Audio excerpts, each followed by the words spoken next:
ambaye iko mbele yetu, mbele yako, tukikuomba Baba yetu wa mbinguni, tuongoze, utulinde, utuoneshe, tupatie neema yako.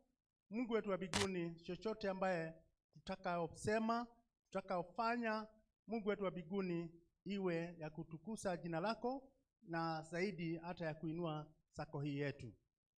Mungu wetu wa mbinguni, Baba, katika jina Yesu Kristo, tutakuwa na watu kadhaa ambaye watahudhuria, ambaye wataongea, Mungu wetu wa mbinguni, na kutenda mambo jukumu ambaye wamepewa na hii kamati. Baba wetu wa mbinguni, tunakuomba wote ambaye watatenda hii kazi, waongoze kuwa pamoja nao, na Mungu wetu wa mbinguni, wapatie hekima na neema yako. Baba wetu wa mbinguni, tukiendelea kuweka hii sako yetu ya Pceakayole Sacco mikononi mwako, tunakushukuru kwa hii miaka 17 ambaye Baba wetu wa mbinguni umekuwa pamoja nasi na umetuonesha njia ya kuiongoza na kuweza na ikaweza kukua. Mungu wetu wa mbinguni, hatuwezi sema ni sisi bila kusema ni wewe umetenda haya yote. Pokea sifa na shukrani kutoka rohoni mwetu Baba. Siku ya leo Baba, Mungu wetu wa mbinguni, kati na yale mengine yote ambaye tutatenda, tuko na uchaguzi. Tunakuomba Mungu wetu wa mbinguni, hata naye uweze kutuendelesha na njia ambayo inaofaa. Mungu wetu wa mbinguni, wale umeteua, Mungu wetu wa mbinguni, washa wawe. Mungu wetu wa mbinguni, hata jukumu zote zikiisha, tutakumbuka kukurudishia shukrani na hata kuinua jina lako na kusema kwa kweli wewe ni Mungu ishie milele. Mungu wetu wa mbinguni, tuko na mnenaji wa neno. Mungu wetu wa mbinguni, hata naye tunamweka mikononi mwako. Baba wetu wa mbinguni, akitulisha na neno ambayo umemtuma naye, Mungu wetu wa mbinguni, muongoze na umulinde. Na Baba wetu wa mbinguni, tutakumbuka kukurudishia shukrani hata kuinua jina lako. Tunaomba haya yote, hata yale ambaye hatujataja, Mungu wetu wa mbinguni, tunakuomba ututimisie. Tunaomba haya yote na ni katika jina Yesu Kristo aliye mwokozi wa maisha yetu. Baba yetu aliye mbinguni, farume wako na unje.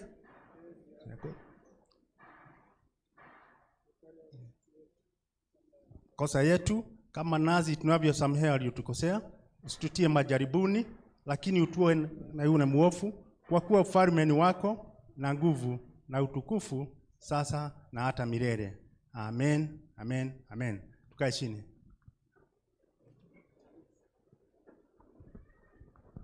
Thank you so much, my brother Charles. We are going to have 1 or 2 choruses ndio tusikie neno la Bwana. Karibu Faith.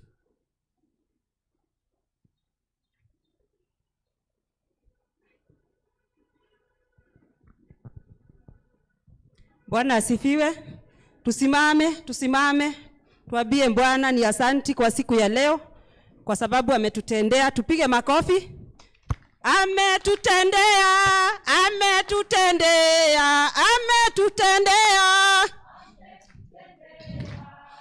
Immanueli ametutendea.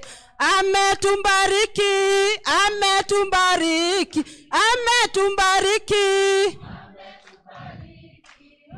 Immanueli ametubariki. Imanueli ametubariki, ametuinua, ametuinua.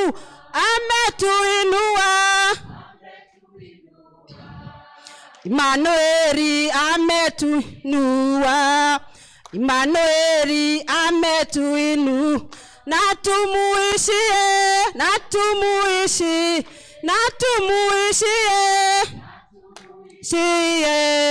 Imanueli amuishie, Imanueli kwa neema, haleluya, kwa neema, haleluya, kwa neema, kwa neema, haleluya, kwa neema, haleluya. Mani tumepata kwa neema, haleluya, kwa neema, kwa neema, haleluya. Uzima tumepata kwa neema, haleluya. Uhai tumepata kwa neema, haleluya, kwa neema, haleluya, kwa neema, haleluya.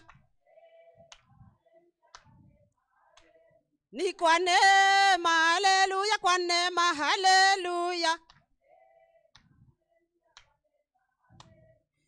Twasema asanti, twasema asanti, twasema asanti. Ewe Mungu wangu, wewe ni Alfa na Omega, wewe ni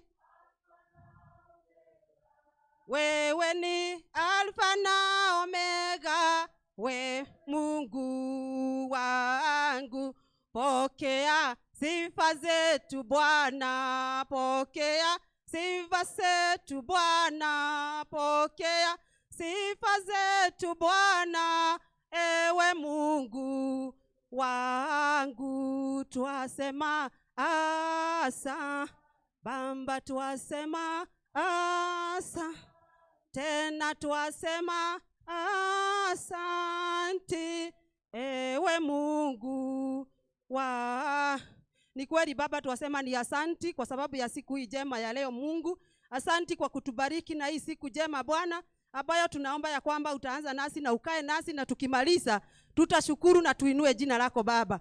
Wakati huu Mungu wetu tunaenda kusikia neno, tuwapeana tena mnenaji wa neno mikononi mwako Baba, ili umtumie kulingana na mapenzi yako, na ili atunenee kulingana na vile unataka. Tuomba roho zetu Bwana zikainuliwa na wewe, ili tusikie neno lako na tuweze kutenda kulingana na mapenzi yako. Tuomba ya tukijua umesikia na utatenda, katika jina la Yesu Kristo tumeomba na kuamini.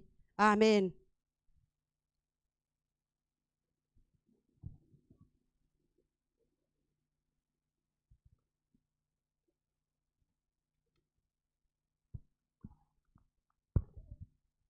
Bwana asifiwe. Niseme kwa jina ni George Maina Wambugu, nimeokoka, Yesu ni Bwana. Mimi ni mtumishi katika kanisa la Pceakayole Parish, na ninashukuru Bwana kwa nafasi hii ambayo ametupatia ya kuoza kuonana tena katika AGM ya mwaka huu. Twajua imegharimu mkono wa Mungu hata kuonana tena. Twajua kuna mambo mengi ambayo imepita. Tumetoka kwa COVID, tumeingia katika mwaka ambayo uko na changamoto nyingi, even the economic crisis, lakini tuwashukuru Bwana ya kuwa ametuwezesha tukaweza kukutana wakati kama huu. Nataka kusema ya kuwa mpokee salamu za mchungaji wetu Reverend Francis Joroge. Hataweza kuwa nasi, nimesimama kwa niaba yake. Mpokeze kupokea salamu zake.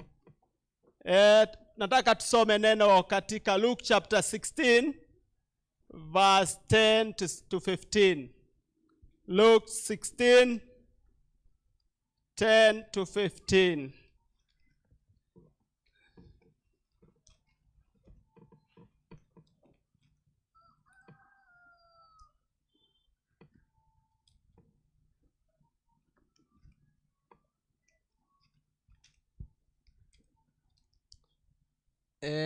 na nitasoma. Whoever can be trusted with very little can also be trusted with much. And whoever is dishonest with very little will also be dishonest with much. So if you have not been trustworthy in handling worldly wealth, who will trust you with true riches? If you have not been trustworthy with someone else's property, who will give you property of your own?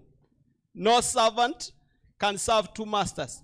Either he will hate one and love the other, or he will be devoted to one and despise the other.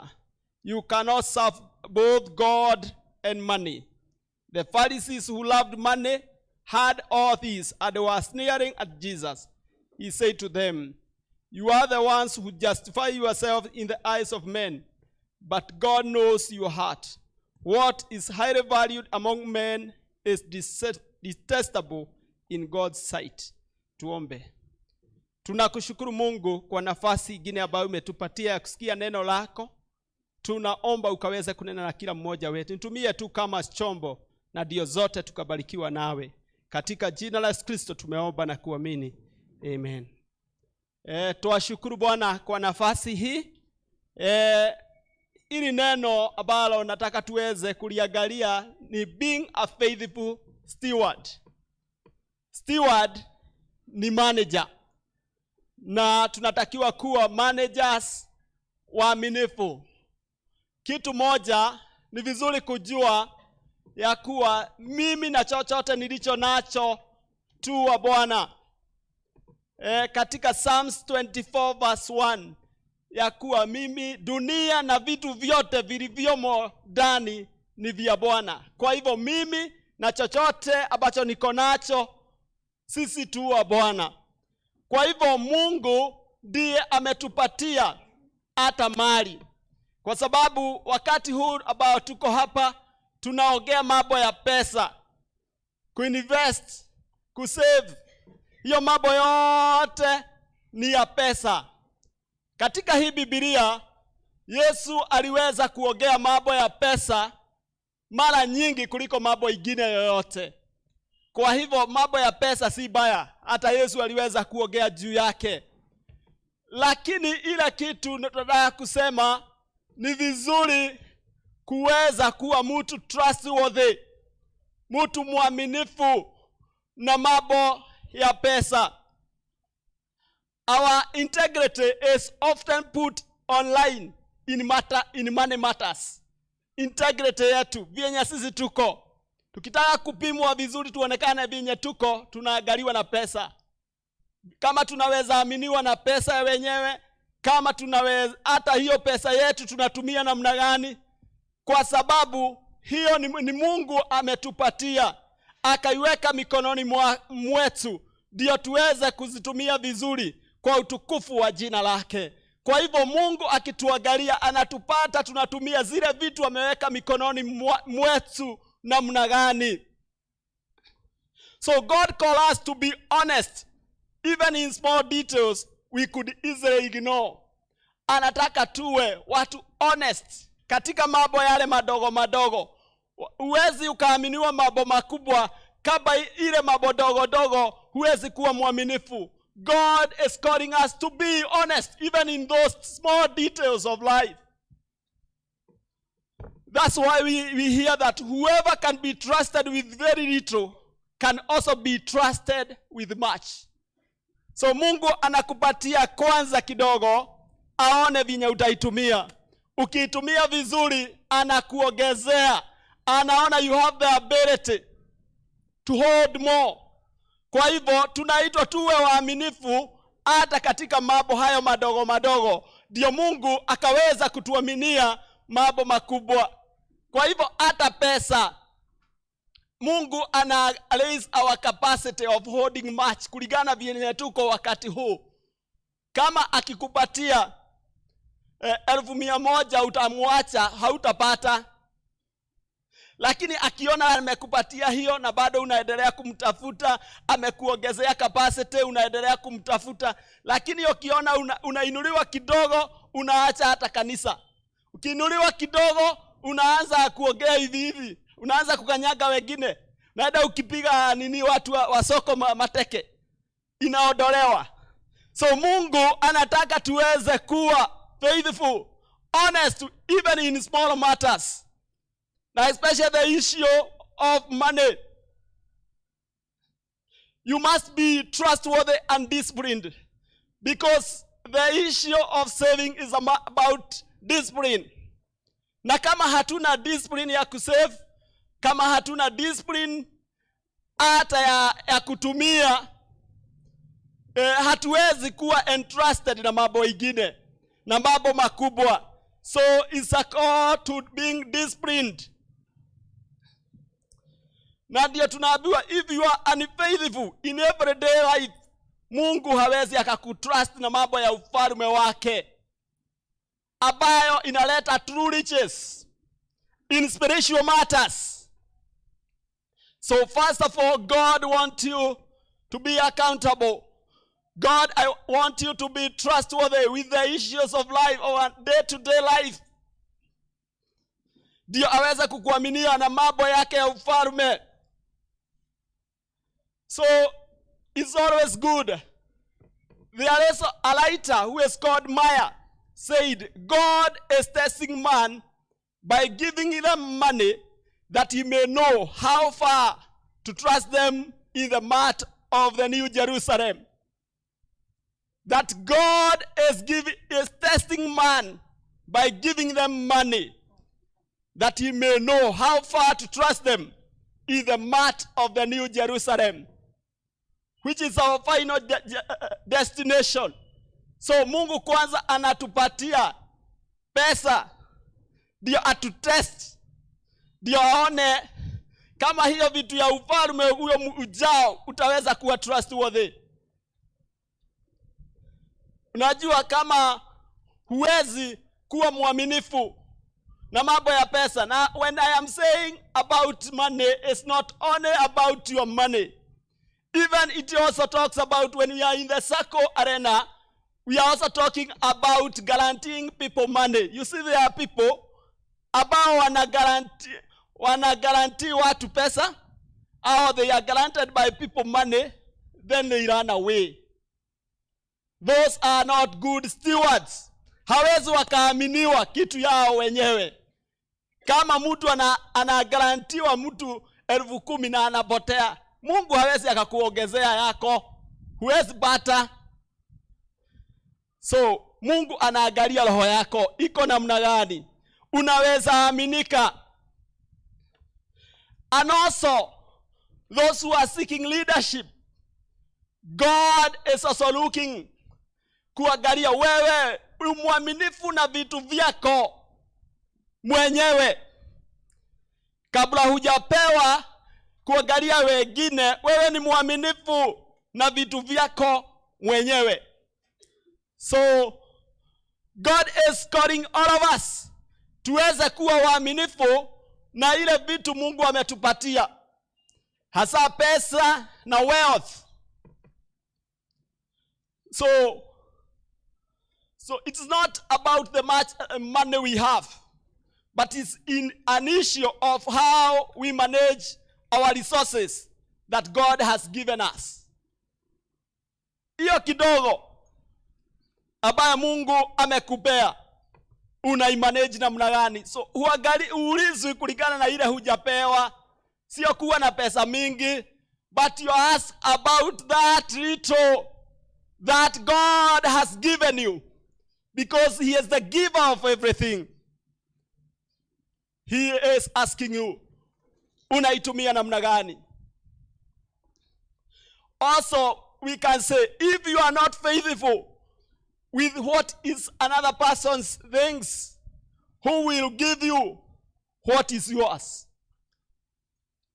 Kama huwezi aminika na mambo ya watu wengine, utaweza kupewa na nani vitu yako? So ni vizuri kujua ya kuwa hata vyenye tunashughulika na mambo ya watu wengine, tunapopewa possessions, tunapo guarantee watu, Mungu anaangalia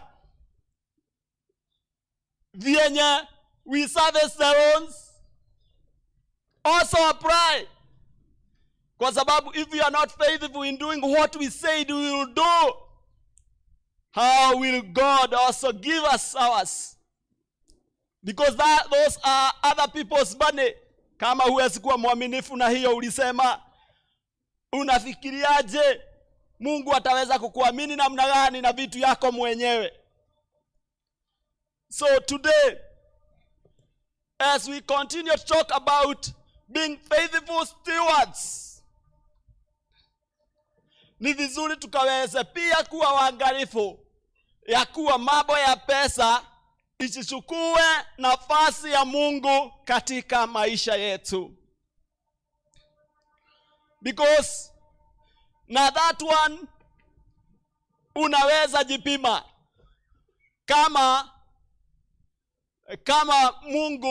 kama pesa imechukua nafasi ya Mungu katika maisha yako.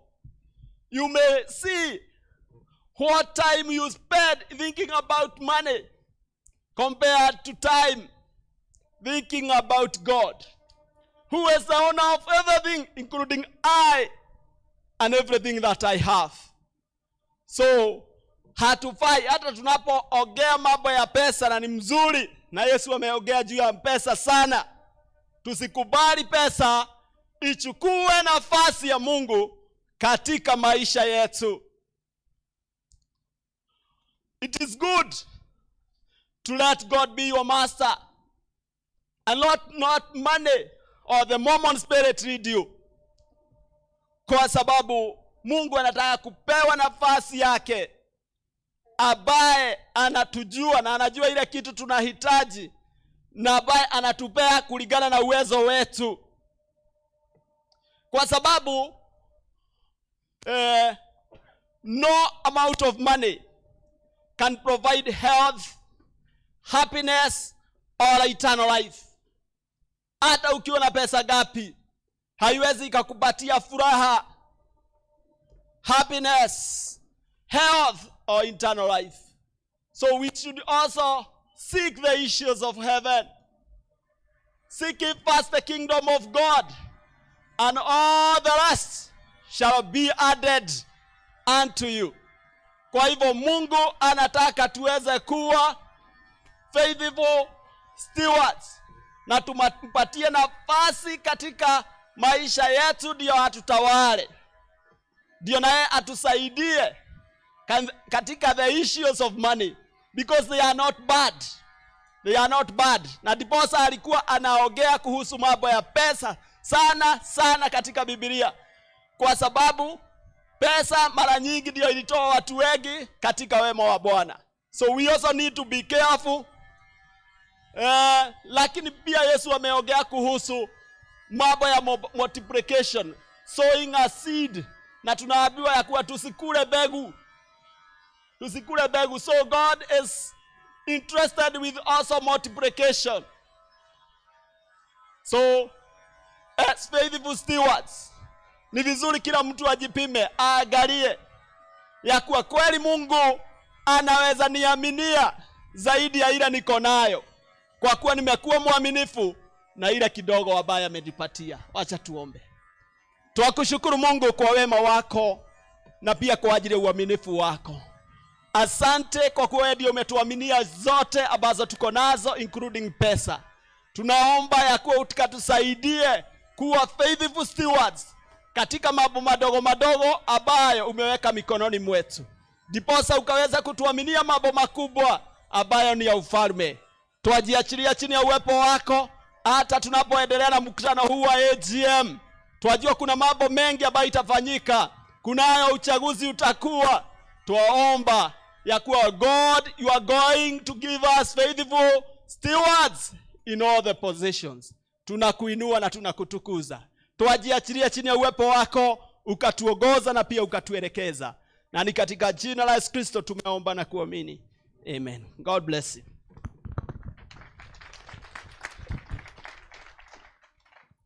Thank you so much, Brother Wabugu, kwa hiyo neno and he's talking about trust. Be trusted with your money, with your property, and even for other people to trust you, you have to trust yourself first. Right now, we are going to to ask our very able chairman to come forward, officially open the meeting, welcome you members, and do some introduction. Thank you, Chairman. Thank you, Francis. Bwana asifiwe, nipungie mkono. Bwana asifiwe, members. Nawasalimia katika jina la Yesu. Ameniokoa. Mimi ni Julius Mudhami Kagema. Nikisimama hapa kama chairman wenu kwa mwaka ambao umepita, na tukifurahia siku ya leo kuwa tuko hapa kusherehekea 17 years that are gone, na tunaingia mwaka wa 18 tangu hii sako ilipoanzishwa. Tujipigie makofi kama sisi ni members. Jukumu ya saa hii ni hiyo moja. Ya pili ni kujulisha nyinyi wale niko nao hapa mbele kwa haraka ndio tuweze kwenda bila kupoteza wakati. The MC is Francis Muyoro, who is the credit chairman of this society. Makofi kwake. With him is the treasurer, Evans Karanja. Makofi kwake. Madam Eunice Nyamo is your secretary. Makofi kwake. Mr. Abdi is the corp official who is present at this time, but I believe 2 others are coming. They will be with us. I will introduce them as they come. Dan Kimata, the chairman, marketing and business development. Makofi kwake. Mr. Charles Macheru is the vice chair this society. Makofi kwake. Faith Dabori ameongoza mziki, lakini yeye ni secretary katika marketing and business development. Makofi kwake. Then we have Same Murage, who is the secretary in the supervisory committee. Makofi. Our Embo strong man, Benson Kiara, the CEO. Makofi. Huyu mnamjua nyinyi wote, mpaka mpitie kwake. Henry is a member of the supervisory committee. Makofi kwake. Then we have Raji Peter, who is the chairman of the supervisory. Makofi. Elizabeth Jiri is the secretary to the credit committee. Makofi. And then we have Frida, who is a member in that committee. So that's how we are this far. I believe later on I'll be having the corp officials, and we have also invited other guests, the Cusco and the like of CIC. So when they come, I'll start again and maybe introduce them. Among us ourselves, I believe we have our elders. Please, elders, stand up.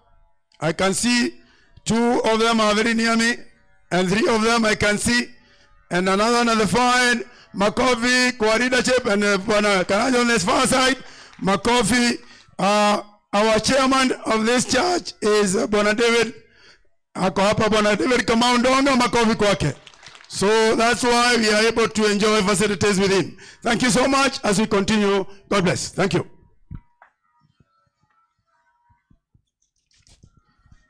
Thank you so much, Chairman. Tumpigie makofi.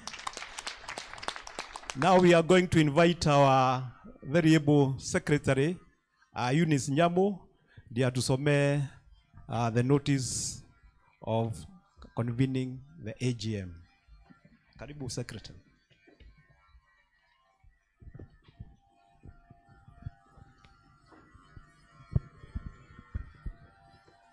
Good morning, members. Habari zenu.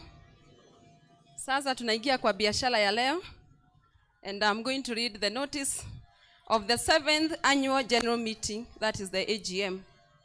Notice is hereby given on this date of 28th February 2023 that the 17th annual general meeting for members only, that is those who have attained full share capital of 12,000, will take place on Saturday 18th March 2023 from 8 a.m. to 1 p.m. at Pceakayole Church grounds to transact on the following business. The agendas: 1. Reading and confirmation of the minutes of the annual general meeting held on 26 April 2022. Number 2, consideration and adoption of the chairman's report. Number 3, consideration and adoption of the supervisory committee report. Number 4, consideration and the adoption of the audited accounts for the year ended on 31st December 2022. Number 5, treasurer's report. Number 6, consideration and the approval of the supplementary budget 2023 and the proposed budget 2024. Number 7, approval of the amended bylaws. Number 8, appointment of the auditor for the ensuing year 2024. Number 9, resolutions. Number 10, elections. Number 11, AOB. This is in compliance with Section 27, subsection 5 of the Cooperative Societies Act, number 12 of 1999, amended in 2004. This is prepared by the Honorable Secretary, Eunice Nyamo, for the Pceakayole Regulated Non-Withdrawable Deposit Sacco. Thank you. Panatoka Secretary, let's continue with the minutes of the last AGM.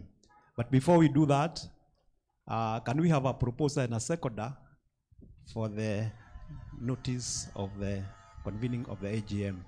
A proposer and a seconder. Tafadhali, what she has just read, can we have somebody to propose and somebody to second? Ndio tuende haraka haraka. Yes, please. Member number. Caro, member number.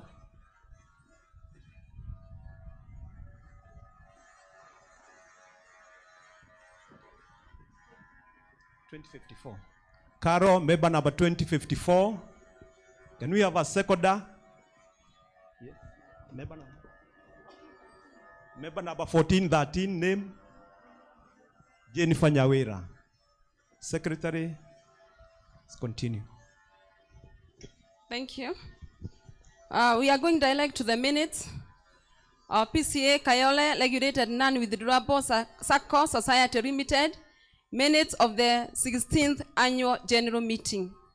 This was held on 25th April 2022 at Pceakayole Church grounds.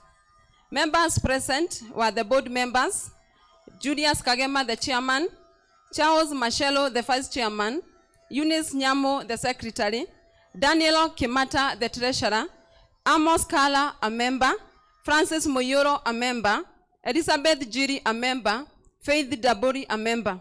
We had one apology, that is Nancy Washila, and we had the supervisory team led by Peter Ranji, who is the chairman, and Sami Mulage, the secretary. In attendance, we had Christabel, a cooperative officer; Charles, also a cooperative officer; Abdi, a cooperative officer. We had Hilale Lohangi, an auditor with Kenyori and Associates. Then we had Benjamin Medhu, Cooperative Bank Manager, Kayole. 992 members attended. We did not have any apologies registered. Minute 1/4, 2022, we had the opening prayer.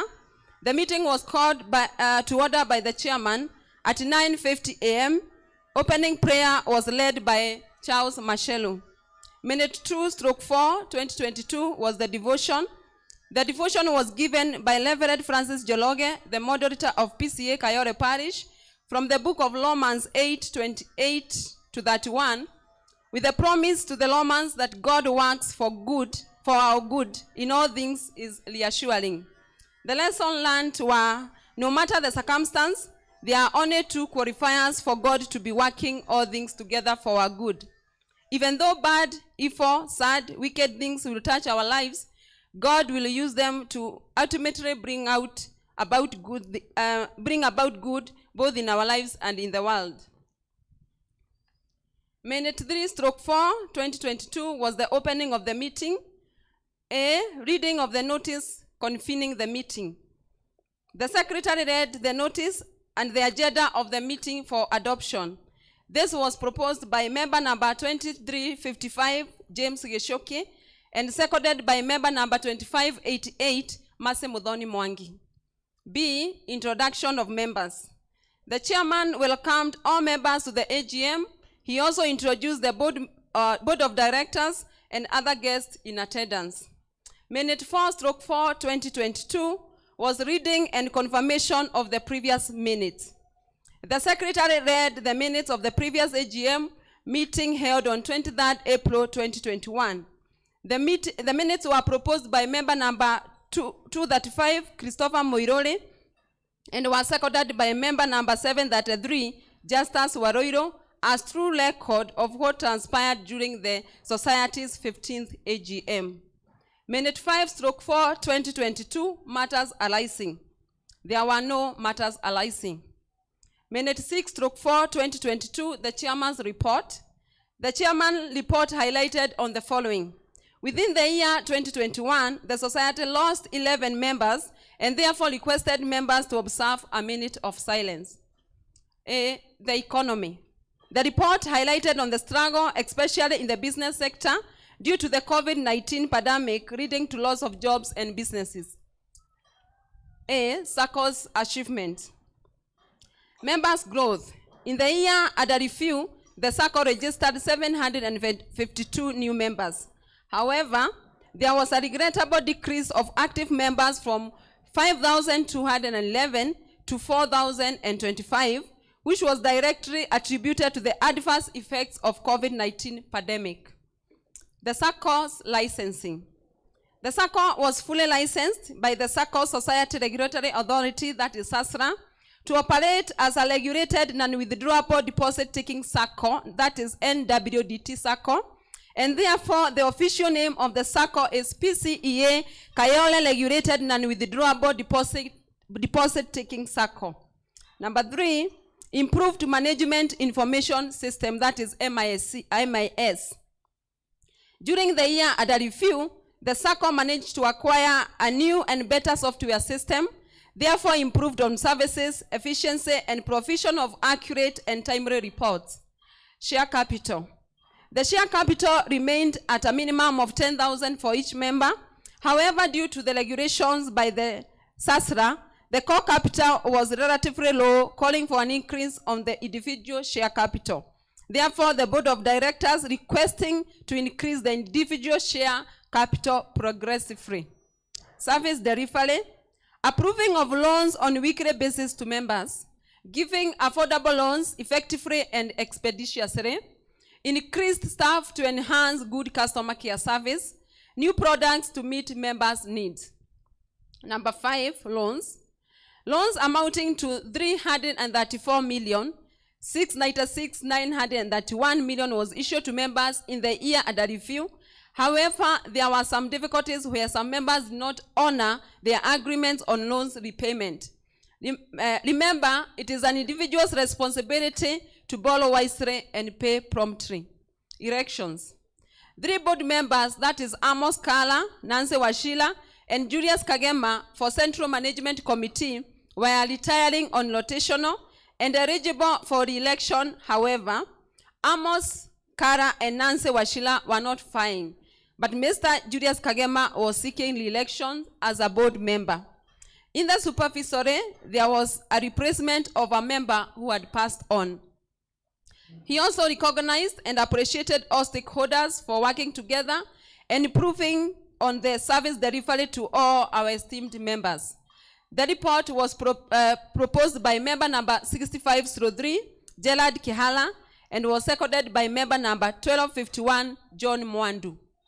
Minute 7/4, 2022, the supervisory report, committee report. The report highlighted on the following. Membership. The year under review indicated the lowest number of active membership compared to the previous years. This was attributed to the highly affected economy due to the pandemic. The deposits. Members' deposit grew by 19.2% in the year 2020. However, the percentage in growth dropped in 2021 to 18.9% from a total of 487,396,748 in 2020 to 579,618,647,000 in 2021. Loan defaulters. The number of defaulters had continued to grow since the start of the pandemic and requested members to pay their loan promptly. The report also commended the board of directors for the measures they undertook to mitigate COVID-19 impact by allowing the restructuring of loans and extending repayment period to members who requested and had existing loans. Appointment of internal auditors. As part of their laws, the committee vetted applicants to fill in the position of an external auditor as guided by SASRA, list of approved SACCO's auditors, and presented names to the AGM of the two auditors firm who are firm for appointment, namely Joroge Kibembe and Associates, who had quoted an annual audit fee of 80,000, then JM Member and Associates, who quoted an annual fee of 92,800. Financial performance. Despite the many challenges related to the COVID-19 pandemic, the committee concurred with the good financial performance achieved by the society. They concluded by thanking the board of directors and the staff for coming up with several policies and strategies to enhance the SACCO's performance in all areas. Their report was proposed by member number 4495, John Maina, and was seconded by member number 573, Esther Mutahi. Minute number 8/4/22, Auditor's Report. The auditor took members through the financial report for the year ended at 31st December 2021, showing growth in interest on loans from 38,736,257 in 2020 to 45,531,11 in 2021. Other interest incomes were 9.2 million in 2020 to 15,441,397 in 2021.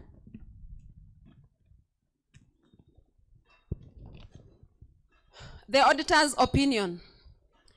The financial statements give a true and fair view of the state of affairs of the society's financial status, showing growth in all areas. The report was proposed by member number 2907, John Gashige, and was seconded by member number 1117, Grace Wayego. Minute 9/4/22, the Treasurer's Report. The report highlighted on the following: membership growth of 752 new registered members in the year 2021. Share capital growth of 6,917,800 was recorded. Deposit growth of 92,221,899 was collected in the year.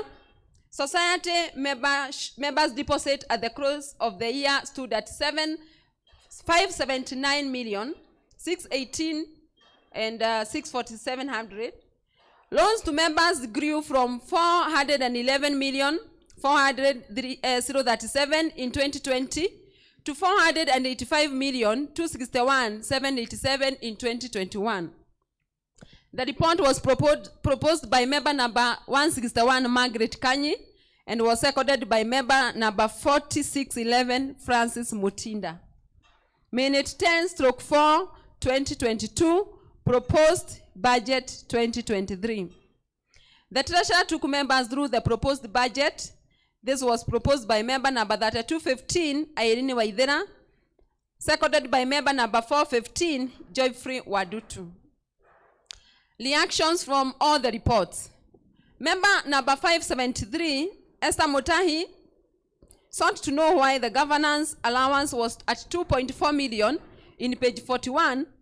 The chairman responded that the allowances were within the budget, which was passed by members, and it was also clear that each board member received an allowance in the whole year.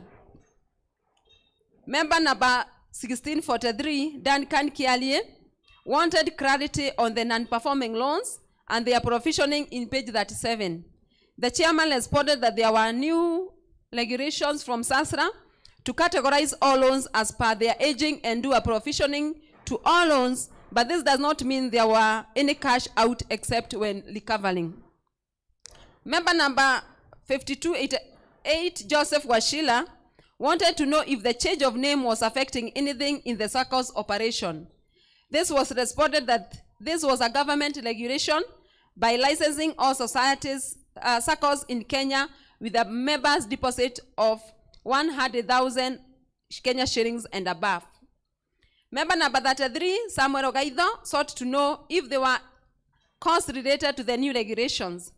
The chairman responded that there was a fee of 50,000 as a registration fee and an annual fee of 30,000, which was a renewable fee. There was also a discussion on introduction of levy fee by the year 2023. Member number 3916, Moremi Bogua, requested that the auditor should simplify the language when giving his report to accommodate all the members. Member number 5346, Raban Kimani, wanted to know what was the general repair and maintenance forehead for. This was clarified as the forehead to be used in the office expansion and work was in progress.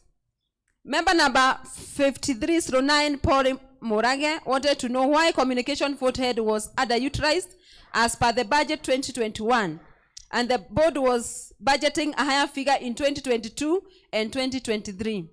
The chairman responded that several foreheads were underutilized due to the COVID-19 pandemic, restrictions on meetings like the AGM expenses forehead, communication, ushirika day, seminar and education, but going forward, the board planned the activities to resume, therefore budgeted for them. Member number 5016, James Geshalu, indicated that she joined, indicated that he joined the Sacco more than 3 years, but cannot access a loan due to lack of guarantors. The chairman requested all members with no groups to remain behind after the meeting. Minute 11/4/22 resolutions. The cooperative officer, Madam Christabel, guided the AGM on making the following resolutions. 1. Pay dividend and interest on members' share capital and deposits at the rate of 11.5% and 5.7% respectively. This was proposed by member number 4495, John Maina, and was seconded by member number 2355, James Geshoki. Appoint a new auditor as presented by the supervisory committee. Jeronge Kibembe and Associates was proposed by member number, Elijah Maina Kinge, and was seconded by member number 3644, Monica Macau. JM member and associates was proposed by member number 6503, Gerald Keller, and seconded by member number 5858, Patrick Nyaga. The cooperative officer requested members to vote for their preferred candidate to be the Sacco's auditor for the ensuing year. 810 members voted for Jeroge Kibebe and Associates. 89 members voted for J member and Associates. Jeroge Kibebe and Associates was therefore declared as the auditor-elect for the year 2022. Number 3, increase the benefit and insurance monthly contribution from the Kenya shillings 20 to 30 and from 100 to 120 respectively. This to take effect from January 2023. This was proposed by member number 3042, Benson Washila, and was seconded by member number 3215, Eileen Waithera. Number 4, pay honalaria and staff bonus as provided for in the financial statement. This was proposed by member number 3257, Margaret Mwajuma, and seconded by member number 6503, Gerald Kehala. Number 5, in order to increase our core capital and in line with SASLA regulation, increase minimum share capital from 10,000 to 12,000. This was proposed by member number 3091, Regina Mudhoni, and was seconded by member number 2212, Michael Dabori. Number 6, rebrand and introduce new loan products. The chairman, Mr. Amos Kala, took members through the proposed new products and the rebranded ones. Rebranded loan products were business loan, was renamed as Biashara loan, development loan renamed as Mujego loan. This was proposed by member number 139, Jane Karemi, seconded by member number 3043, Benson Washila. New loan products, Kirimo loan, Chama investment loan, asset financing, and super loan. These were proposed by member number 415, Joyfrey Wadutu, and was seconded by member number 5346, Laban Kimani. Minute 12/4, 2022 elections. The cooperative officer, Madam Christabel, informed members that according to the SASRA's regulation, interested candidates are required to apply for the position of being a board member or supervisory when they are advertised. A vetting committee led by the sub-county cooperative officer vetted and shortlisted the qualified candidates who are then presented to the AGM for the elections. The following 6 members were vetted and presented to the AGM for elections. Name, Frida Wamoyo Gekonyo, position board member, was proposed by member number 3395, Peter Waihenya, and seconded by Teresa Wangari, member number 6377. Eunice Wairimo Mokaru, position board member, was proposed by member number 5999, Jane Nene, and seconded by Peter Karani, member number 1581. Tabitha Wamboi Moholo, position board member, proposed by member number 5280, Esther Mwehaki, and seconded by member number 3392, Mary Mudhoni. Jenny Wanjilo Wawelo, position board member, was proposed by member 3000, Silas Maina, and was seconded by member number 161, Margaret Kanyi. Evans Karaja Waithaka, position board member, was proposed by member number 2355, James Geshoke, and was seconded by member number 4551, Regina Wambua. Julius Mudhami Kagema, position board member, was proposed by member number 2212, Michael Dabori, and was seconded by member number 116, Joyce Wanyingi. Members were urged to vote for their 3 preferred candidates, and the following were the results. Name, James Mudhami Kagema, he garnered 661 votes. Frida Wamoyo Gekonyo garnered 595 votes. Evans Karaja Waithaka garnered 444 votes. Jane Wanjiro Wawelo garnered 306. Eunice Mokalu garnered 76. And Tabitha Waboi Moholo managed to get 29. The cooperative officer declared the following candidates as the duly elected members of the board. 1, Julius Mudhami Kagema, Frida Wamoyo Gekonyo, and number 3, Evans Karanja Waithaka. Supervisory committee elections. Name, Beth Wajiko, position supervisory, was proposed by member number 5288, Joseph Washila, and was seconded by Stephen Gakuya. Alfadason Kiongo, supervisory, proposed by 1811, Morris Kamau, and seconded by 6503, Gerald Killer. Henry Bogwa, supervisory, was proposed by member number 1377, Felicitas Wairimo, and was seconded by member number 229, Beth Yekulu. The cooperative officer urged members to vote for 1 member in the position of the supervisory committee, and the following were the results. Henry Bogwa garnered 336 votes, Beth Wajiko got 207, and Alfadason Kiongo got 189.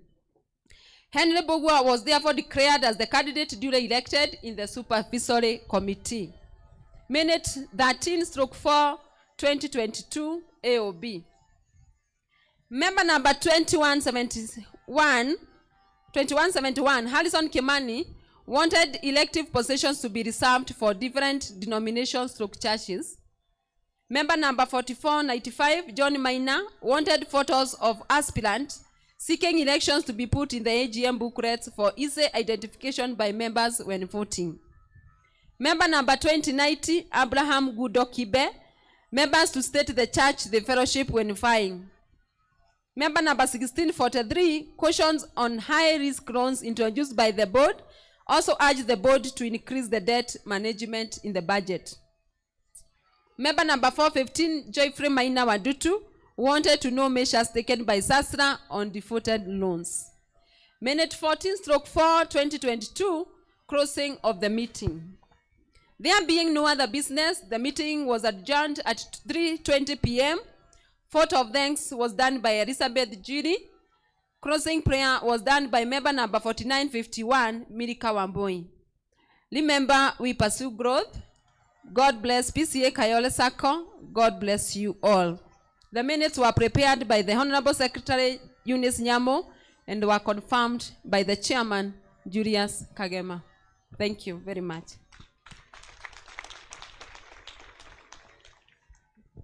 Thank you so much, Madam Secretary. Tumpigie makofi.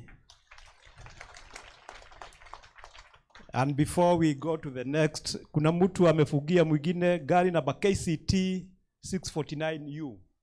KCT 649U. Can we have a proposer and a seconder for our previous minutes? A proposer and a seconder, tafadhali. Paddy.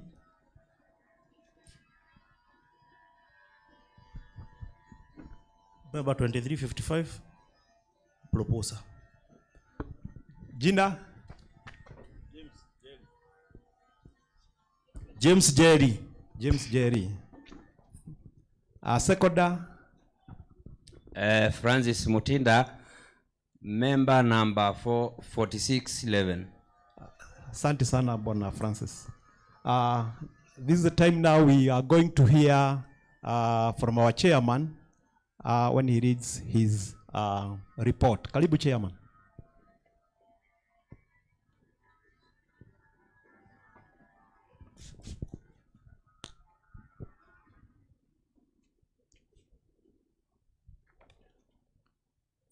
Thank you so much, Francis.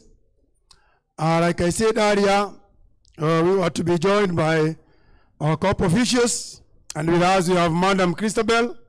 Christabel simama tu with our members. Najua utawapeleka, mpigie makofi, amefika. Yeah, she will be leading us later. Still also waiting for one more. Ningetaka tuingie kwa page number 14. Tujaribu kwenda haraka ndio tuweze kujaribu kumaliza in good time. Where we have the chairman's report, and this is just a bit of it, sababu haiwezi tochea kwa hii kitabu ni mingi, but that's a few of the highlights that we'll be talking about. So we go through it. Our guests, board of directors, the supervisory committee members, and fellow cooperators, good morning. I thank God for giving us yet another chance to reflect on the performance of our institution and a plan for the future. As the directors, we are grateful that you have continued to work with us during the past year, entrusting us with your hard-earned money. This we can't take for granted. During the past year, we lost 9 members. Can we all rise and observe 1 minute for the members that left us, please? Just 1 minute. And 9 members have gone. You didn't give God anything, and you are alive today.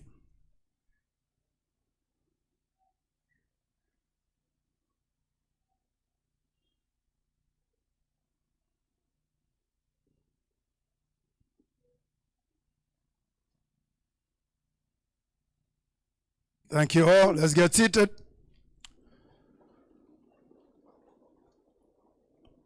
The item to address is the economy. Having come from the COVID-19 period, the economy has continued to drag itself, affecting businesses in a big way.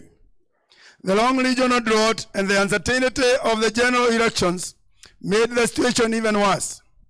The inflation rate went up, oil prices were up, cost of living and unemployment also went up. Despite these challenges, our Sacco continued to perform well during the year that ended on 31st December 2022. This performance is as a result of member education, informed staff, communication through SMSs, leader seminars, and availability of funds. I urge us members to be attending any forum that are called upon you to come. A few highlights of the year 2022. One is the loan book. We disbursed loans amounting to Kenya shillings 388,948,757 as compared to 334 in the year 2021. This was brought about by the members who have faithfully continued to service their loans, thus providing for the funds. However, a few of us have failed to live up to our agreements, thus exposing their guarantors and even ending up at the Cooperatives Tribunal Court. Deposits.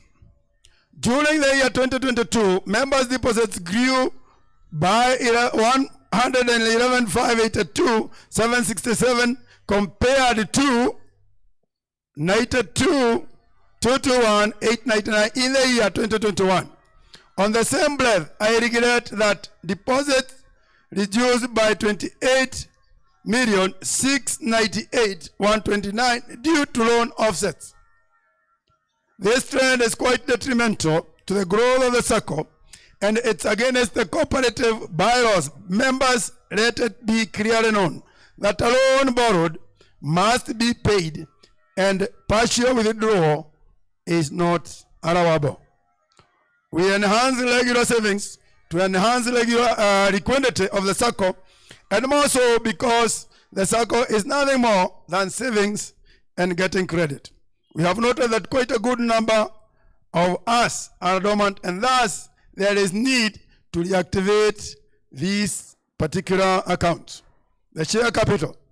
The share capital increased to 57,579,480 from the previous of 52,297,800, and I'm happy that you approved the increase to 12,000 per person during our last year AGM.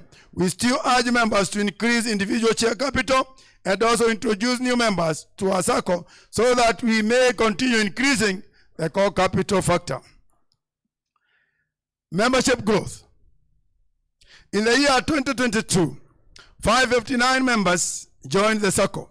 This was below the targeted figure, and members, we need to sell our Sacco to our friends out there. I'm encouraging that each one of us to recruit at least one new member. One new member in this particular year, the 2023. If 7,000 of us can just recruit one member each, then we would be in a figure that would help us see the growth that is very different from what we have.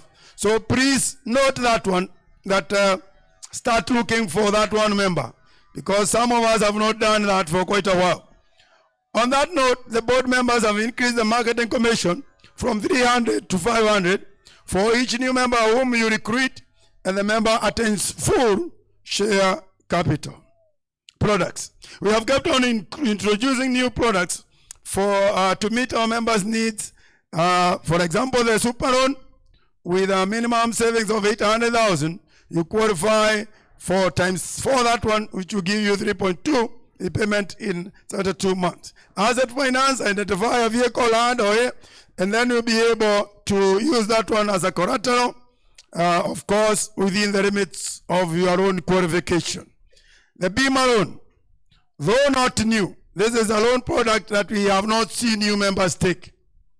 And we are saying it covers your medical need, motor need, all, any other insurance need, maybe for your property, and we will give you the money, pay to the insurer, and then you clear in the 12 months, because normally insurance are renewable every year. So we are ready to assist you, and we are ready to have with us. We have partnered with APA.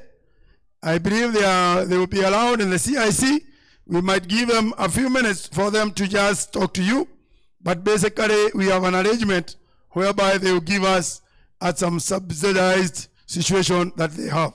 So please, Bima loan is very important. just as you insure the vehicle, also make sure you're also insured. As you insure other issues, remember insurance is for all your surroundings, please. Governors, the Sacco has developed several internal policies and reviewed others to strengthen the management and operational structure of the Sacco. The board of directors play a very important role in decision making. May it be in the direction of day-to-day or future of the Sacco. We wish to appreciate the members who forwarded the application of the vetting process. We also appreciate the vetting committee led by Madam Jane Kimuyu, the sub-county cooperative officer, for conducting this exercise with a lot of transparency. Elections. 1/3 rotation rule still applies in the board of directors and the supervisory committee. Thus, Mr. Charles Machero, Daniel Kimata, Faith Dabori, and Peter Lanji of the supervisory are retiring this year. They have all voluntarily retired and are not seeking for re-election. I wish to thank them most sincerely for the many hours sacrifice and wisdom. May our good Lord continue guiding them on their retirement. Conclusion. It is because of you members that the Sacco exists. Thanks once more for the trust that you have shown to the leadership and the staff. Be assured that we will not let you go in the current year.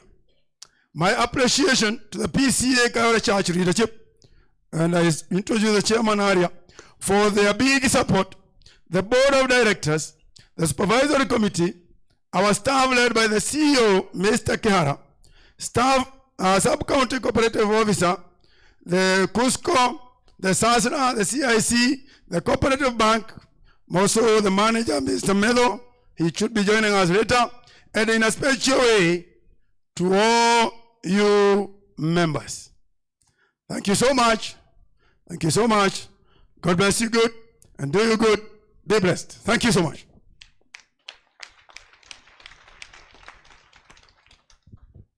Can we have a proposer and a seconder?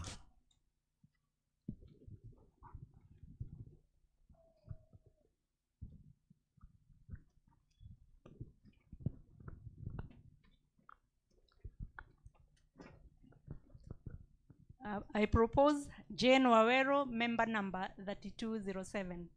Jane Wawero, proposer. Can we have a seconder, please? Charles Musili Mwangi, member 4594, a seconder. Thank you, Charles.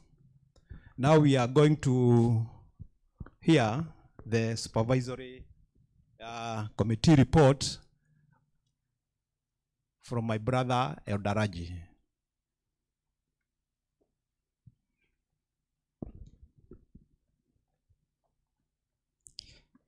Good. Good morning, members. Praise the Lord.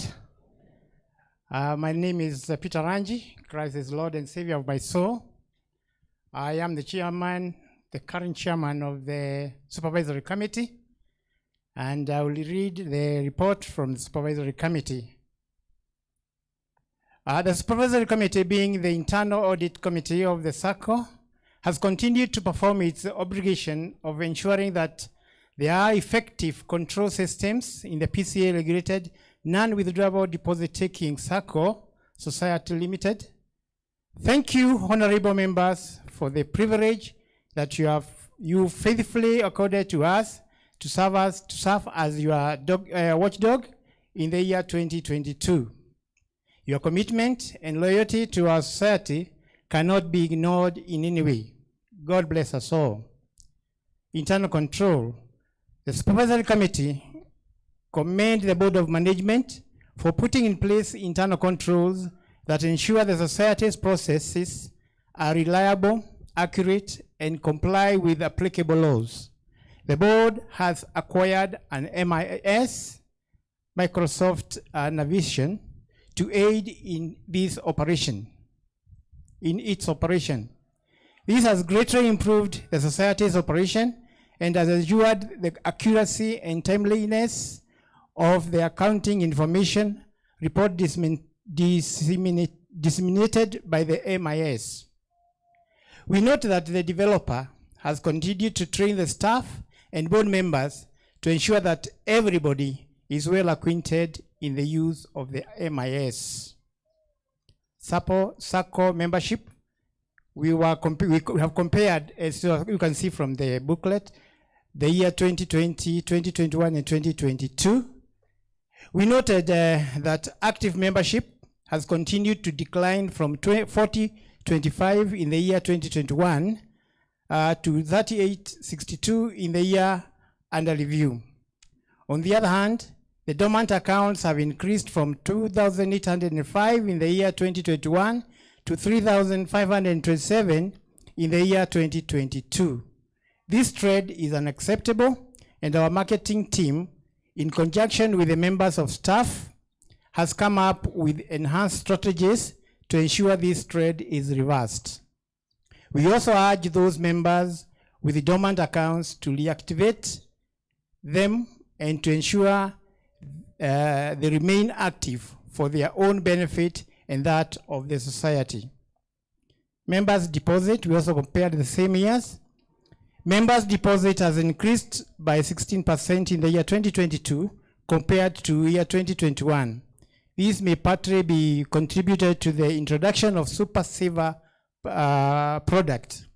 We encourage our members to ensure their savings, to enhance their savings, for this will go a long way in building a resource base for credit and at the same time benefit our members with the interest paid on deposits. Loan issued. The core business of our society is to issue loans to our members. This portfolio continued to grow and stood at 605,534,784 as at close of the year 2022. During the year under review, the Supervisory Committee has endeavored to ensure that all loans granted were issued in line with established policies and guidelines. In view of the increased volumes of applications, the Supervisory Committee had to develop a system to maximize use of our time at our quarterly meetings. We therefore developed our own criteria of sampling.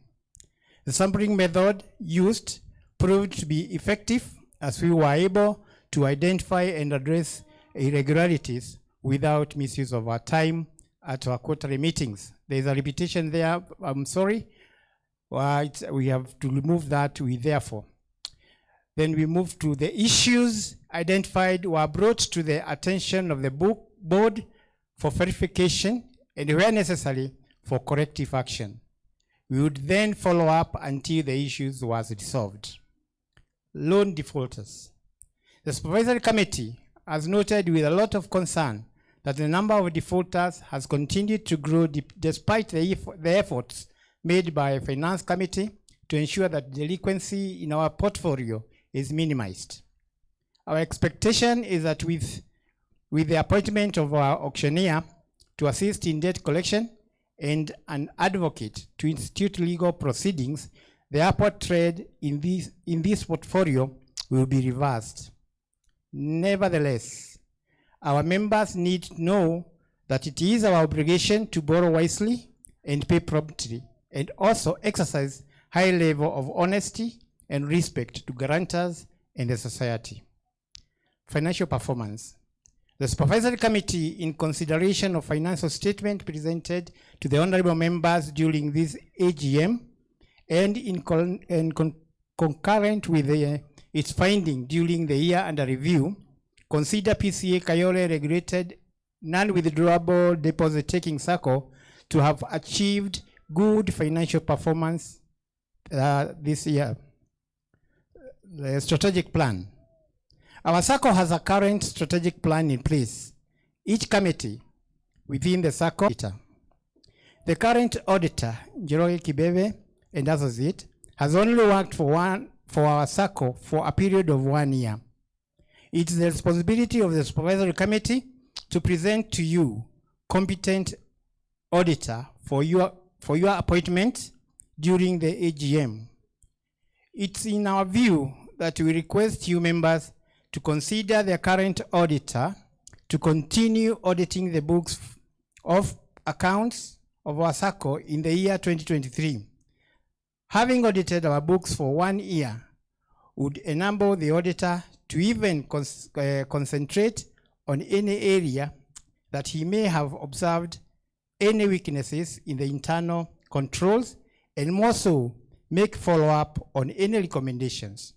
Change of auditors each year does not augur well with the continuity of audit work. Kindly members consider our view. Way forward. The supervisory committee's way forward for our SACCO is to focus on survival and sustainability. Our society's growth in membership, loan portfolio, and customer deposit is an indication of good governance. We are proud of our board of management and staff for the good results achieved so far, and urge them to continue creating a good business environment that will enable our SACCO to continue growing, which in the long run or in long term will result to its survival and sustainability. Conclusion. We wish to thank all our members for continued support and cooperation that we have received in the year 2022, and also for creating time to attend this AGM. The Supervisory Committee assures you that we shall remain committed and dedicated to serving you, and shall do our best to perform our duties diligently. God bless you. Thank you.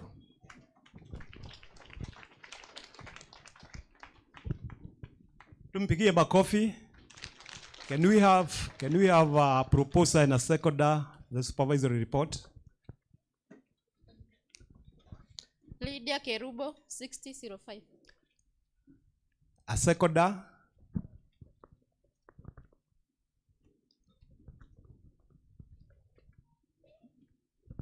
Susan Munene, 3708. Thank you, Susan. Now, this is a time now we are here because now is the time for the auditor to give us the report for the year 2022. Na ningetaka kila mtu achukue kitabu yake, sababu sasa imefika wakati wa mahesabu. Kila mtu aangalie kinle, na kama uko na swali utauliza. Lakini kabla auditor aongee, ningetaka kusema kitu moja. Watu wale wameongea hapa, the preacher, the secretary, the chairman and the supervisory chairman, they have all talked about their own defaultership. People defaulting on their loans.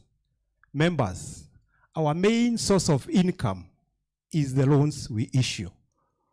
We have improved on our own products.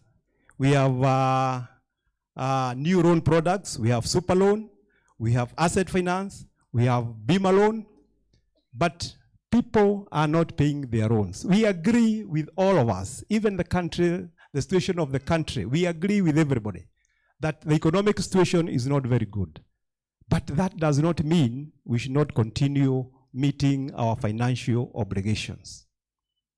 For this SACCO to start the way it is and to continue growing the way it is growing, because it is growing despite all the odds, please let us continue paying our loans.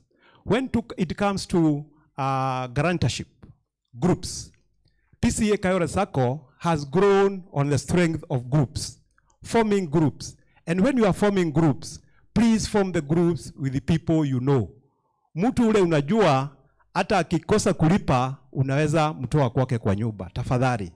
Because we have a problem with groups. Wewe unaingia kwa grupu hii, unaenda unagarantii mtu, unakosa kulipa your loan. Please members, as we continue with our AGM, ule mnakaa na yeye, muulize kama analipa loan yake vile anatakiwa. Because it is the main source of our income. Let us continue paying our loans. We have even improved the time taken for a loan to be approved. It used to be 2 weeks, now it has been 1 week. Now it is almost daily. You apply on a Monday, Tuesday, Wednesday, you get your money.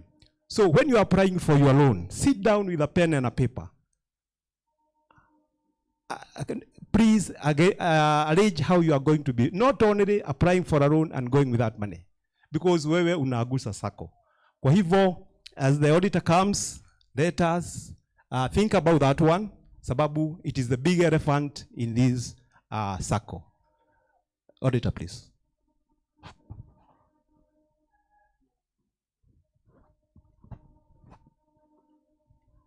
Auditor, please. Na toilets tunaweza tumia hizi ziko pande hii. Tafadhali. Ukishikwa na haja ukuje pande hii. Kuna toilets both ladies and gentlemen. Thank you.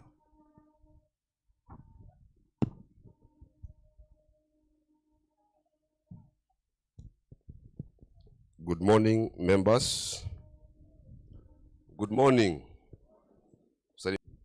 Mwenye gari KAS 125H. KAS 125H, tafadhali. Thank you. So I'm here to present the accounts or the audited financial statements for the year ended 31st December 2022. Nimefika hapa some 40 minutes ago.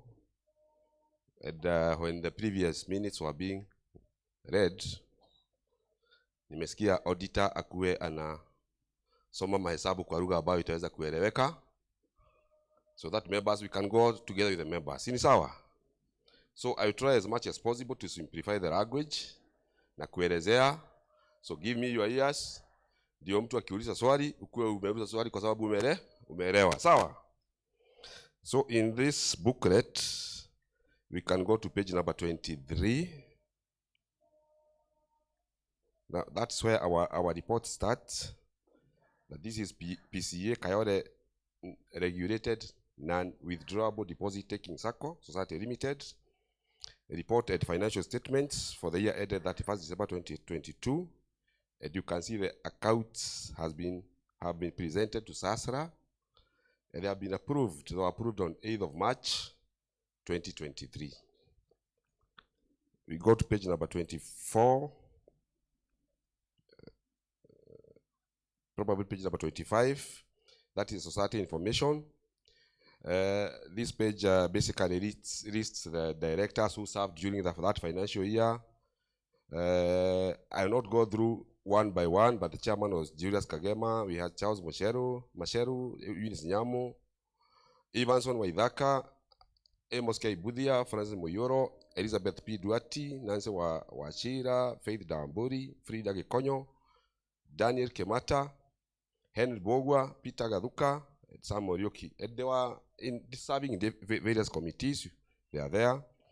Your registered offices remain the Kayole PCA Church grounds. Independent auditors, Jiroki Bebe and Associates.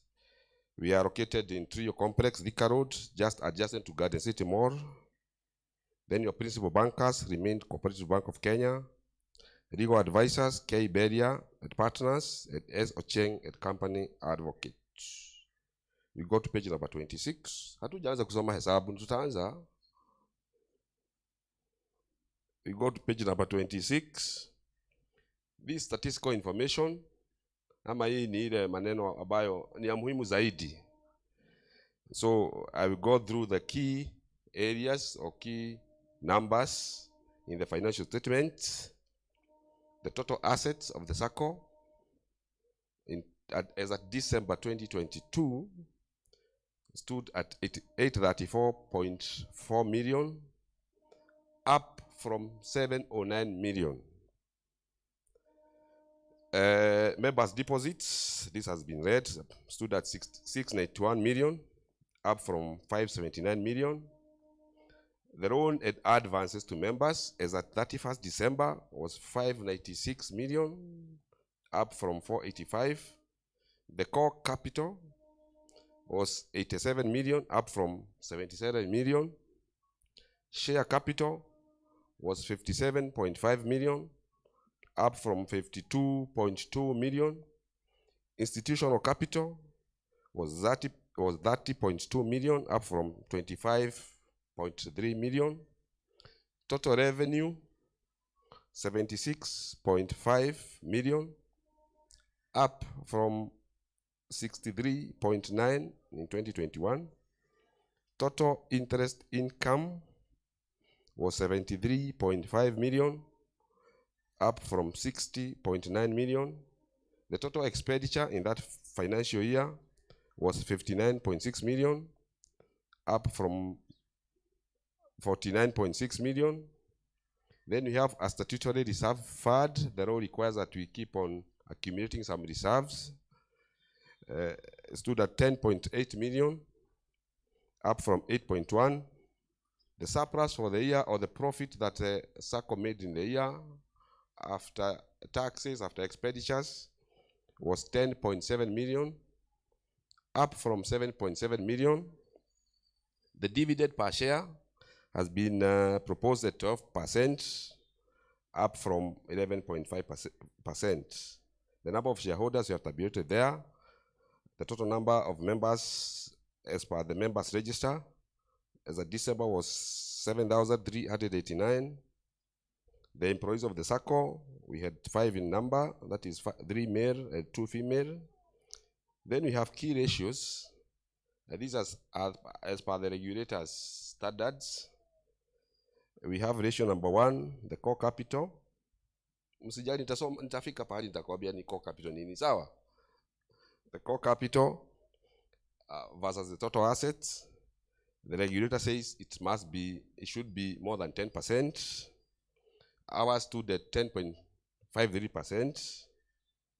The core capital versus members' deposits. The regulator says that it should be more than 8%. Ours stood at 12.7%. Institutional capital versus total assets. The regulator says it should be more than 8% also. Ours was a bit below that, was 3.6%. Investment versus deposits. The regulator says it should be less than 5%. Ours was 0.78%. Then we have retained earnings, reserves versus the core capital should be more than 50%. Ours stood at 34.47%. Then there are some other ratios there. Then we go to page number 27. This is a report of board members. Basically, they are presenting the accounts for year ended December 2022. We have the incorporation, we have the results there. We have dividend and interest rebate on members' deposits. That the board members have recommended a declaration of a dividend on share capital for the year at 12%, up from 11.5% in 2021. And the payment of interest on members' deposits at 6%, up from 5.7%. Then there's relevant audit information. And auditors, Jordan Kibebe and Associates, we have expressed our willingness to continue in office. We go to page number 29. This is a statement of board members' responsibilities. In this statement, in layman's language, it's the responsibility of the board members to prepare this financial statement, to keep proper books of accounts. Okay? So ni jukumu ya board members kuhakikisha hesabu, assets zinachungwa vizuri, na hiyo ndio maana yake kwa ofisi. Sisi kama auditors tunakuja, tunakagua na tunapatiana opinion. Tunasema tumeangalia, tumepiga msasa hapa na pale na maoni yetu ni haya. Sawa sawa. So we will jump page number 30 and 31 and 32 to the page number 33. Hapo sasa ndio hesabu inaanza sasa. Now this is the statement of profit and loss and other comprehensive income. Hii ni profit and loss account. Hata ukifanya biashara yako, mtu anafanyaga profited, ujue kama umepata faida ama umepata hasara. Sasa tuanze revenue. Interest from members loans. Ile loan nimechukua, ile interest nimechajiwa na Sacco in that full year was 55.5 million. Other interest income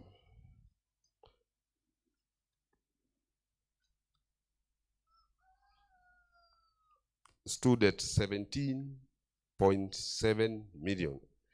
Now this other interest income, you find that the Sacco has some deposits in CIC insurance.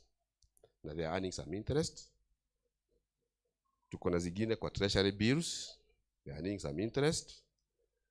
Tuko na deposit at Britam, money market, under 3.7 million. Tuko na Cusco, tumeweka kiwango kubwa ya pesa Cusco, which unders 9.3 million. So, kwa kifupi, the other interest income ni zile uwekezaji tumewekeza, investment. Tumeweka pesa CIC deposit, tukapata 4.3. Tukaweka pesa kwa treasury bills, tukapata 370,000. Tukaweka pesa kwa Britam, ikakutupatia interest ya 3.7 million. Na tukaweka pesa kwa Cusco, tumepata 9.3 million. Ukijumuisha hiyo, inakuja 17.7 million. Tuko pamoja? So, the total income ambayo imekuja kwa Sacco, which has accrued to the Sacco, is 73.5 million, up from 60.9 million. Tuko sawa? Sasa tuende kwa matumizi ya pesa kidogo. Matumizi ya pesa kwanza, Sacco inawapatia interest. Kila mtu ambaye amesave, si utapatiwa interest. Si tumesoma ni 6%. Sawa sawa? That 6% gives us 41.4 million. Hiyo sasa mta-approve, mta-discuss, mta-approve. Itakuwa ni is a valid expenditure. So interest expense 41.4 up from 33.0 million. There are some finance charges. Hii ni kidogo kidogo, hii ni bank charges, M-Pesa charges, ni vitu kama hizo 39,000. Then kuna kitu inaitwa loan loss provision. Unaona, ukipatia watu pesa, kuna mambo hutendeka tofauti tofauti. Si ati you correct 100%. Na sasa wa regulator anakuja anasema, tutatumia kipimo gani tujue ni kitu gani tutaweka kado ambayo ya loan ambazo we think that will not be recovered. So we call that provision. Ndio isikuje siku moja tukuje tufanye hesabu tuseme tuko na loan book ya 700 million, lakini 200 million is not recoverable. Tukifanya hivyo tuweka kwa mwaka moja, tutafanya losses for the next like 5-6 years. Ni kweli? So ni tunaenda kidogo kidogo, unafanya provision kidogo kidogo. Si ati pesa imetumiwa ikalipwa pahali, ni kutegwa as a reserve. Sawa sawa? So ile pesa tumefanya as a provision ambayo for unrecoverable loans or doubtful loans ni 3 million. Sawa? Lakini sio pesa imeshikwa ikalipwa pahali.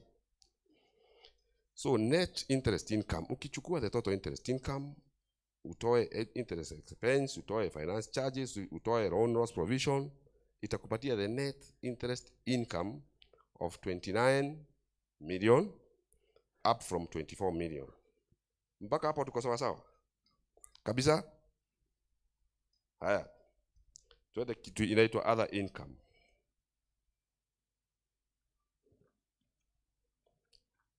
Other income for the year 2022 stood at 2.10 million. Hata 2021 ilikuwa 2.9 million. Na hii other income ni nini? Hii other income is income from the non-core activities of the Sacco. The core activity ni interest, ni kweli. Lakini hapa unakuja unachajiwa loan processing fee, ni kweli. Unachajiwa registration fee, kuna passbook tunauza, kuna refinancing fee, withdrawal fee, reactivation fee, all that. Ukijumuisha hizo kidogo kidogo hapa na pale, Sacco ikapata 2.9 million. Sasa tuende kwa matumizi ya pesa. Number 1, staff costs. Ile mishahara tumepatia wafanyikazi wetu stood at 3.2 million na 2021 ilikuwa 3 million. Administration costs. Running this office inahitaji pesa hapa na pale. Kuna telephone, kuna repairs. Na let me just take that page. That's page 41.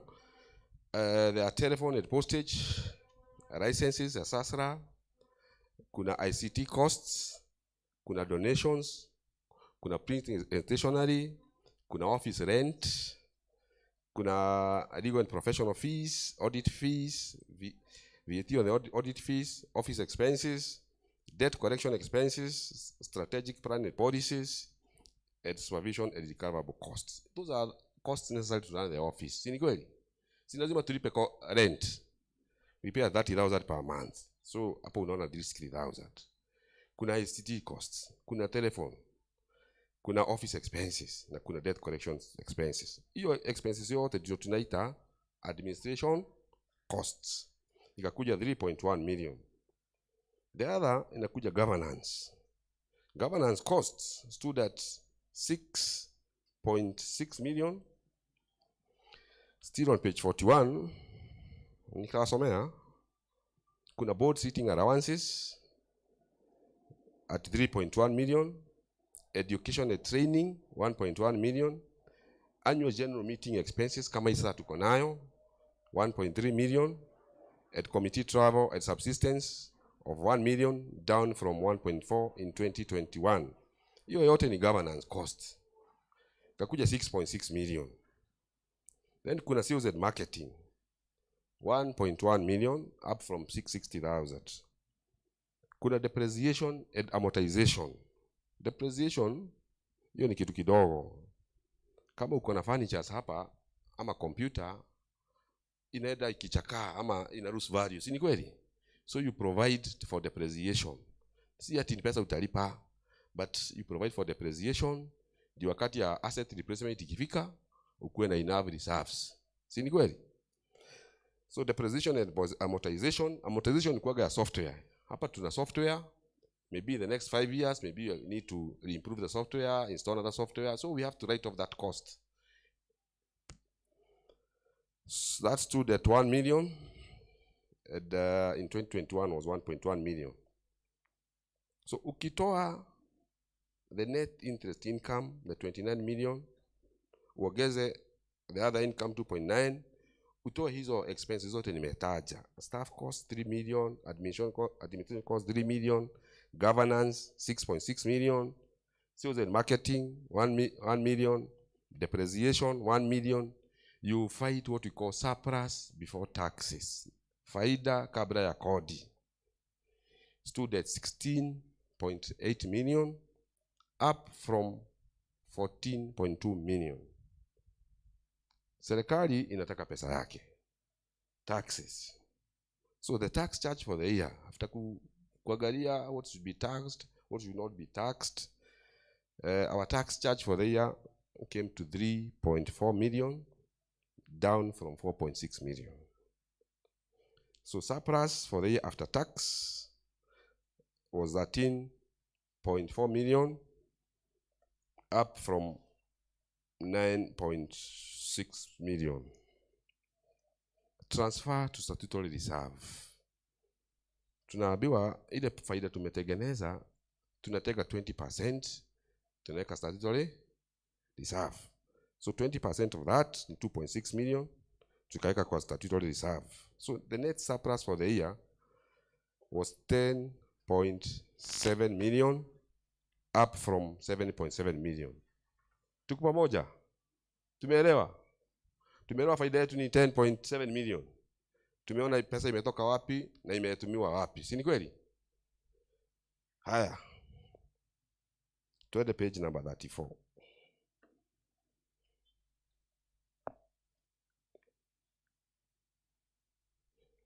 Page number 34 is the statement of financial position. Hiyo ndio tunaitaga kwa lugha nyingine balance sheet. Mwisho wa mwaka ikifika lazima tujiulize tuko na nini, tunao watu wengine nini, capital yetu ni gapi, pesa yetu yenye kwa bank ni gani, loans zenye ziko na members ni gapi, tuko na deposit ya members pesa gapi, si ni kweli? So we start with assets. Assets what the Sacco owns. The first asset ni ile pesa ilikuwa kwa bank. Cash at bank balances. That is money available for either disbursement for loans, use or anything. Lakini hiyo pesa ilikuwa available as at 31st December stood at 229.5 million. 2021 ilikuwa 215 million. Kuna investments, these are treasury bills, 5.3 million. Intangible assets, hiyo tumesoma pale tukasema ni software. Si hapa mna apply loan inafanya ukarabati hivi na software.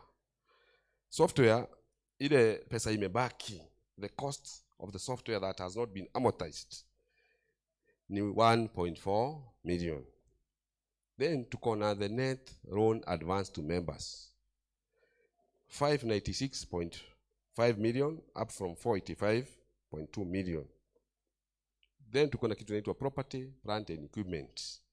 Hapa hatuna property, hatuna plant, tuko na just equipment. Na equipment ni the furniture ziko kwa ofisi, computers, printers.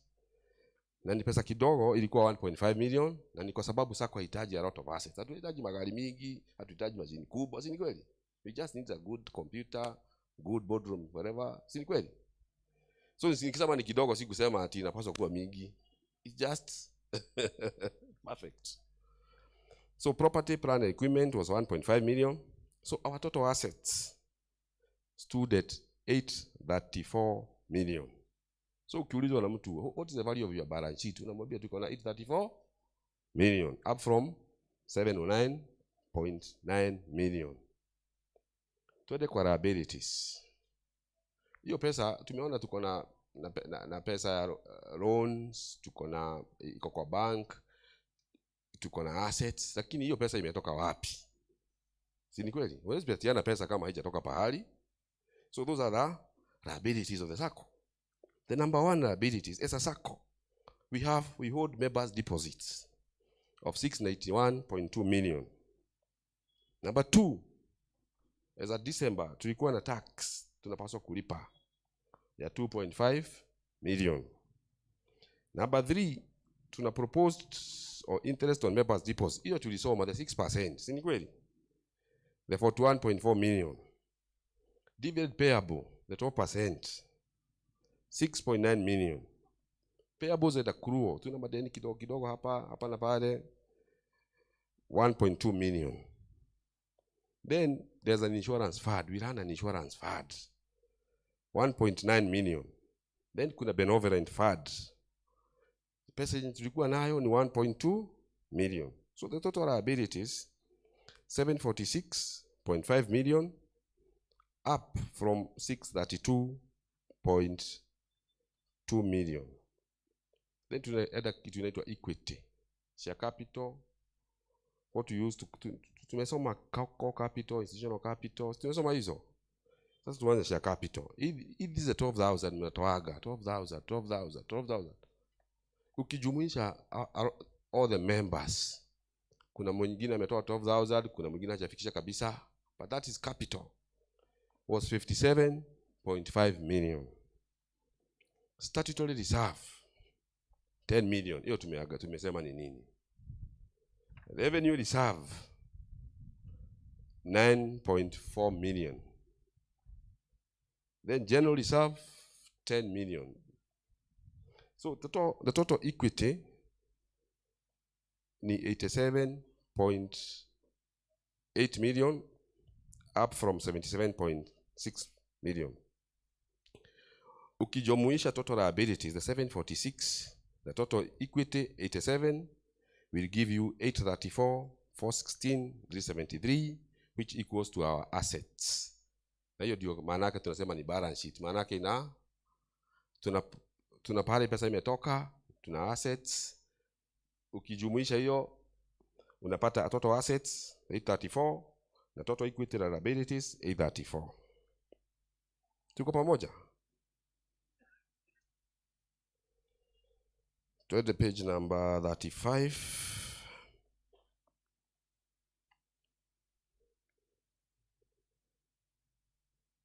Statement of changes in equity. Tumemaliza kusoma balance sheet na kitu inaitwa equity. So this is a statement of changes in that equity. The first is share capital. Tunaona for the year ended 31st December 2022, tulianza na share capital ya 52.6 2 million. Then there was addition junior year, 3.6 million. Transfer from deposit 1.6. Tukafuga mwaka na share capital ya 57.5 million. Hiyo nafikiri tumesoma. Statutory reserve tulianza mwaka na 8.1 million. Tukatega the 20%, the 2.6 million. Tumefuga mwaka na 10.8 million. Retained earnings ila ni faida ambayo haijatumiwa. We accumulate it from year in, year out. So the retained earnings tulianza mwaka na 7.2 million. The surplus for the year yenye tulisoma pale ilikuwa 13.4. Tukafanya small prior adjustments, some expenditure which were not properly taken care of. Tukafanya proposed staff bonus, proposed dividend 6.9, proposed honorarium 840, then the transfer to statutory reserve 2.6. So tumefuga mwaka na retained earnings ya 9.4 million. So hii ni faida ambayo is available for even distribution. Sawa sawa. Then general reserve ilikuwa 10 million at the beginning of the year. There was no movement, so we have remained at 10 million. Page number 36.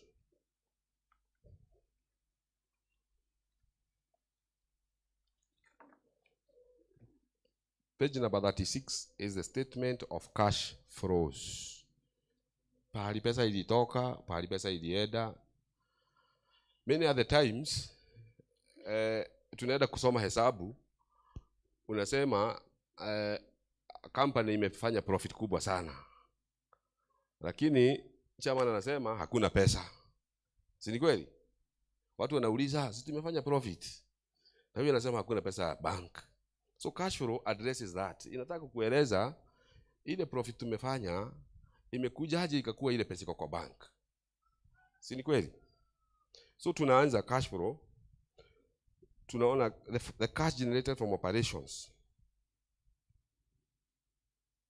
Interest receipts to receive 73, other operating and interest receipts 2.9, interest payment tukalipa 33 million, payment to employees and suppliers tukalipa 14 million, increase in operating assets ikakuja 29.4 million, tukapatiana net loans 114.2 million, tukakuwa na increase in deposits, the net increase in deposits was 11 million. Accruals, the trade payables tukalipa 2.9, insurance fund, the net 64,000, benevolent fund 117,000. So net cash generated from operating activities before income taxes was 24 million. Income tax paid in the year 2022 was 8.9 million. Tax paid. So net cash generated from operations was 15 million. Investing activities, we just bought some few computers and some furnitures for 20,000. Financing activities, share capital, a dividend honoraria, the net of it was 732,000. So increase in cash and cash equivalent was 13.8 million. That 13.8 million, ukiongeza ile pesa ilikuwa bank 215 million at the beginning of the year, gives us the cash at the end of the year. Hiyo sitaeleza sana, lakini just a movement of cash hapa na pale. Pesa imetoka hapa, imerudi hapa, imetoka hapa. But the most important aspects of the financial statements is the P&L and the balance sheet. These are just a complementary statements. Sawa sawa. Page 37 to page number 39. Those what we call significant accounting policies.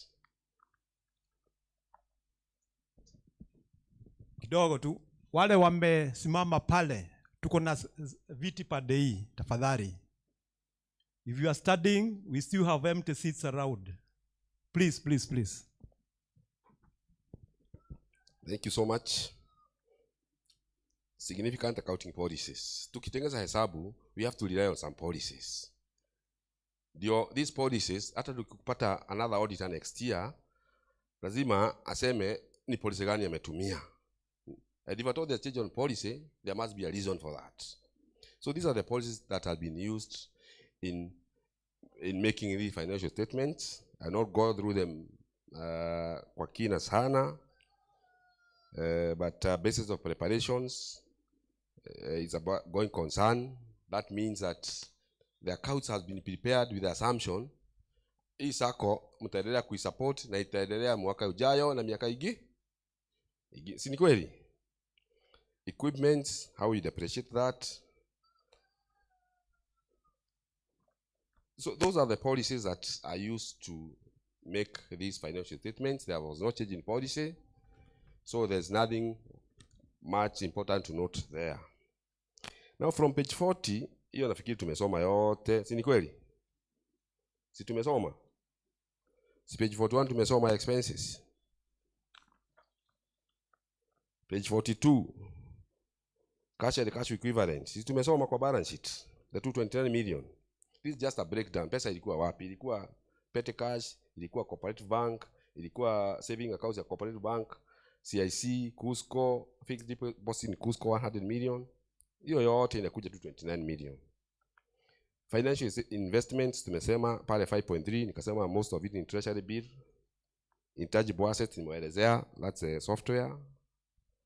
Loan to members tumesema the net was 596 million, but that's the movement. You can see the provision there, that is page 43. Note number 13.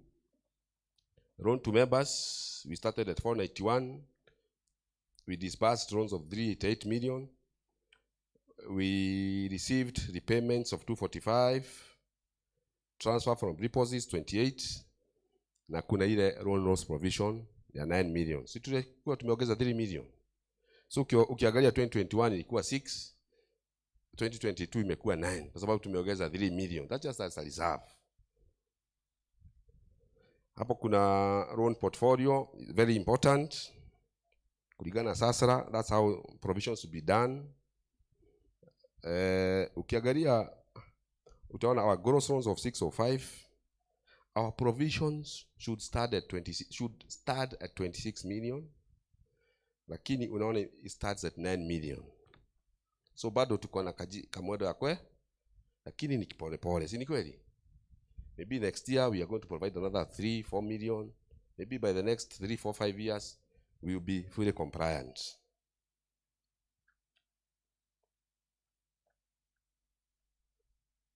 And page number 44, deposits. The movement on withdrawable deposits. Iko hapo imeelezewa vizuri what we were at the beginning of the year. Deposits, capitalized interests, offsets the loans, withdraw during the year, loan interest offsets, transfer to shares. Taxes, tumekwambia what happened there. And I think all the others tumesoma. Si ni sawa sawa? So, nitarudi kwa page number 30.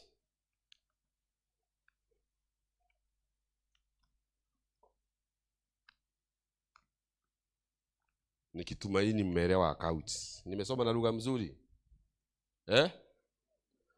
Mmeelewa? Haya. Page number 30 is the report of independent auditor.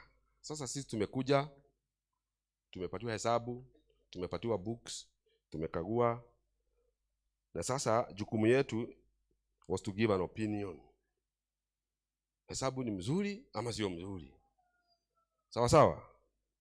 Na sasa our opinion, tunasema in our opinion, the accompanying financial statements give a true and fair view of the state of financial affairs of the society as at 31st December 2022 and of its operating and of its income and cash flows for the year then ended in accordance with international financial reporting standards and the requirements of the Cooperative Societies Act. Hiyo inasema auditor after kuangalia hesabu iko sawa sawa. Iko sawa sawa? Iko sawa sawa. Lakini ukiangalia hapo chini kuna key audit matters. Hiyo tumehesabu, tumesema ni just about provisions. Tumeongea na board of directors, tumeongea na management on how we can even reduce the provisions. It's all about making sure you correct the loans. Ni kweli? Make sure that your loans are performing. Ndio tusikue na provision kubwa. So what we have as a requirement, tumesema our provisions for the year as of December, they were not so adequate as per requirements of SASRA. Anyway, there we should be at 26 million, lakini tuko at 9, na tukasema ni pole pole. So nimeelezea board mikakati mizuri ambayo tuseme ni 26 million, hata next year inaweza kuja 13 million if at all we make our loans performing. Sawa. So kuna mikakati ambayo tumejadiliana na management na board ambao tutaweza kusuruhisha hii. So our opinion, tumesema ni hesabu ilikuwa mzuri, na nafikiri mimi nitaachia hapo, na asante sana kwa kunisikiliza, na Mungu awabariki sana.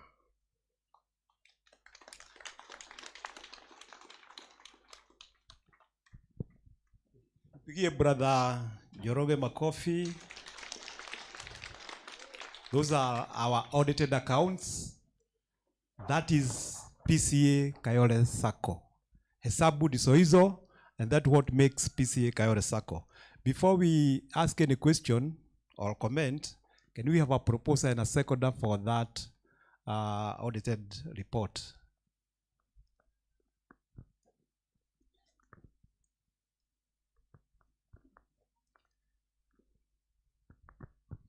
My names are Elizabeth Wanjiru Moshoki. I propose, that is, my number is 1389. Sante. Can we have a seconder?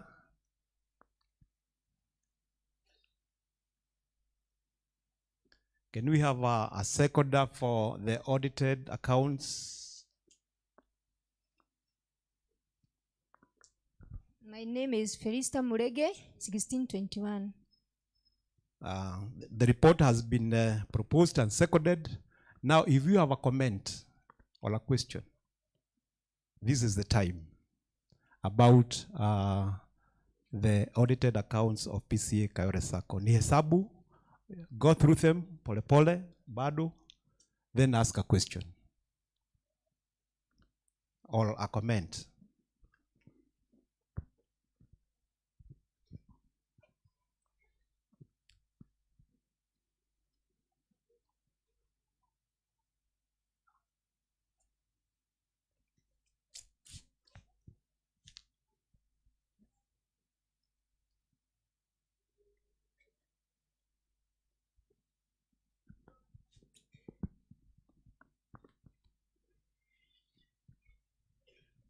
Good afternoon. My name is Christopher Kifango, member 5745. I just want to commend our auditor, Mr. Joroge.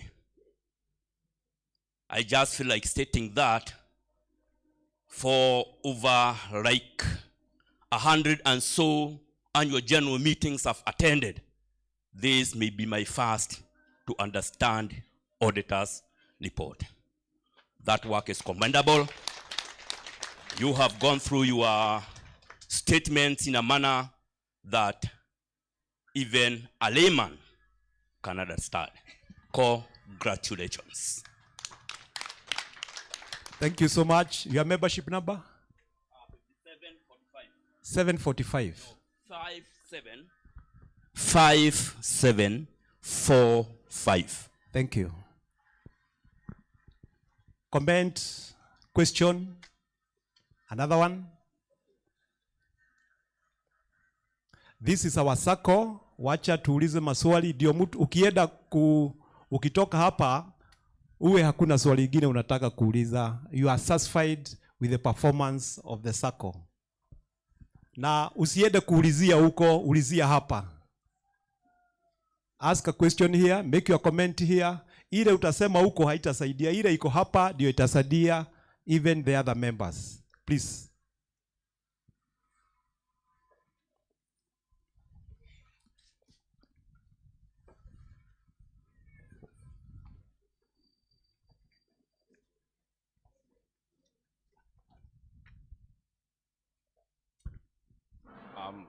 My name is Chege Njoroge, and my question is, kwa nini provisions of the doubtful loans has Jacob accurately provided for, and yet mnataka kutoa pesa kwa guarantors? That is not fair.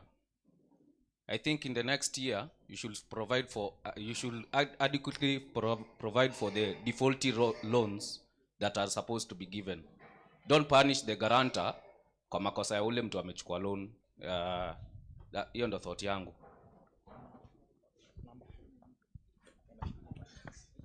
Member number and your name, please.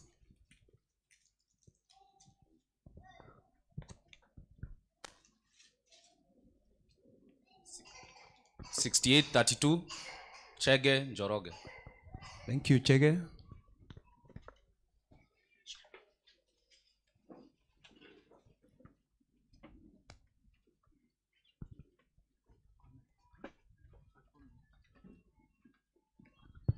Good morning, everybody. Member number 1705. Just a comment. Name? Name John Kamau Kiarie. Just a comment or a recommendation. When we are reading the report of Supervisory Committee, they requested us to give a chance to the independent auditor.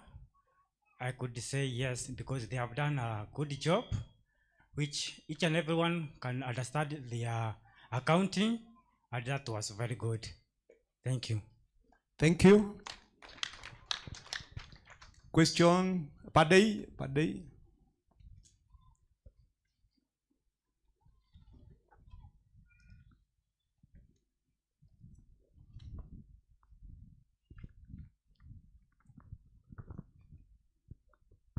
Okay, thank you. Kwa jina langu ni Jona Mungai Juguna, number 716. Nilikuwa kwanza na recommend kazi ya audit. Kweli kazi ni mzuri, imefanyika vyema, na kama vile tumeelezwa na another member, surely most of us we have understood it and we have followed it very well in such a way that now we can be able even to interpret how it is going. Lakini kuna swali ningetaka kuuliza about the taxes. That is page number 33. Pale ambapo tukiangalia 2022 ni 3.4 na 2021 ni 4.6. Na tukiangalia pesa ya 2021 ilikuwa kidogo kuliko ile ambayo imepatikana 2022. Swali langu ni, pesa zikikuwa nyingi huwa tax zinapungua ama how does it go? Because wakati tunataksiwa na serikali, ukipata pesa nyingi ndio unataksiwa pesa nyingi pia. Haya, swali lingine na nilikuwa about the chairman's report. Kama ningekubalishwa, am I supposed to ask even now for the chairman's report? You can ask. Okay, thank you. I also thank our chairman for the good report alitupatia, na pia on the marketing, that is page number 24, on the marketing commission. Mtu akileta mtu anapata pesa nyingi, lakini kuna jambo sijaelewa kabisa. Hapo mwisho anasema and the member attains full share capital. Ni huyu member anaingia ama ni yule ambaye ameleta anaongezewa share capital? I would like to be clarified there. Thank you very much. Thank you. Any other question?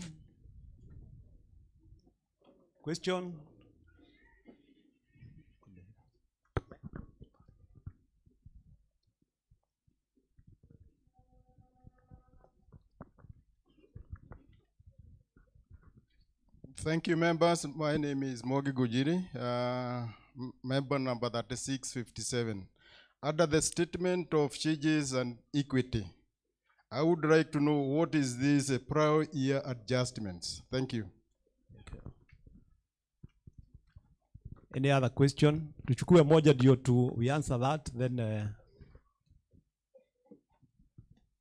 I'm John Denge na mimi ni member 7313, na Nimejoin last year. Wakati nilijoin sikuwa na group, and that's naona inaweza kuwa ngumu ku apply for a loan. Hiyo mtu anafanya namna gani?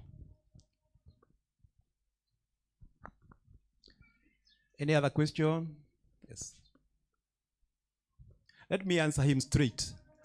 If you join the Pceakayole Sacco, we had said earlier, you try to form a group, because we usually give the loan 3 times or 4 times. If you have 100,000, we will give you 300,000.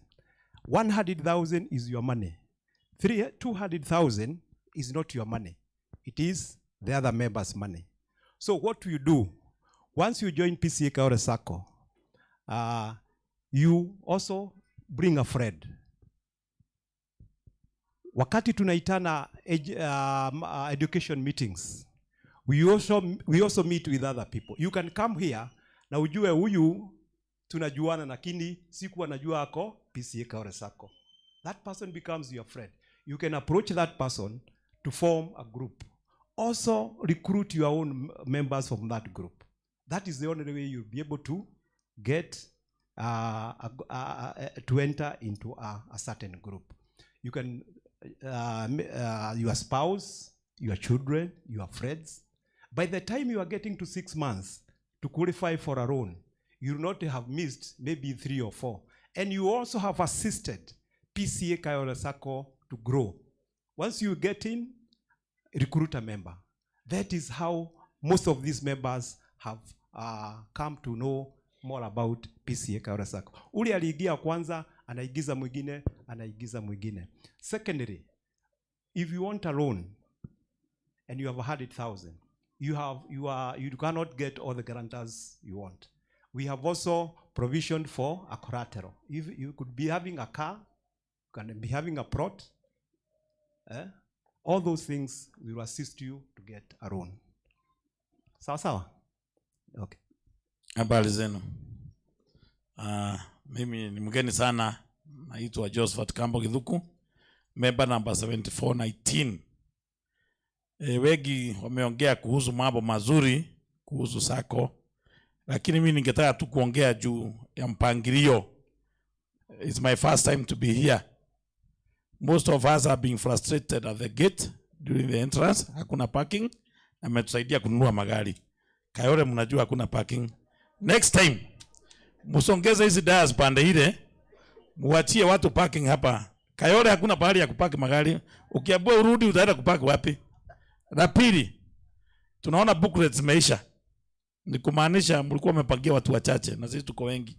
Ama mtaki members tuwe wengi. Kwa hivyo booklets zimeisha, silisha kitambo. Management iangalie mambo mawili. Parking ya wanachama. Sisi tuko na magari hapa, mwacha hii space yote imekuwa empty. Hakuna mtu anapaka hapo. Wengine wamerudi manyumbani kwao. Hata nimehumia mwenye KDD Prado ameambiwa arudi. Afadhali yangu ni Probox nimejifinya. Kwa hivyo next time management iangalie kutumia hiyo space huko, ndio watu wanapaki magari hapa, ndio members wanakuja wengi, sivyo? Yangu ni wao wengine wameongea mazuri, mimi nita study time niangalie. But angalie venye wa members watakuja wengi, booklets mingi na hiyo. Sawa?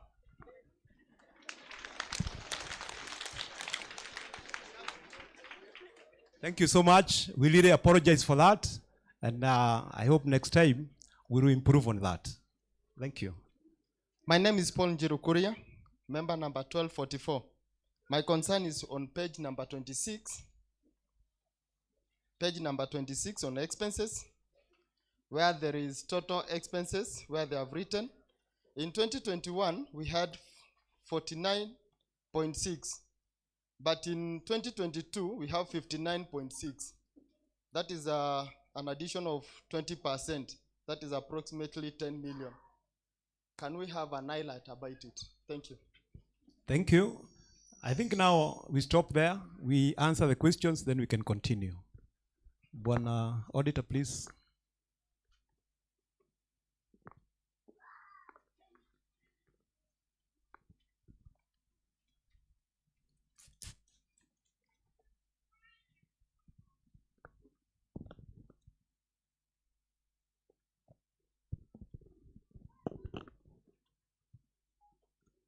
Thank you so much. Kuna zingine nitapatia bwana CEO. Lakini swali la kwanza bwana Chege watoa right is about provisions na the need of guarantors wasikuwa nasubiriwa. I think that's mostly issue with the board. Lakini kwa kuelewa hesabu ni kwa sababu provisions si kusema mtu asiitishwe pesa, si ni kweli? Ndio tumesema tumeongea na board ndio hizo provisions zipugue, ndio sako make profit. People have to repay they have to honor their obligations, ni kweli? Provision tu is a guideline ya sasa, ati ndio tusikue mwaka mmoja tupate tumeshtukia watu hawalipi pesa, thereby tuweke expenditure kubwa as a loss. We have to make a journey kidogo kidogo, lakini operation wise lazima watu walipe nini, si ni kweli? Na hiyo sasa ni yenu kama members na bylaw zenu, si ni kweli? So hiyo I think board wataelezea sana, lakini provisions zenye tumehesabu hapa ni kulingana na zile guidelines za sasa ya kwamba ndio tusikue tuna over declare our assets, si ni kweli? Hata kwa bank ukienda saa hii uende Standard Chartered ama Cooperative Bank, ukisoma hesabu yao watakwambia we have provided for 2 billion shillings in terms of potential losses. Lakini ukiingia kwa hiyo potential losses, si kusema ati kibebe akona pesa na amekataa kulipa, they are still going to use the mechanisms to recover either to assist the member ama to use other mechanisms. Number 2, taxes. Kuna swala limeulizwa, the taxes, why do we have our taxes going down yet our performance has gone up? Hiyo ni swali muhimu sana. Katika taxation ya SACCOs kuna mambo ambayo inazingatiwa. Ya kwanza, SACCO, we don't tax SACCOs as companies. Companies we just use a simple profit. Tutengeneza faida hii, apply 30%. Lakini SACCOs we don't tax interest from members loans. Sawa sawa? So tukienda kufanya tax computation, kwanza tunatega hiyo kado, tunasema hii we don't tax it. So other income ndio tuna tax. So ukiangalia PNL hapa utapata the bulk of the increase imetoka kwa sababu our interest on members loans imeongezeka from 45 to 55 million. Sawa sawa? Sawa sawa? Do you know our profit is high majorly because our interest we recovered from members loan iko high. Na sasa hiyo tumesema we don't tax, we exempt that. So tuna tax hizi zingine za kina Cusco and we tax 50% of it. So ndio unaona our tax charge imeenda chini kidogo kwa sababu the bulk of the income is exempt. Kuna swala la prior adjustment. Prior adjustment ni ukikuja kama sasa we as new auditors, we try to understand the books inside out. Ndio tukikuja hapa kusoma hii ripoti uko unaelewa how the SACCO books are. Na kuna vitu unapata either because of omission the previous years, hiyo miaka ilipita, unakuta maybe kitu kama depreciation haikuwa imehesabiwa vizuri, kuko na mapeni kidogo hapa na pale. Amortization, kuna expenditure ilikuwa imevuka mwaka kidogo. Sawa sawa?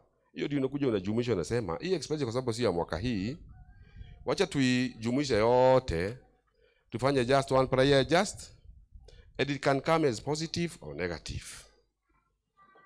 So hiyo ni ukiangalia miaka iliyopita, some omissions or errors that were done. Swali la mwisho limekuwa juu ya total expenditure. I think hiyo nitapatia CEO kwa sababu yeye ndiye day to day aseme ni kwa nini expenditure ime increase. Ni kweli? Sawa sawa?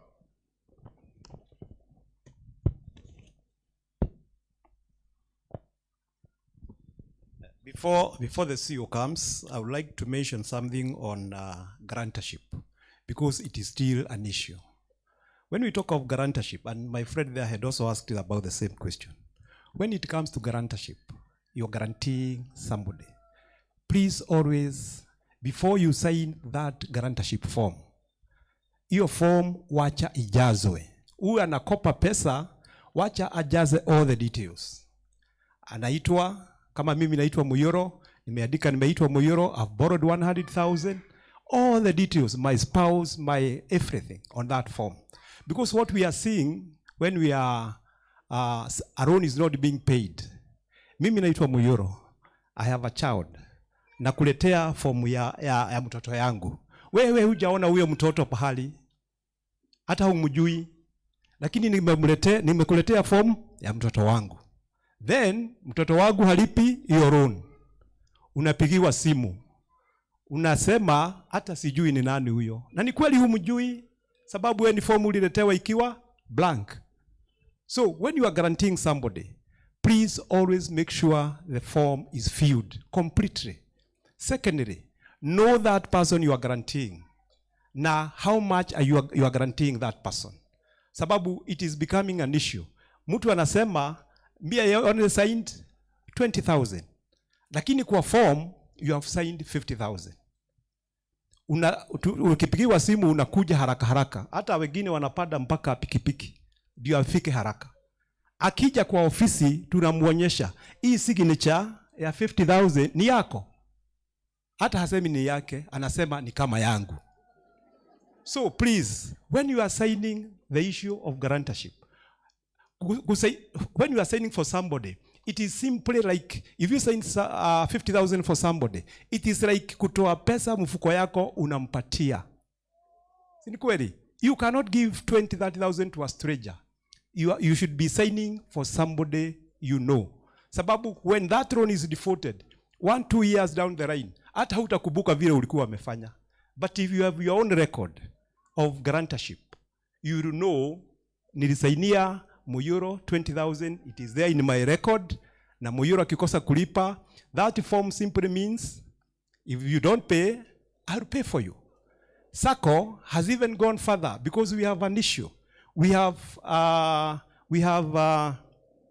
auctioneers, because ukikosa kulipa roni, kabla tuingie kwa guarantors, tunataka ku make sure that kama uko na property, pia it has been, tusiwekere guarantors hiyo mzigo kubwa. We have also engaged the court, the tribunal court, the Sacco tribunal court. Although mnajua in Kenya, courts take wrong. So we are trying all those ways to make sure that when you guarantee somebody, at least that loan is recovered. I would like the chairman to introduce the manager cooperative bank. There will be 1 or 2 things. Thank you. Thank you, Francis. Mr. Medo is our manager at the Coop Bank. So we are giving him 1 minute just to say something, because we've been working together with him and he has really been part of us in this particular year. Thank you. Karibu Bwana Medo. Thank you so much, Chairman, for the opportunity even to address this wonderful congregation. My name is Benjamin Medo. I'm the manager Cooperative Bank, your neighbor here. To start with, maybe the directors for the Sacco, the CEO, the staff, members present, invited guests, and all protocols observed. Hamjaboni. Praise God. Mine is very few. One is, I also need to echo what everyone has said here to congratulate Mr. Kebebe and associates. You have done a good work, Mr. Kebebe. Well done. For those of us who are accountant, you have really simplified those books in a very good way. 2 is to thank the board with the steward of Mr. Kagema for taking this circle this far. I believe it has been a milestone. We have been here severally. And to declare profitability year on year is not a mean feat. Sindio? So let's continue supporting him. And 2 is to thank all of you. I believe all of you have supported us in one way or the other as members, as a bank. Anytime I believe you get those checks and you bring them to ourselves, we are able to process them as fast as possible. And we thank you for that, because without you, we could not be where we are as a bank. Kwa hivyo pongezi kwenu and for the support that you've given to us. Finally, is that it may be just a rallying call to the CEO, Mr. Kihara, and the board, on a particular article, I think on page 37, on the investments that are made with the bank. Is it, I think, page 42? Yes, on the financial statements, article number 11, in terms of the investments within the core bank. Core bank has a very unique model whereby the cooperative bank is owned by the cooperative movement. The cooperative movement owns the bank at 61%, and the rest of the shareholding is owned by the individual members. If you have been following, we also declared we also read our books, I think the day before yesterday, and we declared a profitability of about 22 billion. This is through the support of the cooperative movement, which you are part of it. I only request the Board of Management to consider increasing the shareholding, because we paid a dividend of 1.5 shillings for every single share held. Maybe it's a request that you can consider making. I think that is it for me. I wish you a better stay, even as you continue with the rest part of the day. Asanteni sana.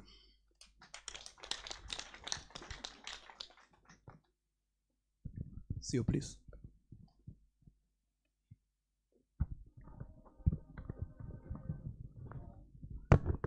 To answer your question, Bwana Jiro, the increase in expense, take note that interest paid to you members is an expense. Interest paid to members. If you go to page number 33, last year we paid you members 33 million. You received that amount, 33 million. This year we are proposing that you members be given 41 million. You see, there is an increase. It is a benefit to you people, yes, but it's an expense to the Sacco. So you note that last year, that is the year 2021, you are given 33 million, was shared among you members. But in the year 2022, we are proposing you be given 41 million 472,085. You see, there is an increase with around 12 million or 9 million for that case. So there is an increase there. Also take note, we had not yet left the COVID period in the year 2021. So we were restricted to so many activities. But come the year 2022, the country was fully opened and we engaged in so many activities, meaning the expenses increased. I hope I've answered your question. Also to Jonah, you asked the question about the payment on commission. Commission is paid 500 after a member, the one who have been introduced, not the one who is already in. The member who have been introduced attain 12,000 the full share capital. Because you have a new member has the right to contribute the share capital slowly, but he is not given a membership until he gain the full share capital of 12,000. So the commission of 500 will be paid once that new member has attained the 12,000. I hope I've met your expectation. Thank you.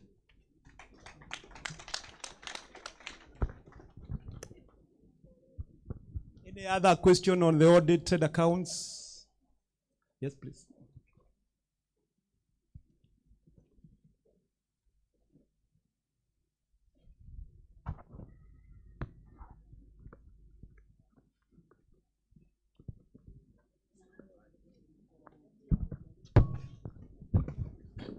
Bwana sifiwe. Mimi niko na swali hapa kwa super loan. I wanted to know, like, your name and member number. I'm Nelson Anjere. Member number ni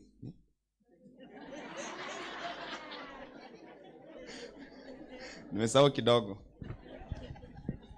I wanted to know hapa kwa kuchukua super loan, assuming maybe you want to buy a land, kapulot mahali, and you have 1 million in cash, na hapa wanauza 2 million. Are you allowed to come and deposit that 1 million then uchukue loan? And how long does it take for you to qualify that?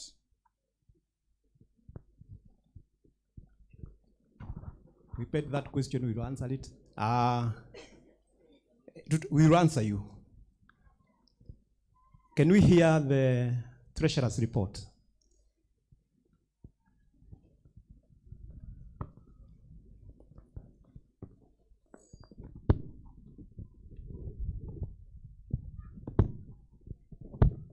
The invited guests, our fellow corporate members, my fellow board of members, supervisories, our staff, and all the protocol of staff. Good morning. Is it morning? It's afternoon. Yeah, God is good. And all the time. Wow, thank you. My name is Evanson Karanja Oidhaka. More to that, I'm born again. I'm going to take you through the Treasury's report for this AGM. It's my pleasure to give you the following achievement for the financial year ended that 1st December 2022. We are in page 16, please, members. Page 16. Number 1 is the total revenue. Despite the harsh economic times that was during the year under review, our society continued to report positive growth in revenue. I applaud all of you for the contribution that each one did during the year. Nevertheless, remember you can still report even better results in future if all of us play our part. Our major source of income, being the interest from the loans to members, has continued to grow despite the challenges due to non-performing loans. It is my humble appeal that let us all honor our obligation to pay our loans diligently. And for those who haven't taken any loans, please do so.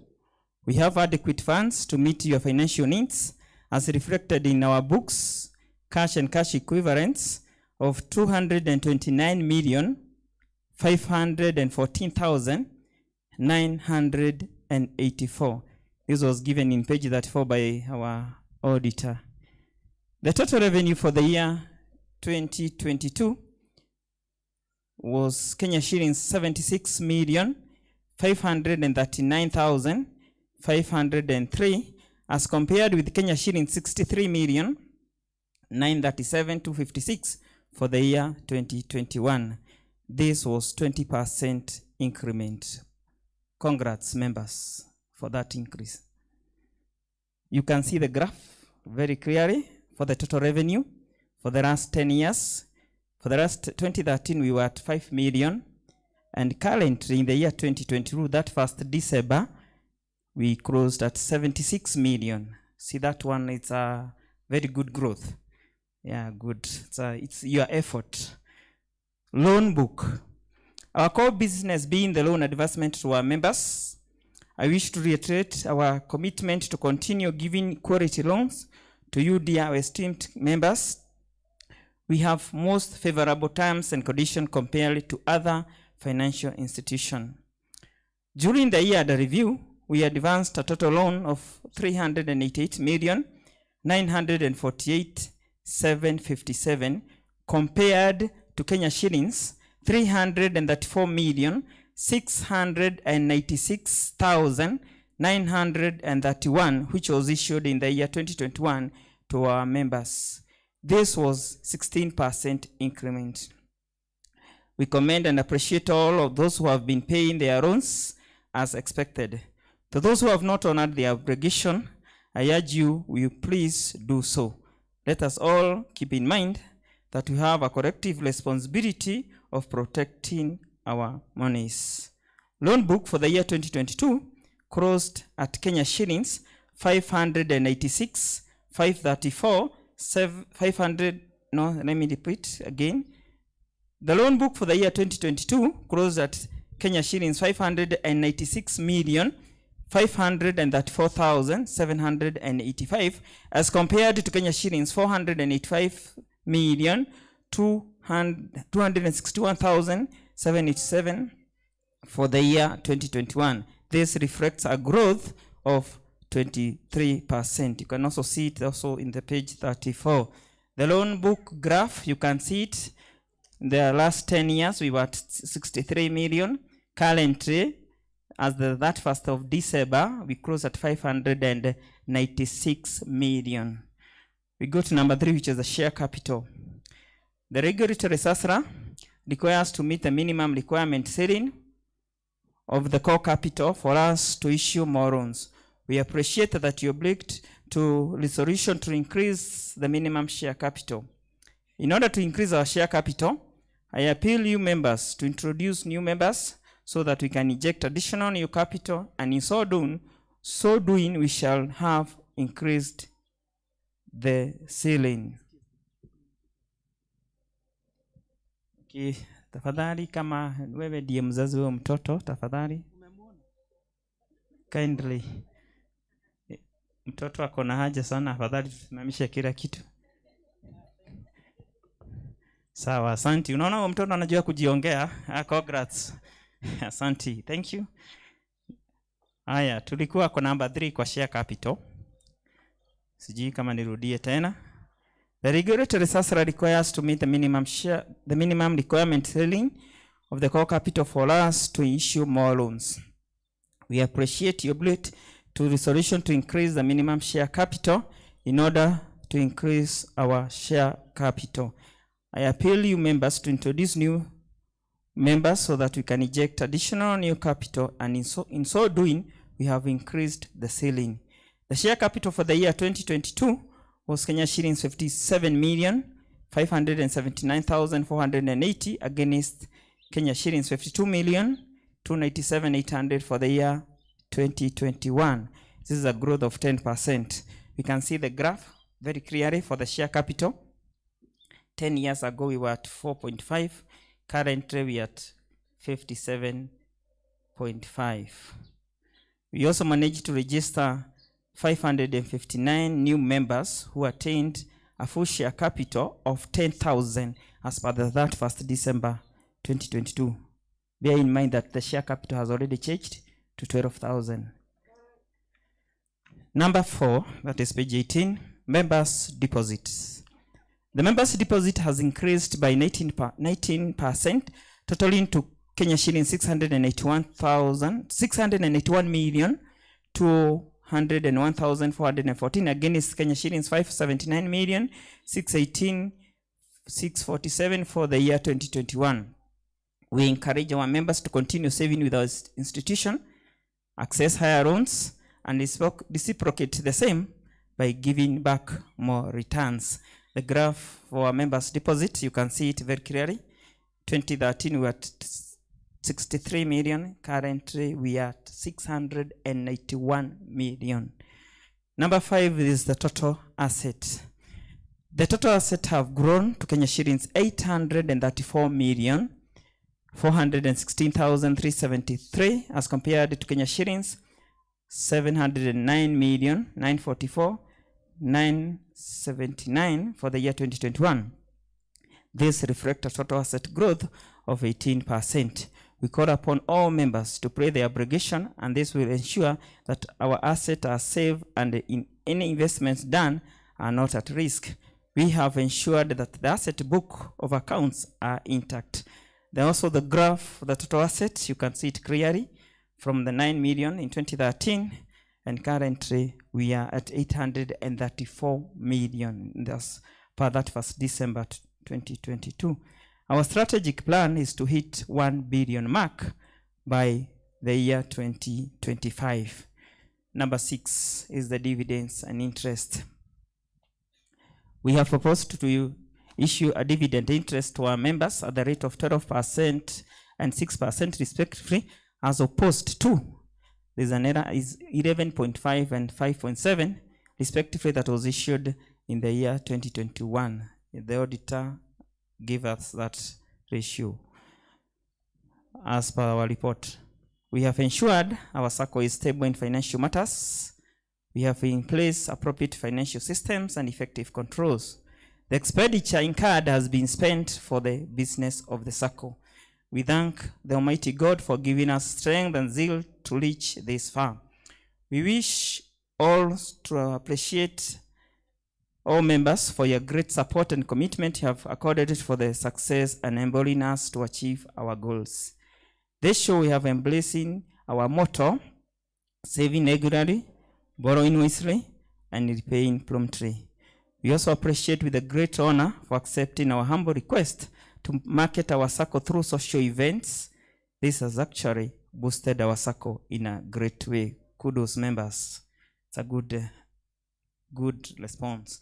As I conclude, we thank our members. Despite the high economic and general election challenges, which was held on last year, 9th of August 2022, most of our members continued to honor their obligation. I thank Board of Management, the staff led by our able CEO, Mr. Benson Kihara, Ministry of Cooperatives, SASRA, and Pceakayole Church for supporting us and giving us a good environment. We can't forget to appreciate our other stakeholders who have been very supportive to this institution, whom they include the Cooperative Bank, COSCO, CIC, Britam, the Valuers, legal consultants, and many others. May God bless you. CPK Ivanson Karanja Waidaka. God bless you.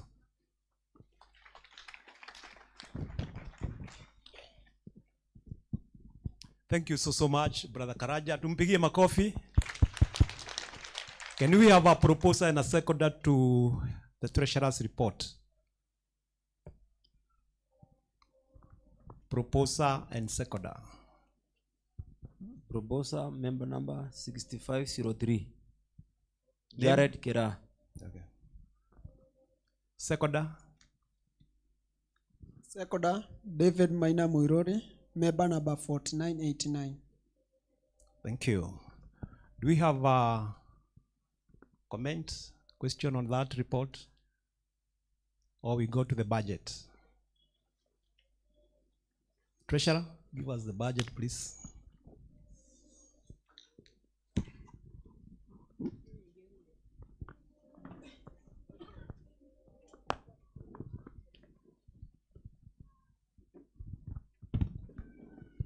Good afternoon, members. I want us, all of us, to go to page number 41.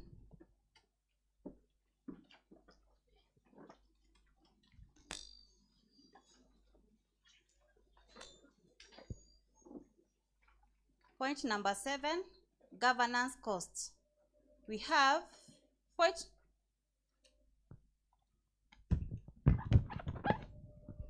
governance costs, that is point number 7, page 41. We have education and training. Previously, 2021 was 337,000. Currently, 2022, we have 1,143,957, an increase of 806,956, a percentage increase of 70%. We go to annual general meeting and expense. We had 396,600. 13,12,050, an increase of 915,470, an increase of 67%. I don't understand. That percent ratio increase is too high. We also go to the same point. Point number 9. That is depreciation and amortization of intangible assets. Our intangible asset currently, we are saying it's our software. What was the cost? What is the scrap value? So that we can get a depreciation or amortization of 470,854,100. What rate have you used to come to this ratio? How many years do you expect to use the software to arrive at 470,854,000 as the amortization of the year? Thank you.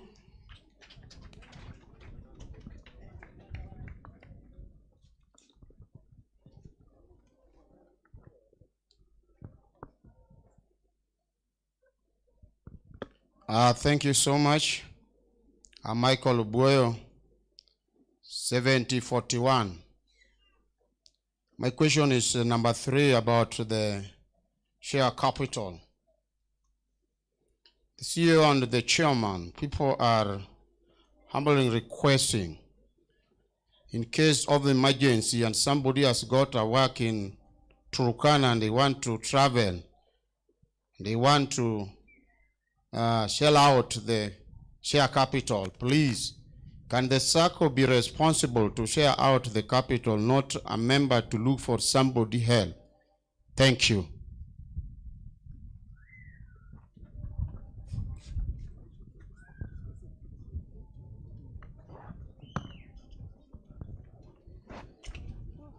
Thank you. Member number 6168, Lina Njeri, page 19, hapo kwa dividend, umesema interest to our members rate is 12% and 6% respectively. Sasa respectively ndio nani ama hatuelewi? Thank you, thank you. Members, please.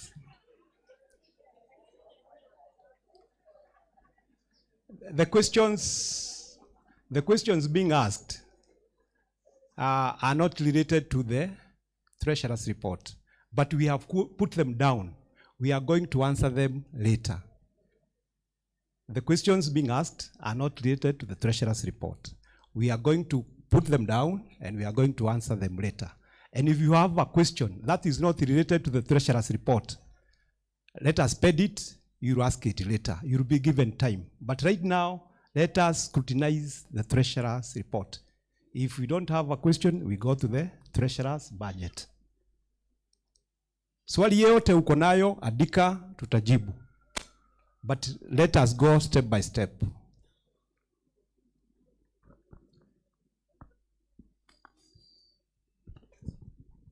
Asante.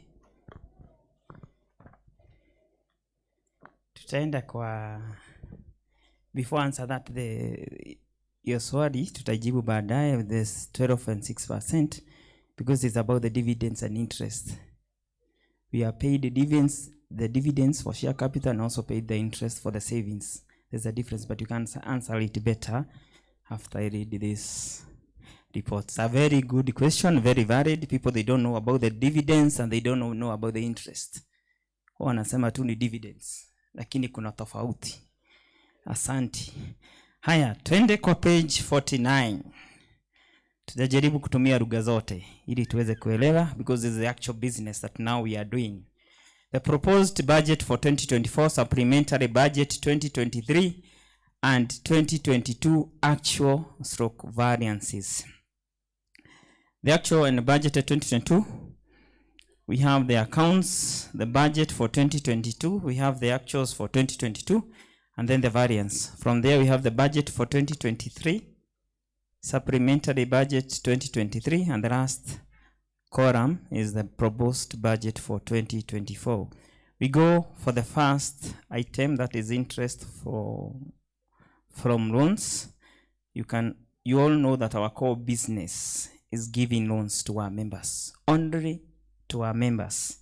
So the interest that we had budgeted to earn an interest of 53 million, but the actual came to 55,782,095.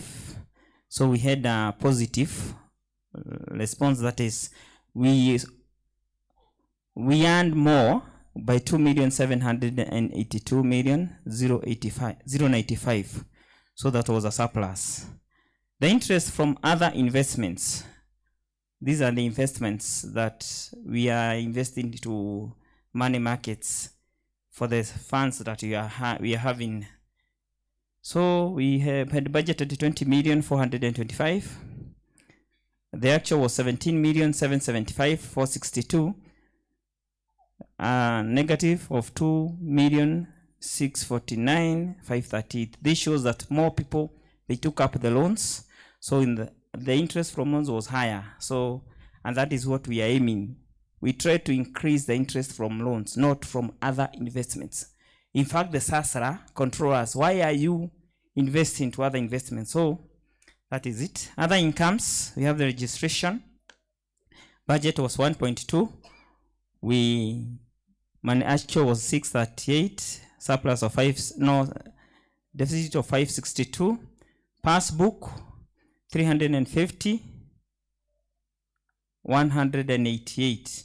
And I request kindly, with your permission, allow me we go just straight. Let me kindly repeat again from the word go, because I have left the budget for 2023. With your permission, please. Interest from loan, that is 53 million, actual 55 million, a variance of 2.782. The budget for 2023 this year was 63 million 600. The proposed budget for 2024 is 70 million. Investment from other investments was 20 million 425 million. The actual was 17 million 775 462. Variance of 2 million 649 538. Budgeted, that was passed last year, was 22 million 346 226.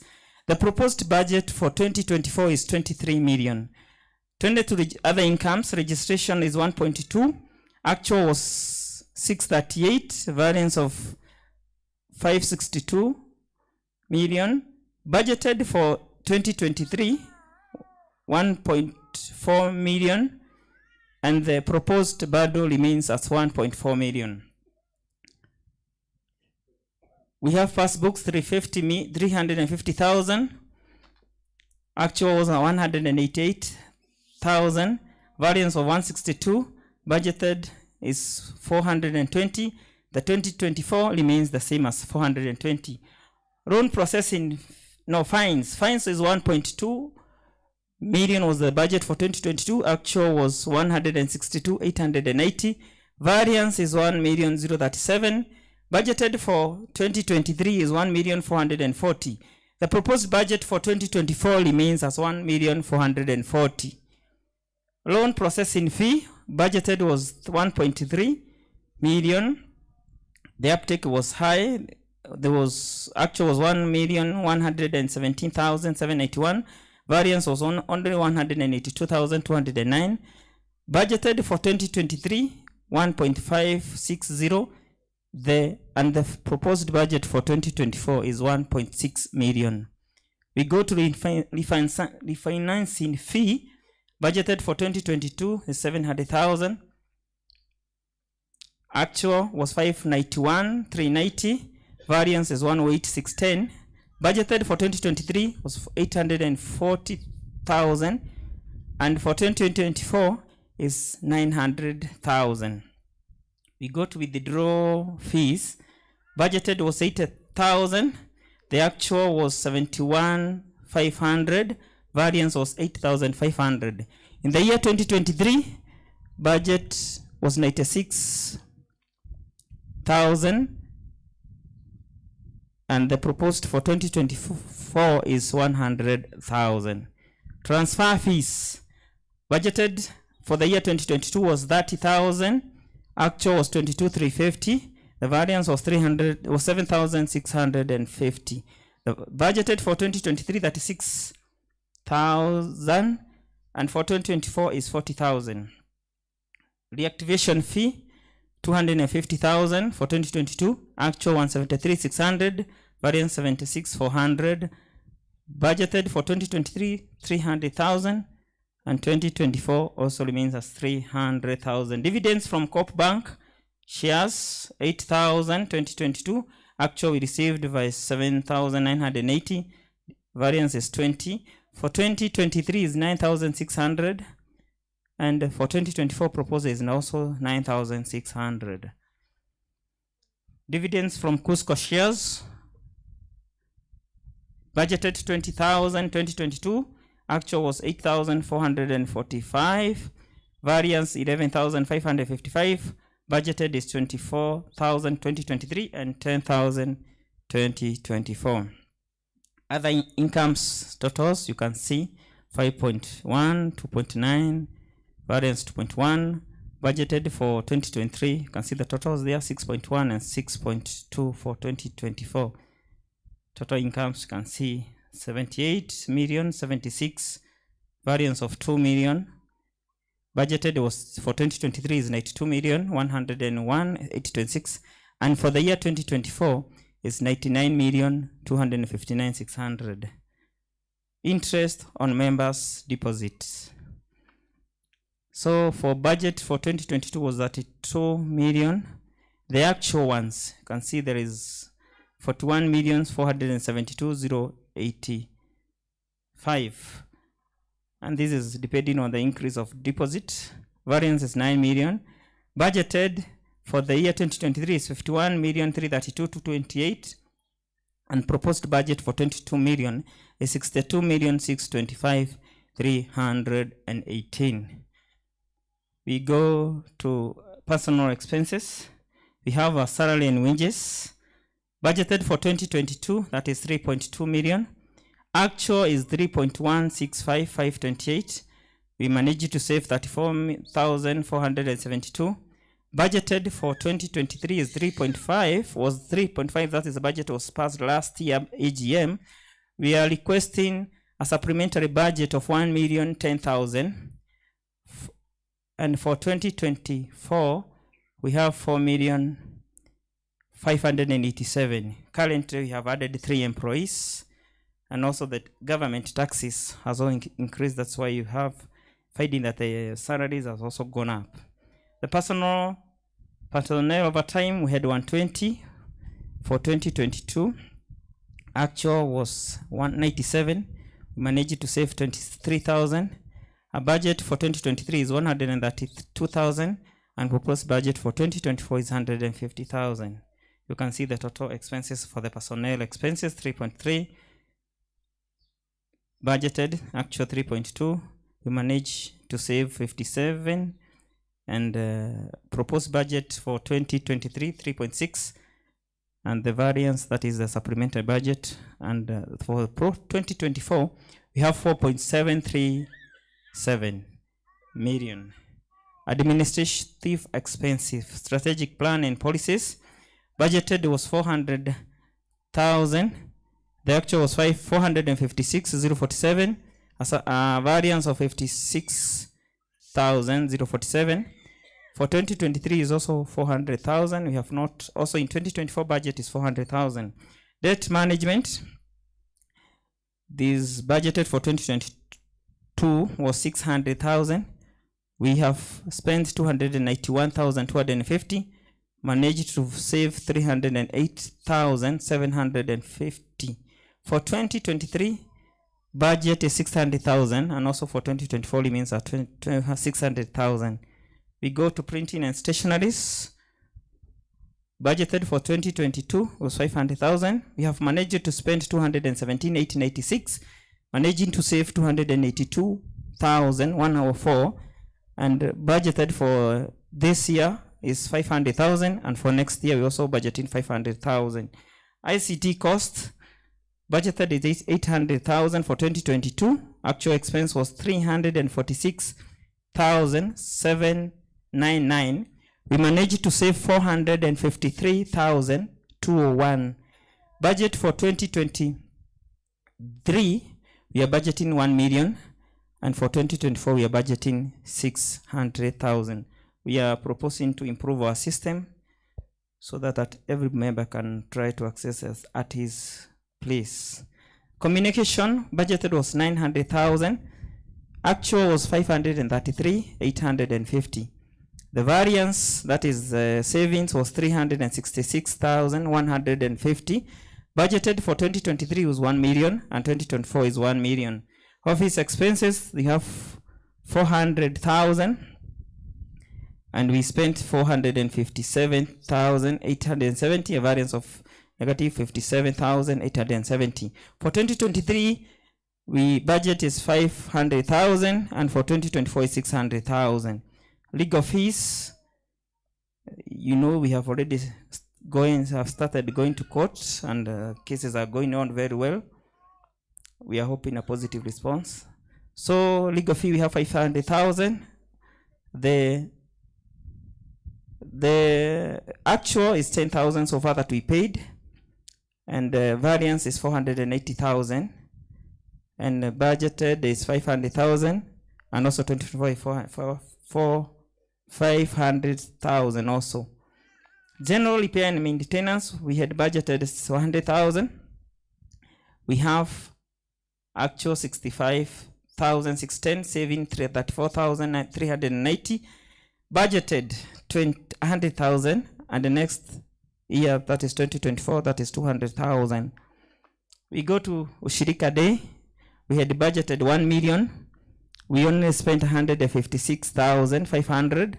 We managed to save 843,500. Budget for next year is 1 million, and also for this year and for next year is 1 million. License, we have 100,000 for 2022 budget. Actual expense is 82,730, saving 17,270. Budget for 2023 and 2024 is 200,000, 200,000. Sasra levy, we had not budgeted, but last year was budgeted this year that is 600,000, and next year we are budgeting 700,000. Cusco service levy charge, budget was 2,400, the actual expense is 2,400. Budget for 2023 and 2024 that remains the same as 2,400. Depreciation and amortization 1 million for 2022. Actual was 1,019,818. A negative surplus, a negative of 19,818. Budget for 2023 is 1.1 million, and also for 2024 is 1.1 million. Utility bills, we had budgeted 500,000. Actual is 360,000. For the variance is 140, which is a positive. And budget for 2023 is 500,000. 2024 is 600,000. Union subscription, we had budgeted 20,000. We did not pay any subscription for the union, so the variance is positive variance, that is saving of 20,000. For 2023 and 2024, the budget remains the same as 20,000. Post office budget was 12,000. Actual is 9,450. Variance, that is positive variance, is 2,550. A budget for this year 15,000, and for next year 2024 remains the same. You can see the total administration expenses that we had budgeted 6,834,400. The actual expense was 4,010,220. We managed to save 2,824,180, and the budget for 2023 was 5.7 million, and the total for 2024 is 6.393,266. 24 provision for loan loss. So provision for loan loss, this has been discussed a lot due to non-performing loans. For 2022, we had budgeted 2 million. The actual was 3 million. Variance is 1 million. 2023 budget is 4 million, but that was the one that was passed last AGM. We are requesting to add more so that we can try to reach as per the SASRA requirement. So we are requesting to have a surplus, to have a supplementary budget of 500,000. And for 2024, we shall have provision of 6.5 million. If you don't go as per the SASRA requirement, we will not be required to operate the Sacco. So we have to increase the provision, but it's a member's responsibility to ensure that you have paid the loan faith-free. Provision for tax for 2022 was budgeted was 2.3. The actual was 3.415,132. The variance was 1,115,132. The budget that was passed last AGM was 3 million. We are requesting for a surplus to pay tax of 4 million. And for next year, that is 8 million. You are aware, all of us, that there is an introduction of excise duty, of which previously we were not paying. So donation, we go to 600,000. Actual was 145,000, saving 455,000. and budgeted is 500,000. And for next year is also 500,000. Marketing expenses, we had to budgeted 1.3. Actual was 1.130889. And variance is 169,101. The budgeted for 2023 was 2 million, and also for 2024 was 2 million. Governance expenses, IGM expenses, budgeted was 1.5, actual was 1.312050, managed to save 197,950. Budgeted for 2023 was 1,500,000, and for 2024 1,800,000. Seminar and education, this is combined, we had budgeted 1.5. The actual was 1.143957. Variance 356,043. Budgeted for 2023 is 2 million, and also for 2024 is 2 million. Supervisory allowances was budgeted was 270. Actual was 170, saving of 93,000. Budgeted was 300,000 for this year and for the next year. We go for management allowances. Budgeted was 2.7. Actual was 2.975. Variance of 275. Budgeted was 2.75 for this year, and also for next year is 2.7. We have transport and subsistence in 81.5. 2022 budgeted. Actual was 1,505,200 shillings. The saving of 484,800. The budgeted for this year is 1.7, and also for next year is 1.7. You can see the total governance expenses. We go to finance and professional expenses. Bank charges was budgeted 60,000. The actual was 39,100. We managed to save 20,900. Next year is 70,000. This year is 70,000, and also next year is 70,000. Audit fees. Audit fee, that is 120,000 was budgeted. The actual was 92,800. Variance is 27,200. Budget for 2023 and 2024 remains as 130. Supervisory fee. There is a fee that we pay for supervisory. There is 5,000 for 2022. The actual is 8,000, and the variance is 3,000. Budgeted for 2023 remains 5,000, 5,000. We go to internal audit fee. We have 100,000 budgeted. We have paid 25,000. Variance is 75,000. Budget for 2023 and 2024 remains as 120. Recoverable expenses, we have 200,000 budgeted for 2022, remains at the same. Actual 200 shillings. Also in 2023 and 2024 remains as Kenya shillings 200. You can see the totals for the totals there: 285, 200, 165, 100, 120, 100, the 25 for the 2023, and also remains the same for 2024. Computer and accessories. We had budgeted 700,000 in 2022. We spent 168,000. The variance, that is the savings, we managed to save 532,000. And the budget for 2023 is 500,000. The proposed budget for 2024, we only proposed to have 200,000 only. Furnitures and equipment, we had budgeted 200,000. We actually spent 300,000. Variance is 100,000, which is in a negative. There is budget for 2023 is 300,000, and also for 2024 remains the same. Printer, we had budgeted 100,000. We managed to spend 52,000. Variance of 48,000, which is saving. And budget for 2023 was 150,000. For next year is 100,000. Software upgrade. Our budget was 1 million. We didn't upgrade. And variance, we managed to save 1 million. And the budget for 2023 is 1 million.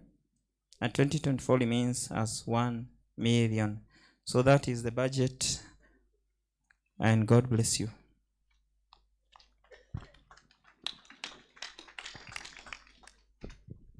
Thank you brother Karaja. Tumpigie makofi. Na hesabu sio rahisi. And Kabra, unajua amesimama hapa kwa jua for almost 30 minutes. Na ndiye anaanza endelea na to answer some of the questions we have. But before he rests na kunywa maji kidogo, I would request APA Insurance, CIC Insurance, watuongereshe kidogo. Hiyo swali uko nayo ya budget, weka pahali, andika. After this, we will answer all the questions. APA and CIC Insurance.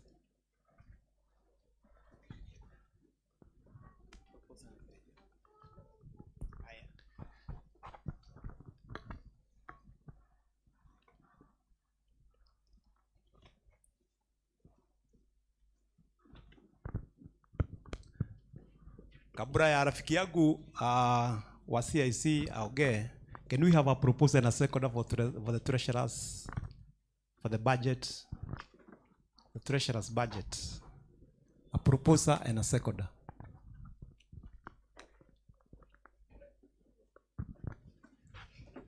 Hamjambo wanachama.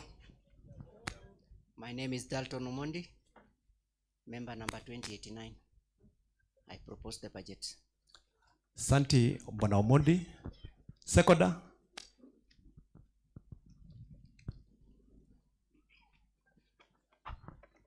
Good afternoon. My name is Simon Mutinda, number 6454. I propose. You second. Oh, sorry, I second. Thank you.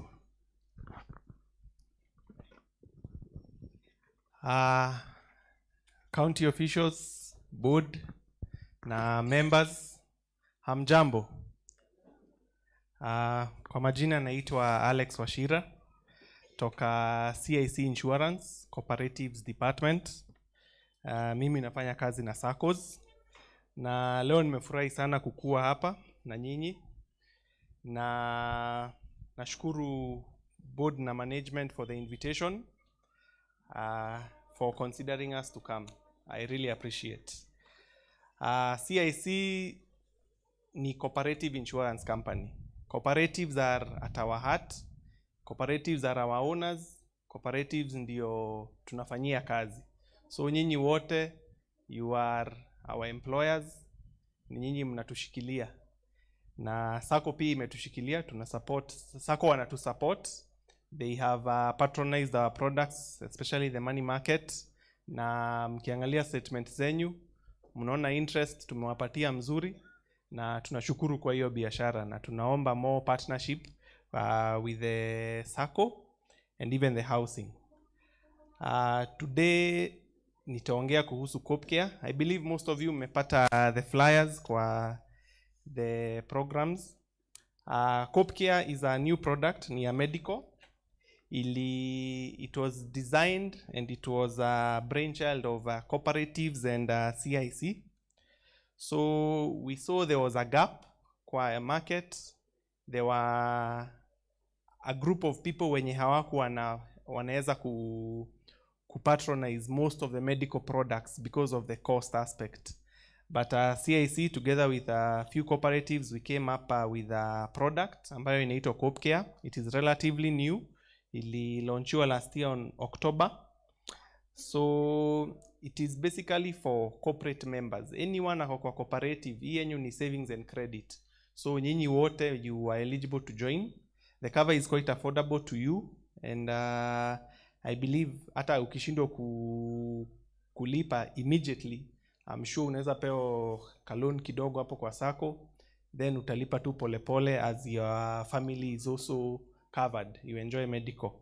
So one thing naweza wa urge in terms of medical is don't wait until uende hospitali uambiwe uko na hii, uko na ugonjwa hii, alafu ukimbie kuchukua medical.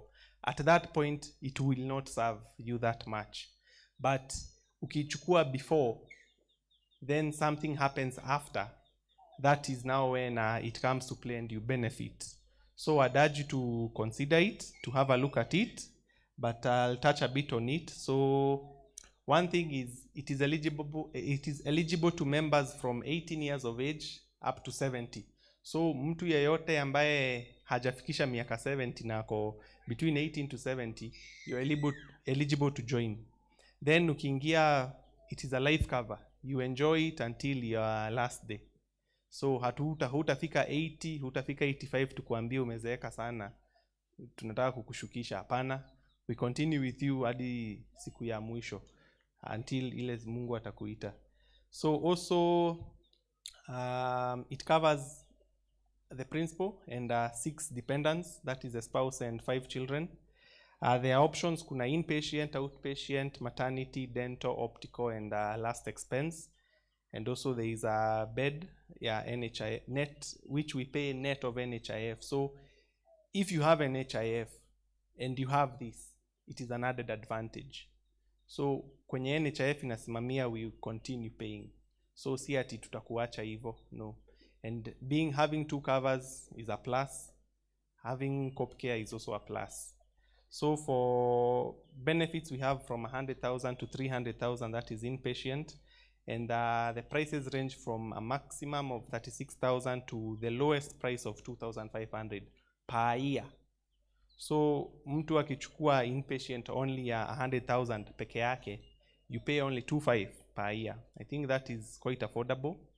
Na itashikilia mahali. Yes. Also, another thing I'd want to mention is other products we have. I have a team there of 3 colleagues, 3 of my colleagues.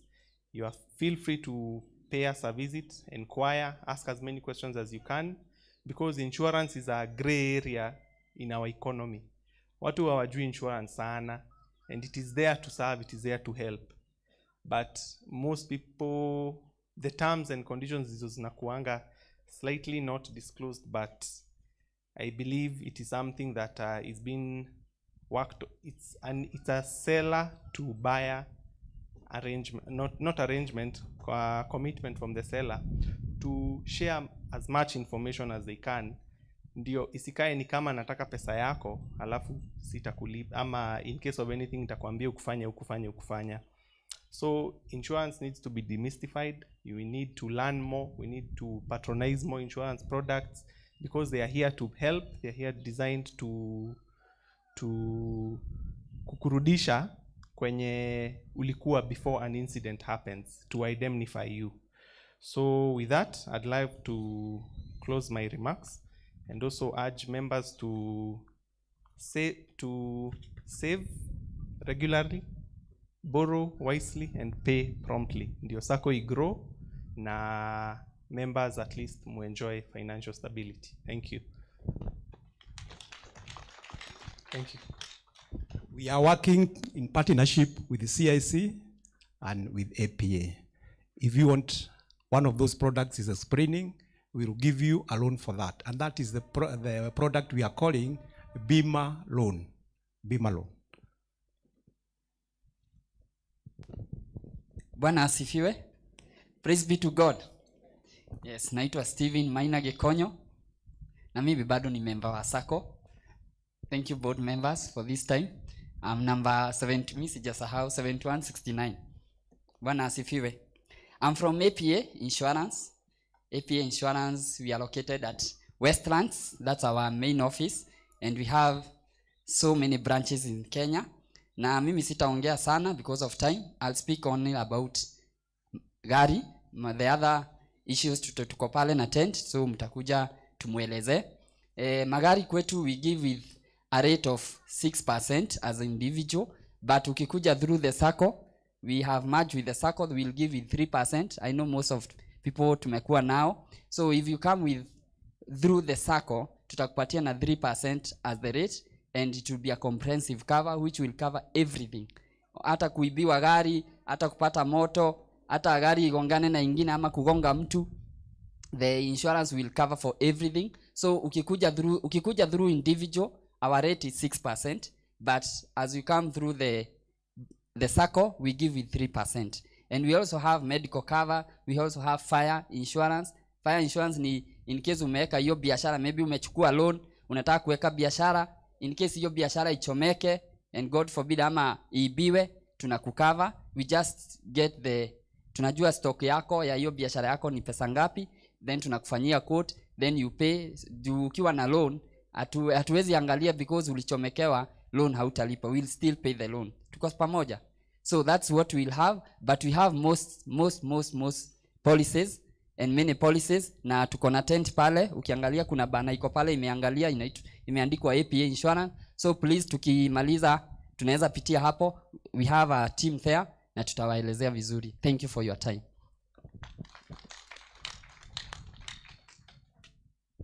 Thank you so much, brother.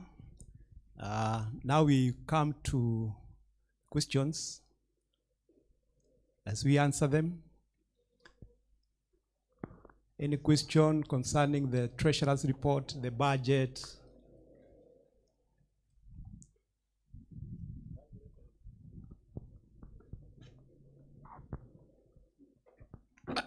Good afternoon. Member number 2352, Kagema Muthami is my name. To the treasurer, just a question and maybe some explanation on the accounting principles used here, or especially from items that have given us a negative difference. For example, registration, the 2022 budget was 1.2.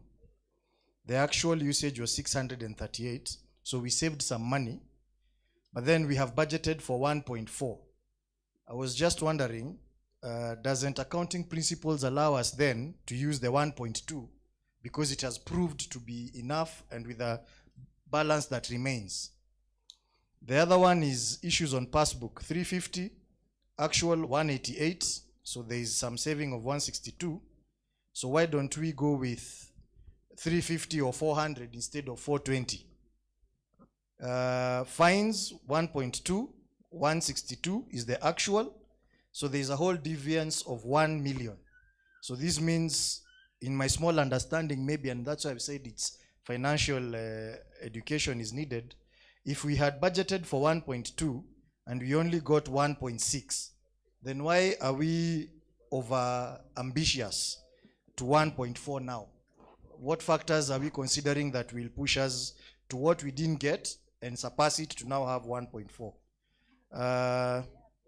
The refinancing also, basically all these things that have had some money remain, why don't we use the actual figures that we budgeted for, and maybe if we are to adjust, not multiply them by 2 or whatever, just add a small margin on top.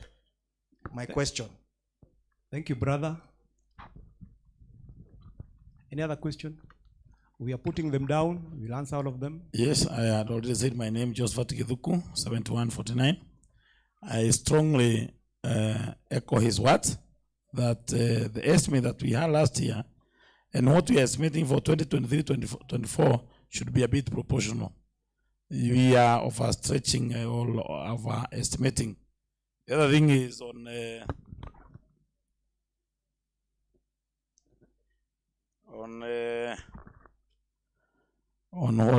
interest on members' deposit. We had budgeted for that 2 million, but we had 41 million. Again, you are posting it as negative, and I believe that is a positive. Again, on what my friend has said, on the Ushirika Day, we had budgeted for 1 million. We actually spent 156,000. You again are budgeting 1 million. I don't want to cut you short, but all those variations. I'm through. Yeah, all those variations, the CEO is here to answer all those questions. Okay, on the back page. Yes. I'm seated opposite to the DJ. We are opposite. But the red there is next to the DJ. Is the Pceakayole opposite a cooperative or next to the cooperative? Thank you, brother. Please, members, let us not repeat questions. All the questions that you have, ukisikia mwenzako ameuliza, we uliza tofauti. Because so that we may save time. Yes, brother. Amjambo. The PCA management, no protocol observed. I'm Benson Wachira Manyeki, member number 3043. I'm at, I think we are going well, but I'm in page 49, finance and professional expenses. I think computer and accessories, furnitures and equipment. I think when you buy furniture this year, next year don't buy furniture. You can stay 5 years without buying furniture. When you buy a computer today, you can take 5 to 6 years before buying another computer. So I think it should go down, not even being stagnant, because what we need in furniture or accessories is repair and maintenance. So you can check on that, but we are going well. But it should always go down. When we buy this plastic chair, we don't buy it next year. We just wash and clean. So new query. So that I think the Sacco might check on those expenses and they should go down. Thank you very much. Any other question? Thank you, brother. Per day.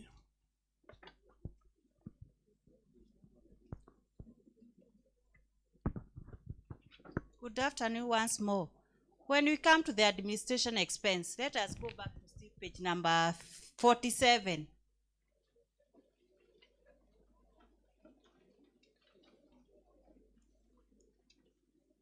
Please, Mr. Auditor, can we have all the items in administration not having a mixing up?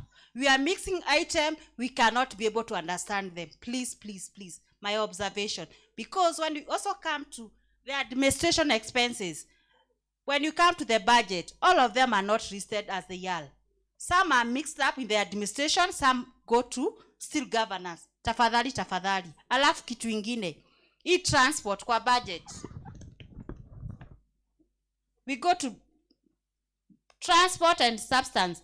We have 1.5, that was budget for 2022. We incurred 1,500,200.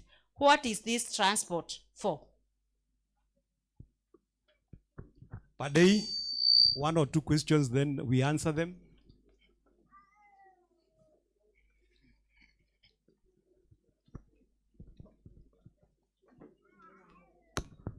Christine Mwambia, 5885. Page 9, Lisama Njoroge Kibebe quoted an annual audit fee 80,000. Then kwa budget, page 49, mkasema audit fee ni 120, hii 92,800. Alafu mnaongeza tena to 130. Nia? That one, we have 2 auditors. We have the external auditor and the internal auditor. Yeah. Okay, thank you. Again, I've stood for another question. Jonah Mungai Juguna, number 716. First of all, before I ask my question, I would like next time, next AGM, these people who are standing over there at this pulpit here, actually they are getting a lot of trouble because of sun. Next time put a kahema where they are talking at least to enjoy kidogo. So my kitabu ikiwa unaangalia unachomeka macho. So my question was at number 49 at donation. It's good that because you are a family of Pceakayole Sacco, it's good we understand where do we donate this money so that actually we can go at one boat. Thank you, brother.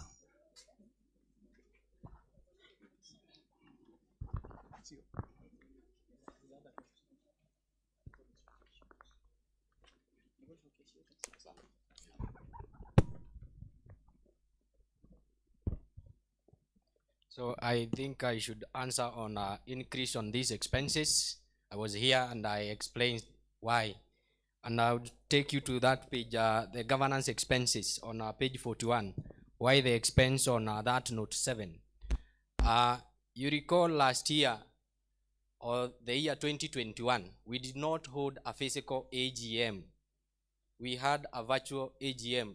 Thus the cost was very low to the extent of 396,600. But last year we held a physical AGM just like we are having here. That's why the cost left 396 to 1,312,050. I have Esther, I have answered your question. The same applies to education and training. We normally have members education, board education, staff education. In the year 2021, because of COVID, we were not allowed to move around. And even new members, we did not call you here for education. But in the year 2022, we had members education. In fact, we conducted 5. Group Leaders Forum, Super Savers Forum, and we also had 2 other members education, although most of you don't attend. So that is on governance. You also asked about amortization. Amortization is reducing the cost of software. The software that we bought, you amortize it at on 5 years, meaning the cost you divide it with 5 years, such that the cost that was there last year will go down. The software continues to depreciate or to lose value. It's like that phone that you have. It is the best make this year, but next year is not the best make. So it is amortized for 5 years. So that's why the cost, that amortization cost is equal in every year for a period of 5 years. This is the second year. So we have 478.54 in the year 2021. We have the very same figure for the year 2022, 478.54, 5 times until that asset become of no use. It is of use, yes, but obsolete. It can't fetch any value if you wish to dispose it. So that is amortization. To go to the question of dividend and interest, someone asked what is that respectively. That respectively, dividend is on share capital. The share capital that you have at 10,000 or more is what is paid at the rate of 12%. 12%. So 12% of 10,000 is 1,200, but it is subject to tax. KRA lazima achukue pesa yake. Also interest, the 6% is on your deposit. The rest of your money, if you have 100,000, 10,000 is share capital, 90,000 is deposit. 10,000 will earn at the rate of 12%, that is dividend. The interest is on deposit, the 6% of the rest of your money. If you have 100,000, 90,000 at 6%, but again take caution that it is on, what do you call it? I've forgotten. Anyway. So we have said interest on deposit is 6%. That balance, that figure you have there, you are saving less the share capital. To answer the question of budget, Bwana Kagema, the budget, if you go to that page 49, the incomes. The rule of the budget is you make a budget, you expend, or you project and you earn. Once you are done with that budget, you cannot go back at you have a balance. No, you have another year's budget. An year, a budget, and an actual of its own. So you don't carry forward. And on these incomes that you are quoting, you see, for the registration fee, we had projection, and these are incomes. These are not expenses. They work in the reverse way. Registration fee, we had projected that we shall earn ama tutapata 1,200,000, but we only managed to get 638. Why is it a negative? Because we did not achieve. We had projected we shall achieve 1.2, but we only managed 638. So we have that thing that is called variance, a negative. We did not make it. We did not make it to the extent of 1.2. Tulikuwa nyuma. If we could have worked harder, each member introducing a member, we could have attained the 1.2, but we only managed 638. So it is a negative. It's kind of a loss in quote. We did not achieve. So that's why the incomes have negatives. We projected so much, we did not attain. In fact, we were less. And going forward, we have an already made budget of the year 2023. You members passed it here.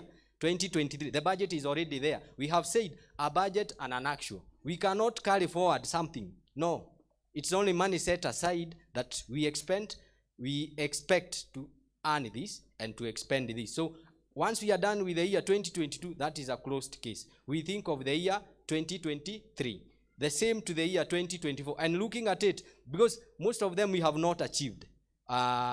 these incomes. That's why you look at the year 2023 and the budget for the year 2024 are almost equal, because you cannot continue budgeting more when already the reality is there that you have not achieved. You cannot proceed adding more. It's being realistic. Audit fee. Someone asked about the audit fee. The audit fee still remain at 80. Go to that page of expenses, professional expenses. But take note, the auditor asked for 80,000, but the government taxed that amount. So there's the amount that the auditor asked, and the government asked at 16%. That's why the cost is increasing. The auditor's fee is 80,000. You add VAT. The auditor will not quote like VAT is his money. No, that's not an expense to him. That's government money. The issue of donation. We normally donate money to the church and other charitable institutions. The church mostly, because there is so much that we have received from the church, and as such, we are obliged to give back to the church. So I think the issue of budget, because it's the one I'm seeing members not understanding. When you have expenses, you use less than what you had budgeted. That is a saving. So it is a plus there. If you use more than what you had budgeted on expenses, that is a negative.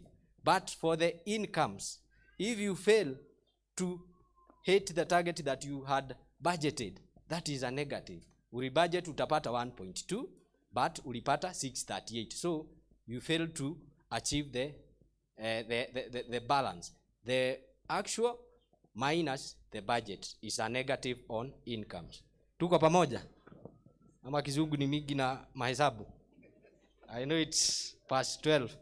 So they also, Bwana Manyeki, you asked about the asset, computer and accessory, and actually your sentiment has already been adhered to. Look at the budget 2024, computers and accessory.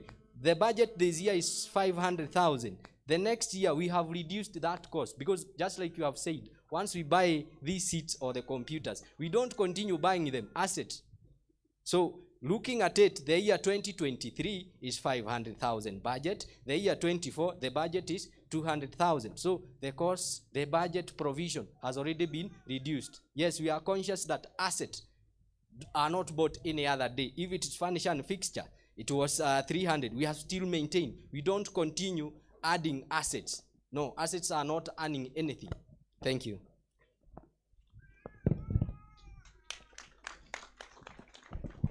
Thank you so much, Brother CEO. One burning question.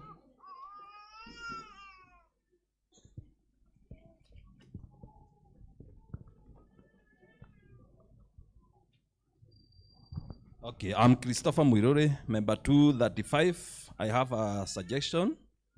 In our form where we apply the loan, we have a column for the figure. Can that column be made in words? Because, for example, if you guarantee somebody 10,000, it is very easy to manipulate to 70,000. When he find the CEO there, amwambia haitoshi ile guarantee, it is very easy to change that figure. Please, if you are budgeting, those forms can be budgeted for. My suggestion. Thank you. Noted, brother. We have noted. Thank you. One more question.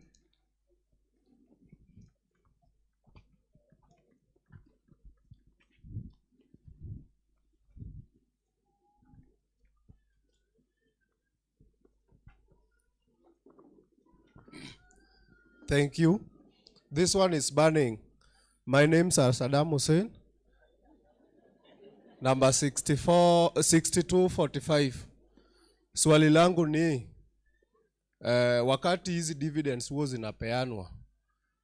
Calculation, unajua hii, I think this is, so many people are asking themselves, how do we get this dividend? Because I don't know, because when the calculation is being done, I don't know how we arrived at the amount that we are being given. So I was just asking to know, how do they do the calculation ndio upate ile dividend yako? Let's say like if you have a loan of let's say 50,000 na savings yako ni 200,000 na unafanyiwa calculation, how do you arrive at your dividend when you are being given? Thank you.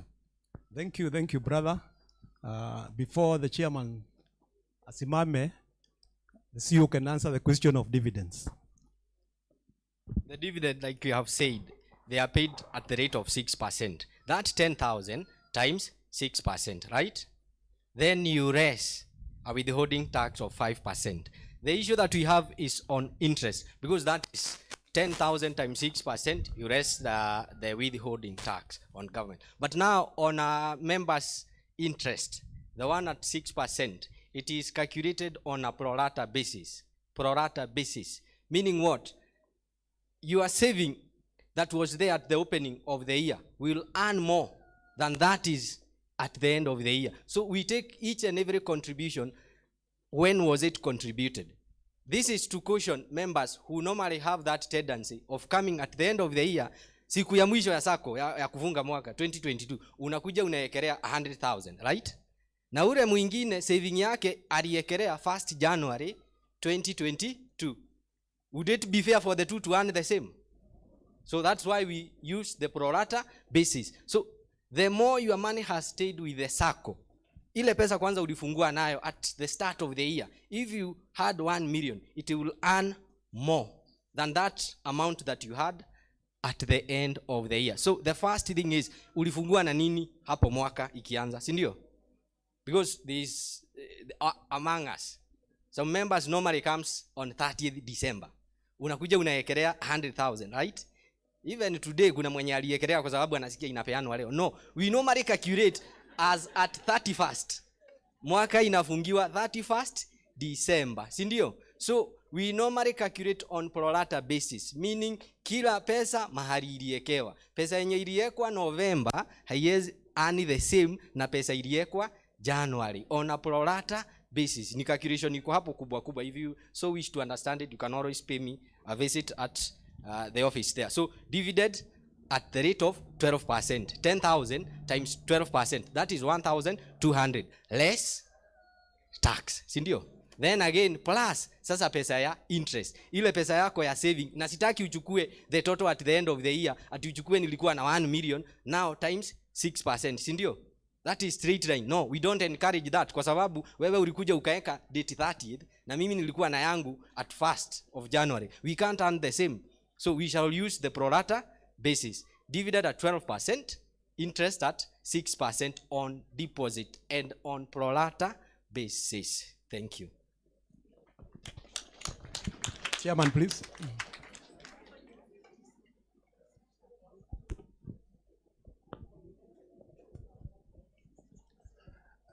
Thank you, Bonasio. When we were going on, our sub-county cooperatives officer, Jane Kimuyu, came in and she has not been introduced. Maybe you just start up, Jane. I'm sure you have time to take us into the next level. Makofi kwake kwa kufika, alikuwa kazi tu. I want to respond to a few questions that might not be here or there. Mwenye hesabu ni sio, mimi hesabu sio sana, lakini pia anaiangalia. There was some concern about the booklets. That one we will address next time. But we had gotten enough considering the number that reported last time. Unajua tukifanya hii mambo, tunaangalia wale walikuja mwaka uliopita na tunadhania 1,000 would be enough for this meeting. Sasa ndugu yangu ni kama watu walipita, kwa hivyo hiyo tutaangalia. Mambo ya magari washa watu wanunue na wakuje na nyingi. Tutaangalia parking sio hapa peke yake, sababu hapa ni church na tunakuwa na occasion zingine kubwa kuliko hii na watu bado tunatafutianga parking elsewhere. So tutaangalia, kwa hivyo watu wasiuze magari ama wakose kuja naye. Hiyo ni sawa. Tukirudi kwa mmoja wetu aliuliza juu ya share capital, yeye amehama Nairobi, anataka arudichiwe share capital ataibaki na leaders. Nataka tujue kuwa hii sacco mmeitwa sababu members wa Pceakayole Sacco ndio wanaamua. Sio sisi watu 9, watu 12, waamuzi ni nyinyi. Na pia tukifika kwa share capital, hiyo ni cooperative ministry. Ilisema ndio foundation ya sacco zote. Kwa hivyo hakuna sacco hata moja haina share capital. Na haiwezi kuwa ati utaiwacha pahali wewe urudichiwe pesa sababu unaenda. Hapana. ni jukumu yako kama unatoka. Ukienda nyumbani, tukideclare dividend hata kama hauko, utapata hiyo dividend juu ya hiyo cha capital. So it is an investment. Hapana ona kama ni punishment. Unakuja kusema simubaki na hii pesa, mtafute mtu. Hapana, wewe eda naye, share certificate utapewa, siku ya dividend utapata pesa yako. So it is not really a punishment. So when we insinuate at hii share capital, tukiwa leaders, tujue tutakufanyia nini, sisi hatutaweza. Kama utapata member, wewe lete, tuna transfer, hakuna shinda. It still remains as the foundation of a sacco. Mwingine akasema anatarajia kuchukua times 4 sababu amesikia times 4, anataka alete 1,000,000 leo, alafu akuje achukue 4,000,000. Sasa hiyo tena, hiyo ni mwana sacco. Yeye ni mwana sacco sababu hako, lakini njia ni moja ya kuwa ni mpaka utembee na wale wengine. Utembee na wale wengine. Na hiyo product tumesema ni mpaka uwe umechukua maroni ngapi bereni? 2 kama umesoma sawa. Na sasa kama umechukua 2, si unaona una build your capital pole ndio ufikiche. Ndio uchukue times 4. Sababu tukianzia kwa 800,000 ni 3.2. Hiyo ni pesa mingi sana. Na ni yetu itakuwa imetoka nje. Kwa hivyo ni mpaka uwe umeonyesha vile unaweza lipa. Kwa hivyo hapo unaweza jibu yeye nimwambie, huwezi kwenda kuleta hiyo pesa na unaweka namna hiyo. Even normally, under normal situations, huwezi kuingia sako umekaa una save 1,000. Unajua 1,000 times 12 ni 12,000 peke yake. 1 year. Alafu mwaka ikienda kuja tumefika hapa, wewe unaenda unatafuta pesa nyingine. Tunaitanga lump sum. Hatukubali namna hiyo. Jipange uende pole na wale wengine. Huwezi leta lump sum amount, alafu unaitisha loan. Tunaanza kuwa suspect. What is this that's happening? Umeboro hii pesa unataka kuchukua upeana na bado unatuambia ni business unaenda kufanya. Na pengine umeboro pesa kutoka kwingine. So ni ya muhimu utengeze rekodi yako na ndio tukiona character. Unajua character tunaiona hata hatukuoni wewe. Tunaona pesa iliingia namna gani, tunaulizana. Na huyu hata kama hatumjui. Na huyu iko kitu hapa katikati. Sababu tunaongea na figures na ile mambo tunaona.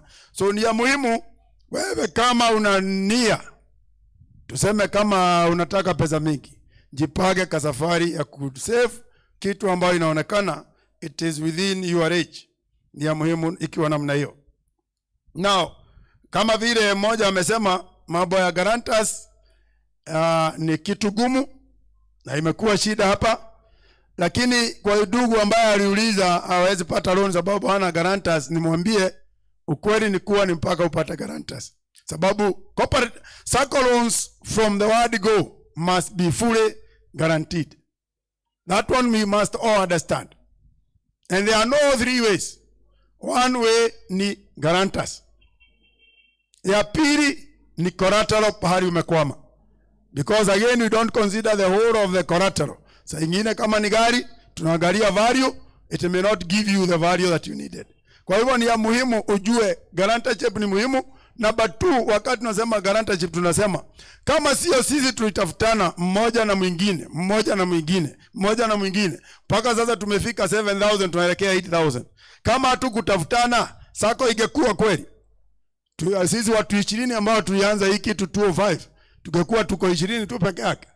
So ni ya muhimu vile tulibuild hii sako kuanza kutafuta marafiki, tukatafuta watu in the family. So when you are a family person, your wife, your husband, your children, wacha waigie sako, and then we grow all together because that is what it is about cooperative SACCOs. Because if you don't do that, then we cannot grow. And so in encouraging that, wewe ukiingia peke yako mara ya kwanza, of course you got the information from somebody. Wewe tafuta mwingine. Tumebudget pesa mingi ya kuwa ate watu wataingia na walete 1.4. The answer to that is, niko nimeuliza nyinyi, kila mtu alete mtu moja. Hata wale tumekuja leo, 1,000 people ambao wamekuja. Tukilete kila mtu afanye jukumu ya kulete mtu mmoja tu peke yake, then the amount that we have budgeted there is not a figure. It will be excess. So it is a question of us working on this. And that way we'll be able to achieve even much more kuliko ile tumefikisha wakati huu. Then I think I'm almost done. The other one is a question from my brother. Anasema, we are not next to cooperative bank. You know, English is varying, and it varies because it is a foreign language. Unajua? Kwa hivyo tukisema tuko next, hata tunasemanga tuko next to Naivas. Because what we are simply saying, and the answer is, if you are at cooperative bank, or you are at Naivas, would you really not be able to find where the PCA charge is? Either way, whether it is up or down or next or opposite, it doesn't matter much. The end result justifies the means, isn't it? So that is basically what we try to say, because saa ingine hatuwezi kusema how many meters, how many we walk and whatever, but basically we always say that if you are at Naivas and you are at Cooperative Bank, you will be able to find us. Number two is that even if, of course, you can always ask a question, where is this? Because Kenyans nowadays, they get lost even when they are seated. Yeah, pahali huko tu unauliza na PCA iko wapi? Na saa hiyo uko wapi? PCA ni pahali huko. So Kenyans will always ask questions, and I believe you are not exemptions. So thank you so much as I finish, and I believe I've answered a few of the questions that were really not covered by my CEO. Thank you. God bless. Thank you so much, Brother Chairman. Now we want to invite the ministry officials to come and do one or two things. Jane, please.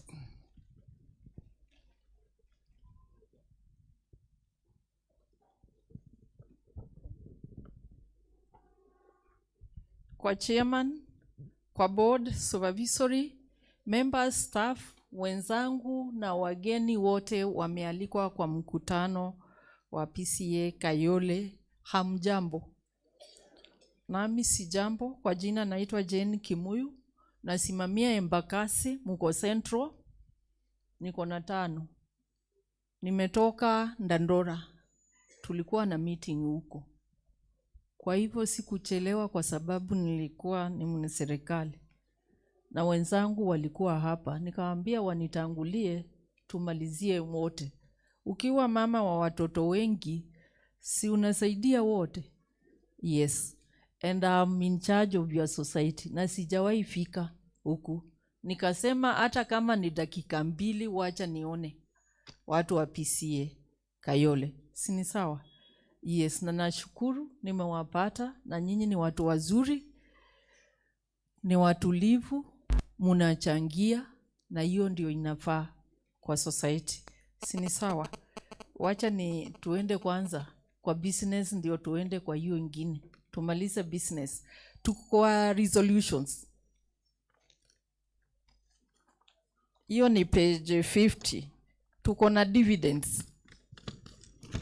Dividends ziko wapi? Changes of equity. Hiyo page ya changes of equity utaiona vizuri. Nitakwambia ni page gani, ndio tuelewane vizuri. Tukiongea kitu tuongee mambo ya figure. Proposed dividends. Mumeiona? Page what? Page 35. Mumeipata? Yes, for the year ended 2022. Umeiona? Iko pesa ngapi? 6,909 shillings 538. Hiyo pesa ni ile pesa inaonyeshana mbuzi inazaa. Unaweza kuwa na mbuzi na izai hii yenu inazaa. Kwa hivyo ongezeni pesa. Ukiwa na mingi utapata mingi, ukiwa na kidogo utapata kidogo. Kwa hiyo pesa mutapewa ama mutafanya nini? Rate page 50 umeambiwa ni 12%, but that is the figure. Si ni sawa? Munataka mpewe ama ikuwe capitalized? Proposer na seconder. Wakupewa ndio. Ni akina nani? Pea tu. Pea member atuambie wapewe. Mpe. Member 2171 watu wapewe pesa kuna jaa. Sawa, asante. chukua sekonda enda pande hii ingine. James Gishuki, member 2355 tupewe pesa. Sekonda. Okay, thank you. Kuna mtu ana maoni tofauti na hayo? Si mnapewa na Kaisari apewe yake. Asipopewa atachukua. Si Kaisari ni serikali. Serikali lazima ipewe yake. Si ni sawa? For the new people. Si ndio hivyo? Yes, tunaendelea vizuri. Interest on deposit ya 6%. Hiyo ni number 2. Enda kwa page 33. Hiyo pesa ni note 2. Ukienda kwa note 2 utaona 41,472,085 shillings. Nayo hiyo simbuzi imezaa mapacha. Hiyo ni mbaya ama ni mzuri? Na hiyo mutapewa ama mutaregesha ikuwe deposit ni mingi? Mupewe proposer na seconder. Hiyo ni haki ya members kusema wapewe ama wasipewe. Jina ni Michael Damburi. Yeah. I propose watu wapewe pesa. Yeah. Mingi. Enda pande hii ingine tupate seconder. Mimi ni Francis Mutinda, member 4611. Watu wapewe pesa bwana, kuna njaa. Ni sawa. Kuna mtu ana maoni tofauti na hayo? Nimeambiwa hapana, nisisumbuke nikiuliza. Kwa hivyo hata hiyo Kaisari apewe yake sio mingi, ni kidogo. Wale wageni sio mingi, 5% sio mingi. Sawa sawa. Yes. Appointment of external auditor. Auditor amekagua vitabu zenu. Na nimeambiwa this is the first year the auditor has done. Hajafanya miaka mingi. Kwa hivyo mnasemaji members, are there other auditors? Aendelee? Mkiniambia unajua tunaendelea. Aendelee ni nani? Kawaida Josephat Kambo Githuku 7149. Aendelee. Okay, thank you. Na seconder?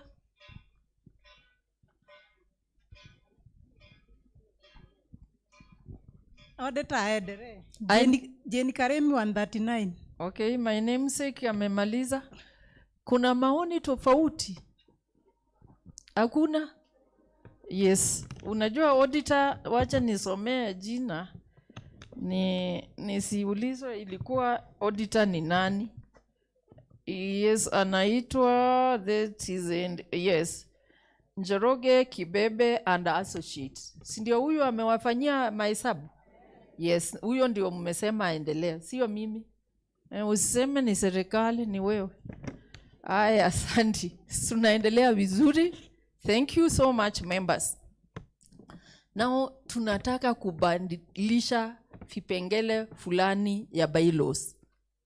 Kwa wale wameapply kuwa board na supervisory.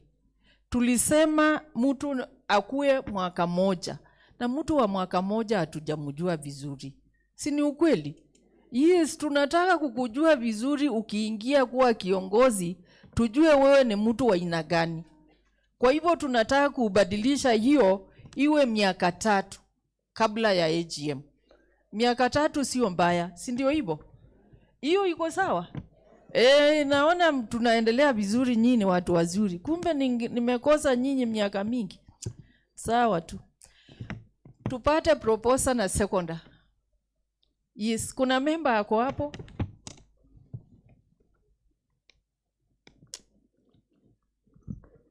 Number 2352, I propose. Yeah, thank you member.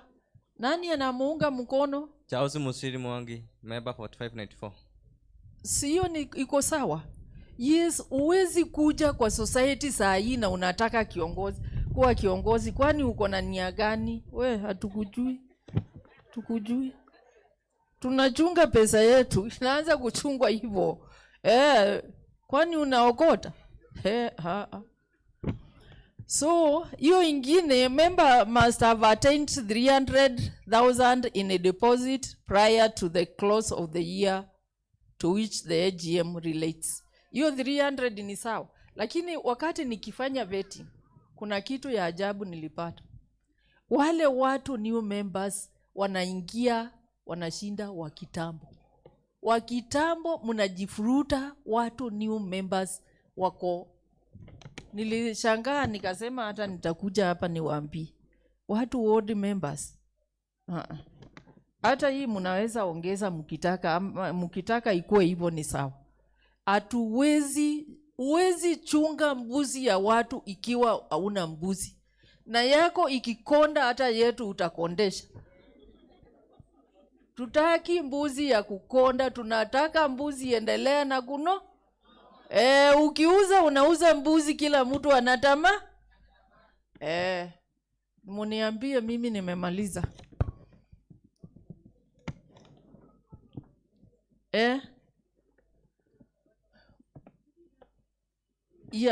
Nani? Benson, kuna anything unajua wewe ndio unajua kila kitu. Hiyo figure 300 average tuko na watu kama wangapi? 2000. Na kila mtu anaweza kuwa kiongozi.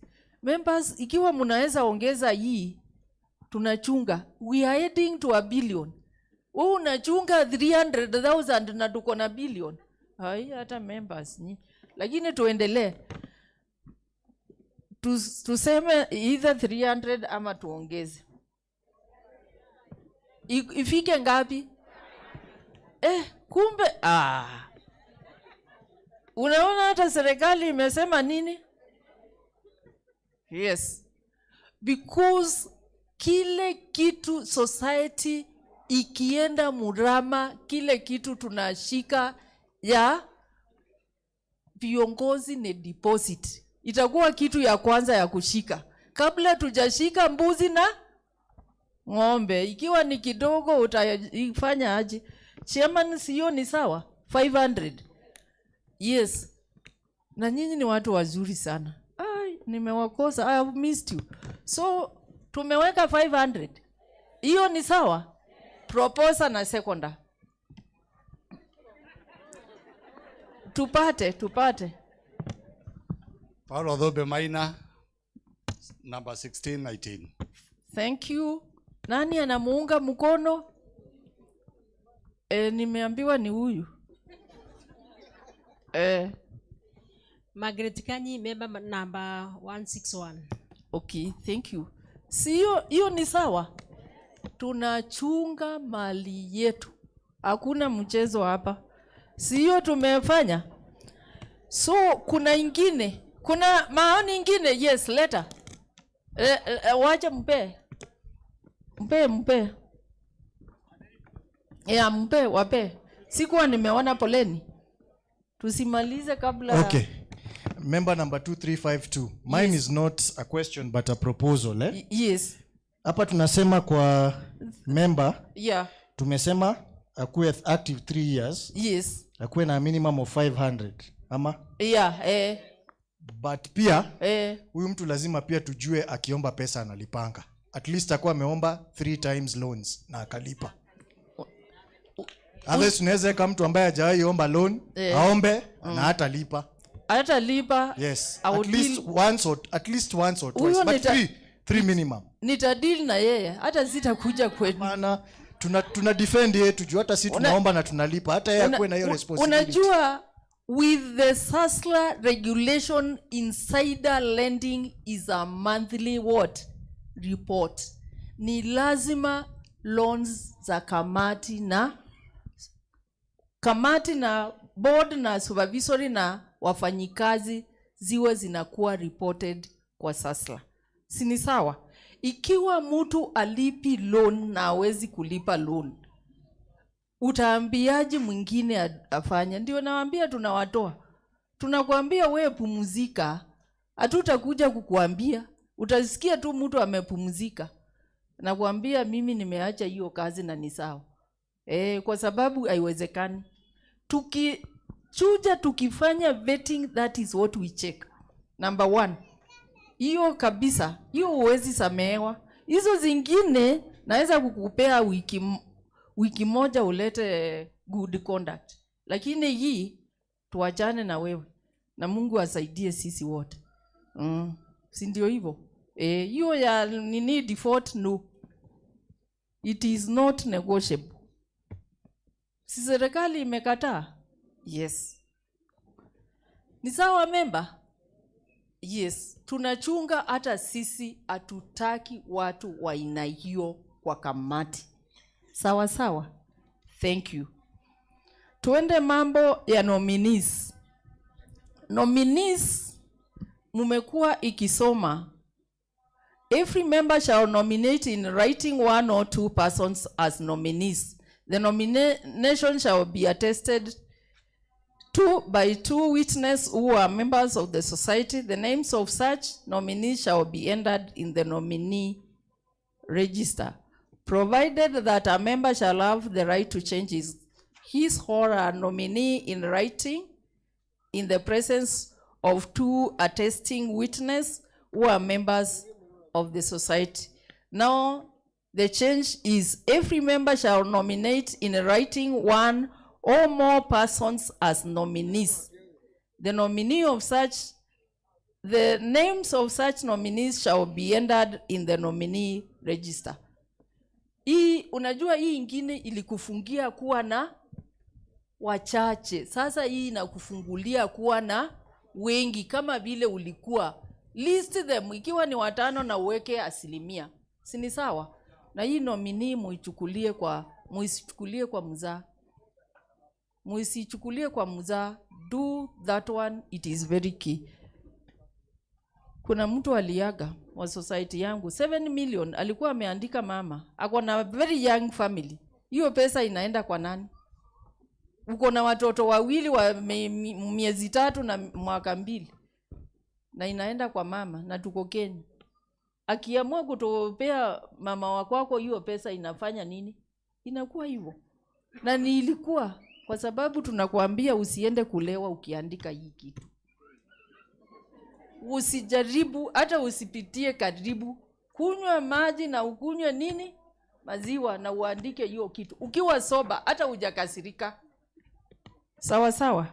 Yes. Kwa hivyo hiyo changes ziko sawa ama haziko sawa? Ziko sawa. Hata mimi naona ziko sawa.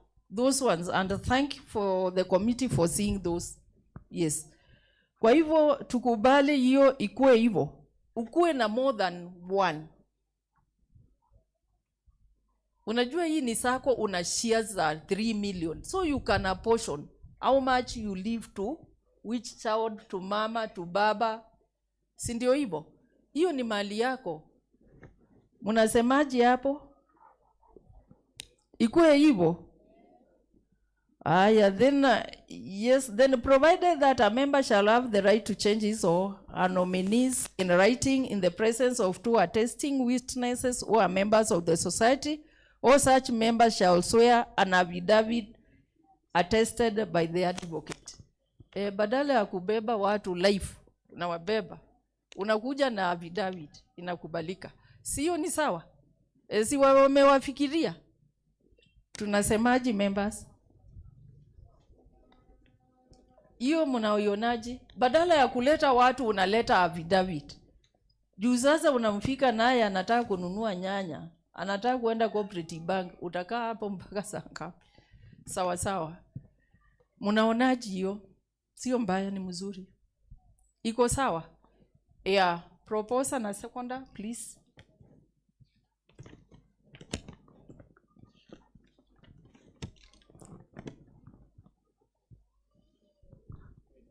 I propose Hannah Njoki, member number 6600. Okay, thank you.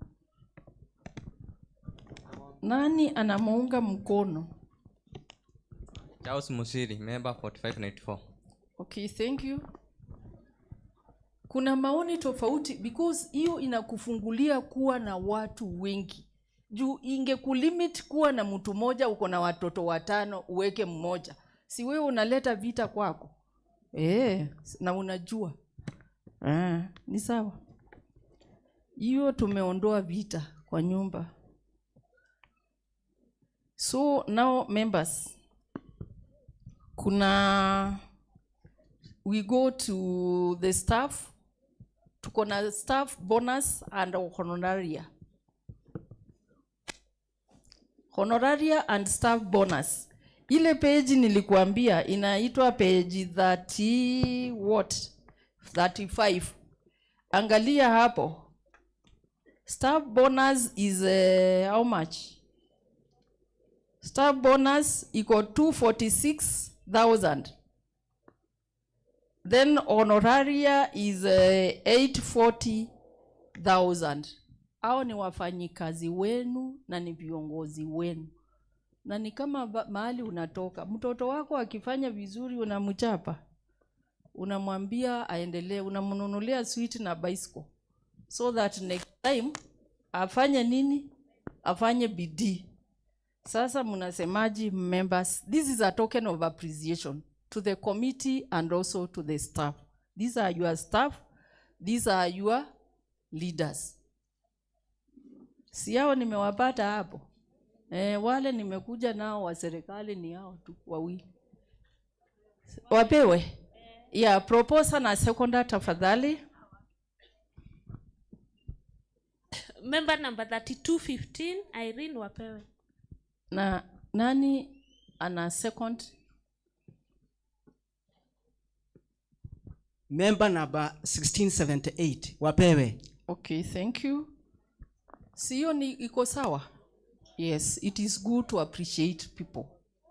Always it is good when work is done, appreciate them. Na mimi nimewapenda zaidi. It is my first time. I can always tell about a society. Nikiingia tu nitajua mambo ya society. So we are going to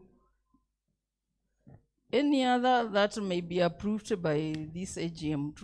Hatutaki kuletwa hewa vitu hapa kwa floor. Tunataka kwanza iende kwa kamati ichuje, ikituletea iwe refined. Hatutaki roho tutalala hapa.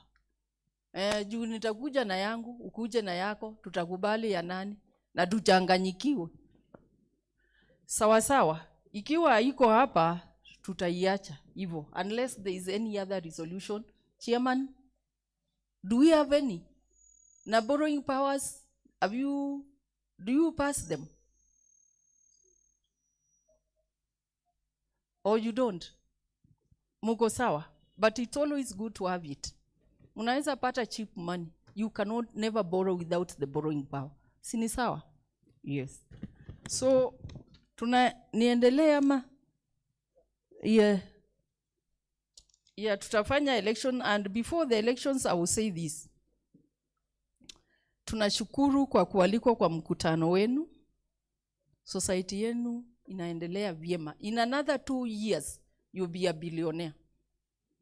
Mutakuwa that rate for sure.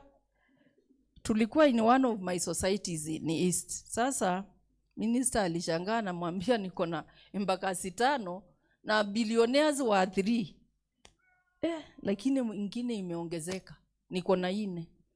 Wengine wakisema wako nazo, hata mimi niko nazo. Na ninaona another future one. Within 2 years you will be a billionaire. Work the way you are doing. Musiende nyuma. Si ndio hivyo? Unajua ni vizuri mkiitwa billionaire. You feel so great. Sana sana. Lakini kile kitu mtafanya, recruit more members. Nao watu dormant, sini watu wetu.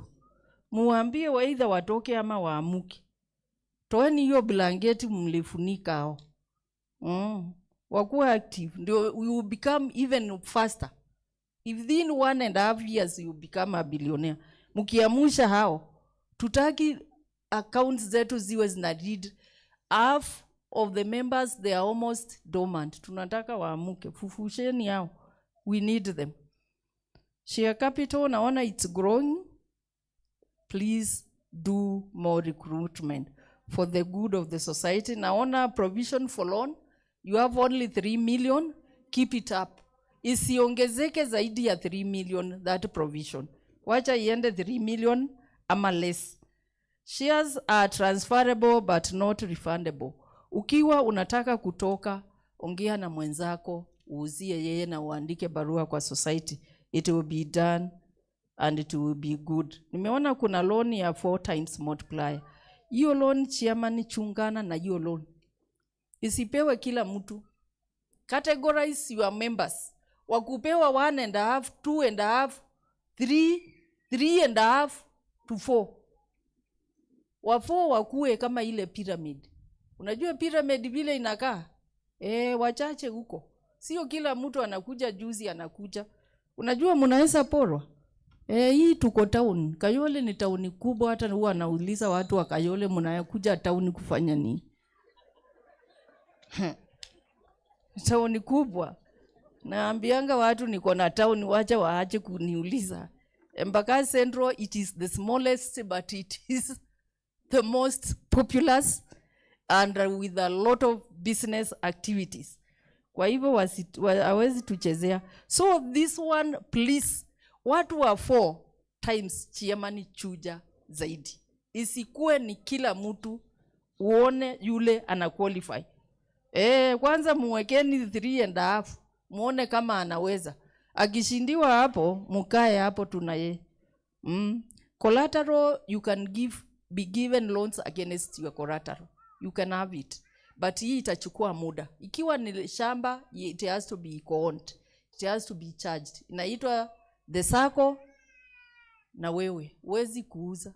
Siniambie kama watu wa matatu waliniambia, unajua tumepeana loan na security ni logbook. Nikauliza, hiyo logbook mmefanya nini? Si tumeweka kwa drawer. Nikamwambia hiyo ni karatasi. Si nitaenda tu kesho yake niende kwa polisi niseme ilimepotea. Nipewe police abstract niuze. Hapo utaonaje? Utaona mbaya. They have to be charged. The charging, and it is a process. It is a costly business, but you can also do it. It is workable. Sini sawa? Yes. Nominee, tafadhali badilisheni. Mambo yako ikibadilika, badilisha. Naitwa maisha. Sini sawa? Yes. Na itakuwa vyema kwetu. Tuingie kwa uchaguzi. Tulifanya vetting na hao ndio wali qualify. Kuna wengine hawaku apply. Mtu asipo apply huwezi kumpea kazi. Si ndio hivyo? So some never applied. Wenye wali apply na wakapata wana succeed ni Jenny Wanjiro Waweru. Naomba asimame. Ako wapi? Kuja. Nisiulizo ni nani huyo. Kuna mwingine anaitwa Julius Njuki Maina, Tabitha Wamboi Mohoro na Jairus Moirori Ngogi. Naomba hao watu wakuje hapa.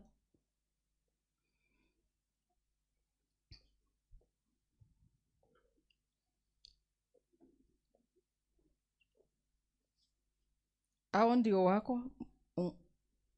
Na supervisory ni Susan Wangige Monene na Elizabeth Wanjiru. Naomba pia wakuje hapa. Msichanganyikane. Kuja Elizabeth ni Susan ama ni kujeni pande hii.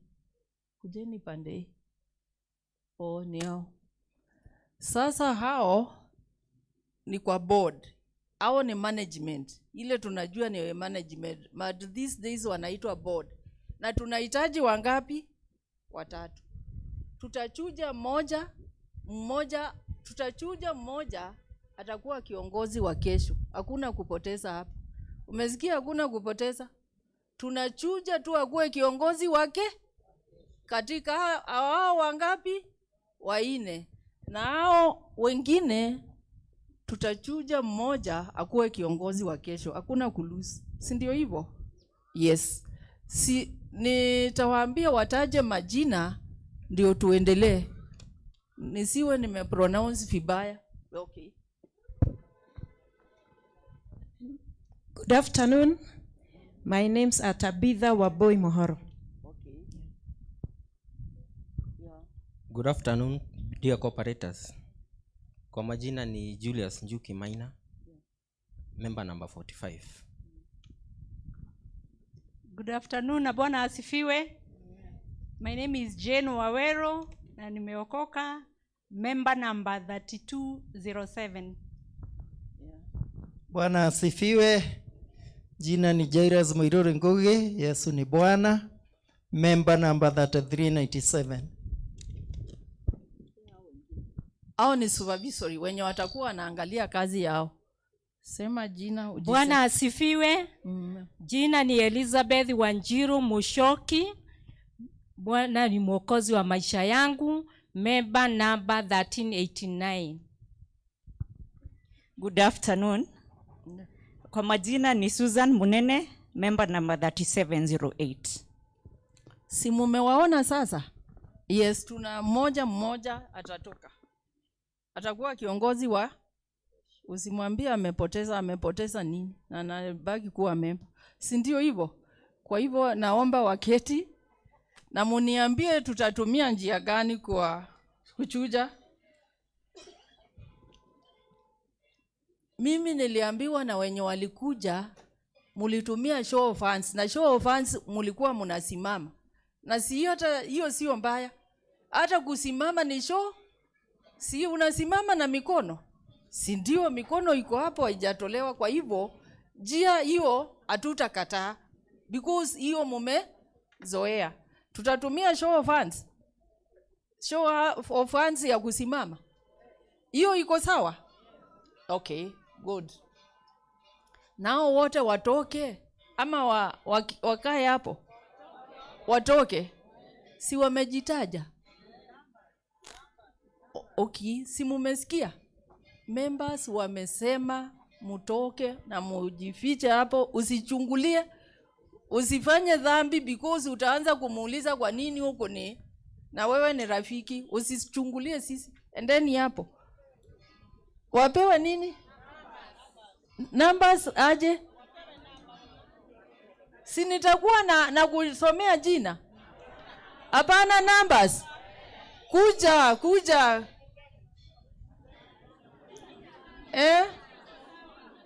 Kwa sababu kujeni mbele again, mu remind this. Wapewe number. Number 1, number 2. Yes. Bas, tuanze na Jane Wanjiru Waweru. Sema jina yako, nisiambiwe nimeupadima. Jane Wawero ama Jane Wanjiru Wawero number 1. Okay, sawa. Tabitha Waboi Mohoro 4796 number 2. Julius Njuki Maina, member number 45 number 2. Hapana, akuwe number 2 Tabitha. Hakuna list yenye mko nayo inasemaje? Sina wasomea hao ni waine. Because hii list niko nayo hapa nasoma kuna Jane na kuna Julius. Ndio tufuate hiyo kusikue na confusion. Si ndio hivyo? Siwezi hiyo kazi sifanyangi wa nani. Naenda kanisa Jumapili asubuhi. So tunakuja na Julius Njuki ni number 2. Good. Kuna Tabitha Wamboi Mohoro number 3. Then Jairus Moiruri Ngogi number 4. Si mmeona? Sio ni sawa? Nao wengine Susan Wangige Monene number 1. Then Elizabeth Wanjiru Mochoki number 2. Si ndio hivyo? Tusilete confusion. Election haitaki confusion at all. Unapiga kura, tunaanza na board. Tunahitaji watu wangapi? 3. Kwa hivyo utapiga kura kwa wale 3 unaona wanafaa. Si ndio hivyo? Na tutahesabu. Sawa? Yes. Unapiga kura mara ngapi? Kwa wale 3 unaona wanafaa kuwa viongozi wenu. Na nitaanza. Ni wangapi wanataka Jane Wanjiro Waweru? Musimame. Munaweza simama. Number 1. Jane Wanjiro Waweru, number 1. Ngoja nani? Simameni hata wenye mmeketi huko nyuma, ndio tukianza because hiyo ndio mmezoea. Sitaki kubadilisha.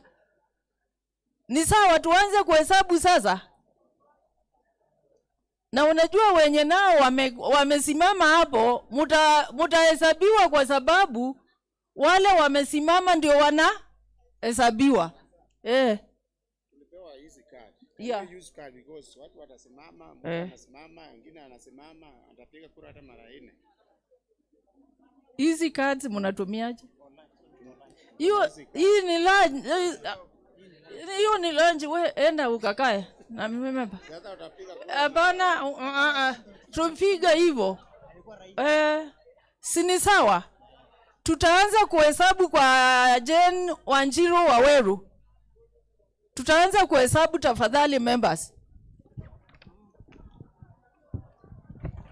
Endeleeni na kusimama mpaka wamalize. Na tafadhali wacha kuongea. Nataka kuchukua kalamu. Ndio.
Ako wapi?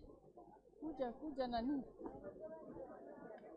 Niza comment ati ufafanue kama mtu anazasimama mara 3. Sina hiyo ndio nimewaambia unapiga hiyo ndio kupiga kura mara 3 because we need 3. We need 3. Yeah. 113. Oh, 113. Wacha tu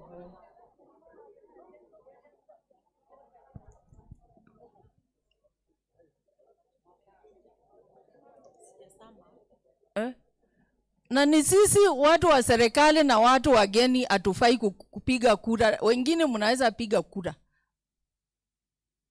mkitaka. I cannot force you. Niambie ni wangapi? Si tuseme ni wangapi? Unajua sasa hii hesabu yako unafanya aje? Nipe hizo namba zako.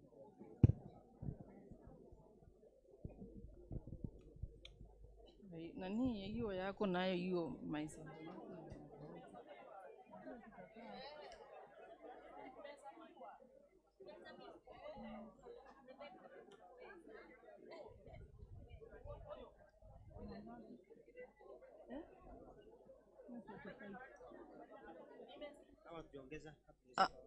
Ikiwa hawajainua members unapiga kura nimesema mara 3 kwa sababu tunahitaji watu wangapi?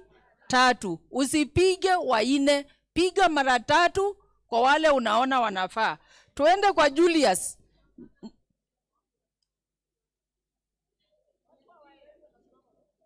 Si mara 3.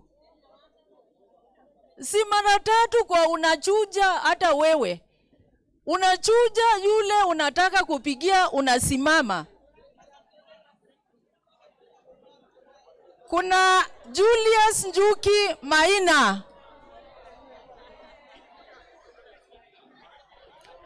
Tutahesabu. Tuendelee.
Yeah, na wewe? 78. 78. Now, watatu Tabitha Wambui Mohoro. Tabitha Wambui Mohoro. Tabitha Wambui Mohoro.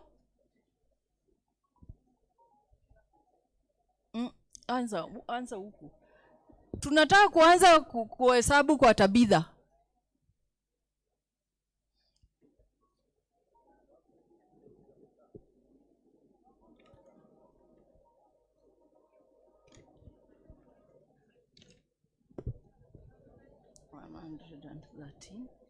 Two 45, 8, 5, 358.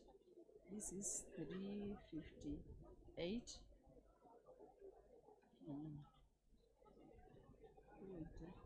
6 plus 56 is 2, 4, 340 plus 233. That is 5, 7, 5, then 78, 3, 5, 6.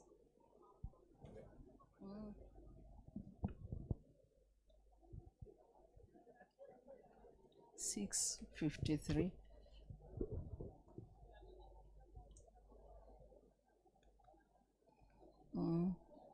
Five,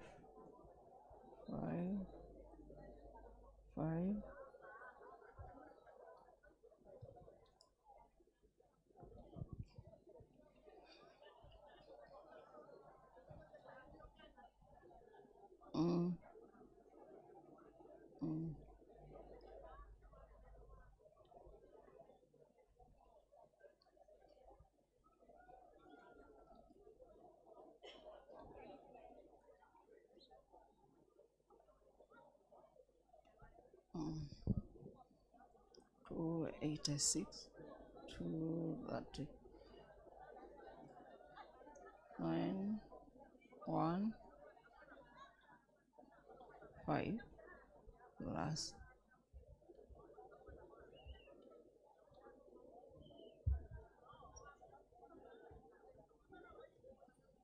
yes. Sema ni wangapi? Yangu kwangu ni 60. 60. Na kwa huyu 80. Yeah. Firi, chuki ukifanya wewe hesabu tu site hii unaachia mimi. Wakiwa wengi wakiwa unajua wakiketi tunakuwa juu wanasema tunachukua muda na tunasaidiana Abud. Sawa, tunaenda kwa mwisho. Jairus Moerori Ngogi.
This is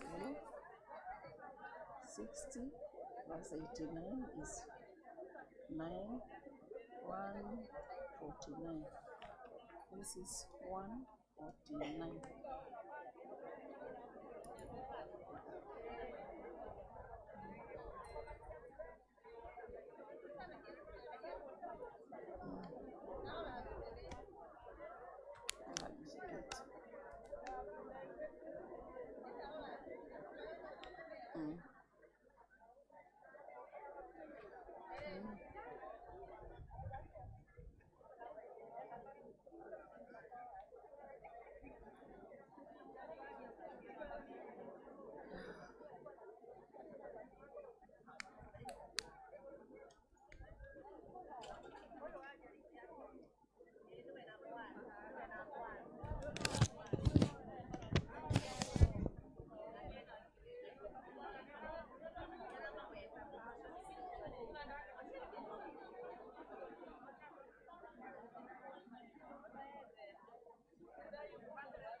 Twenty-seven plus 227 plus 337. Huyu ndio ako nini? Sana. Members. Board imeisha, si tunaweza enda supervisory ndio tutangaze zote? Yes. Na supervisory unapiga kura mara moja. It is either Susan ama Elizabeth. Kwa hivyo usisimame kwa wote wawili. Chagua yule unaona anafaa. Na tunaanza na Susan. Ni wangapi wanataka Susan? Number one.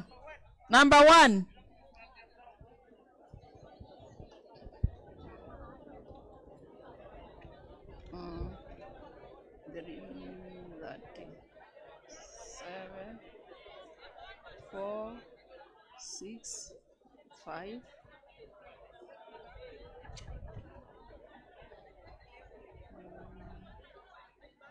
Plus 3, 7, 0, 6. 6, 0, 7.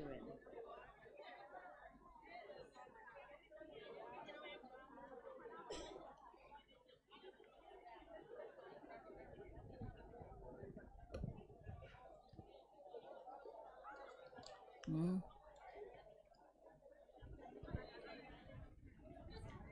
6, 0,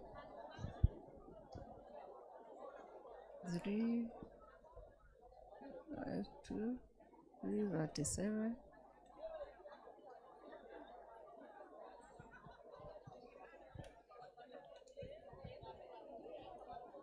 Mm. 5, 560, 607.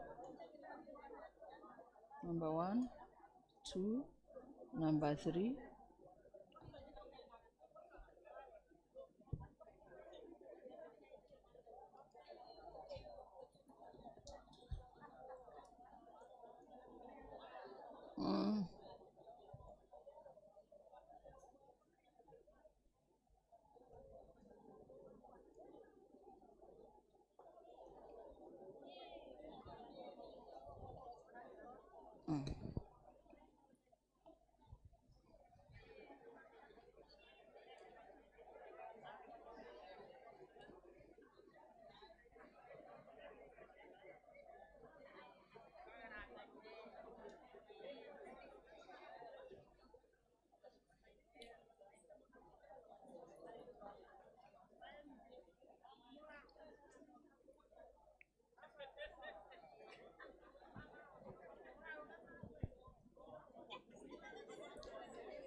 Nimefanya totals.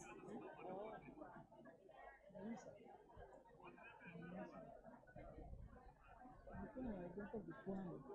Huko nilitisha kabisa. Nasema wacha. Hata hapa ilikuwa one. Niliacha gari hapana. Ndio niwacha. 152. Now Elizabeth Wanjiro. Elizabeth Wanjiro.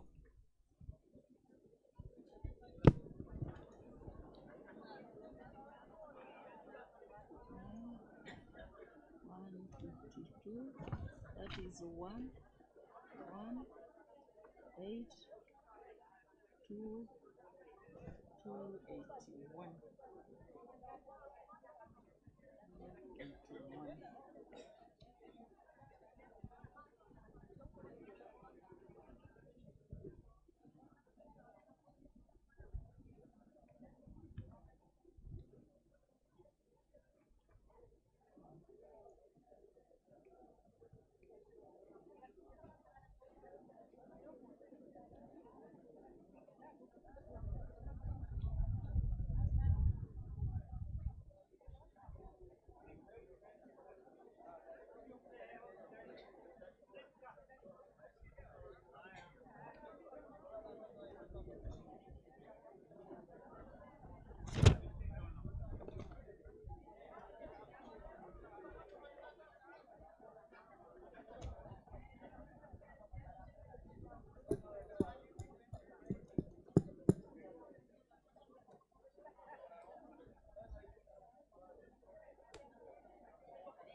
na muite mtu mmoja, waite wote wakuje.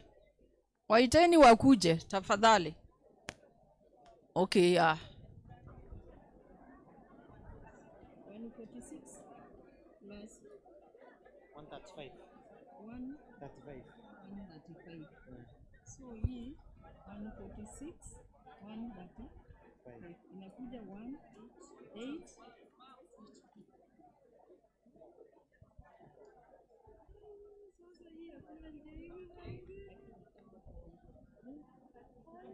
Sasa tuta repeat it 281 zote 281. Unajua there is no other way because hata hii imekuja the same. Tutawatangazia ikiwa hivyo, siwezi hata kuguza. Tutarudia supervisory. Members kujeni. Members kujeni, wenye walikuwa wameenda kuitwa wamekuja. Walienda mbali, kujeni ndio tutangaze. Muone vile hali ilivyo.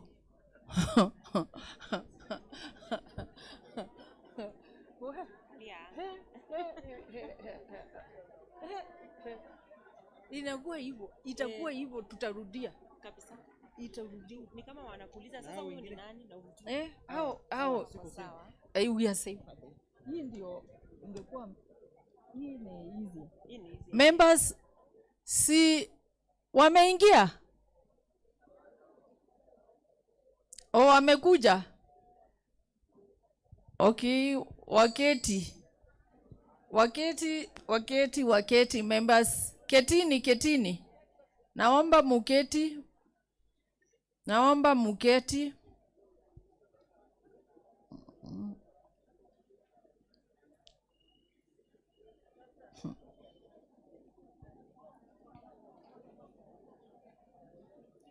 Kwa hivyo members, matokeo ni member, siwache usikie vile umefanya. While you are away, we've done voting and the results are as follows. Jane Wanjiru Waweru amepata 358 votes. Pigeni makofi.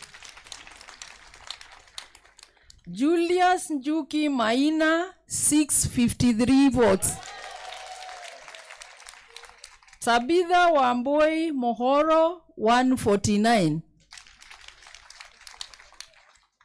Jairus Moiruri Ngugi 607. Your board members will be Julius Njuki Maina, Jairus Moiruri Ngugi, and Jane Wanjiru Waweru. Sini hivyo ndio mmefanya. Huyo mwingine ni kiongozi wa kesho. Hebu sikiza nayo hii ingine. Susan Wangige Munene 281. Elizabeth Wanjiru Mochoki 281.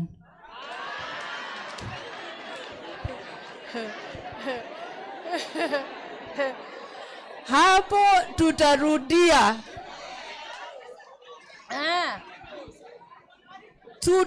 Tutairudia ya supervisory. Ni lazima tutofautishe hao watu wawili. Hatuwezi toa. Mimi siwezi toa na hakuna mtu atatoa. Kujeni watu wa supervisory, Elizabeth na Susan. Please. Si tuna kujeni hapa mbele. Ako wapi? Kuja. Susan ni nani? Susan ndio number 1. Then Elizabeth number 2. Hapo si ni sawa? Basi, nyinyi endeni pale. Sasa mjue mmoja ni kiongozi wake? Si ni sawa? Number 1 Susan, number 2 Elizabeth. Sawa sawa? Na mwarakishe, tumechoka. Kwa hivyo unapiga kura mara moja kwa ule unaona anafaa. Na nitaanza number 1, Susan Wangige Munene.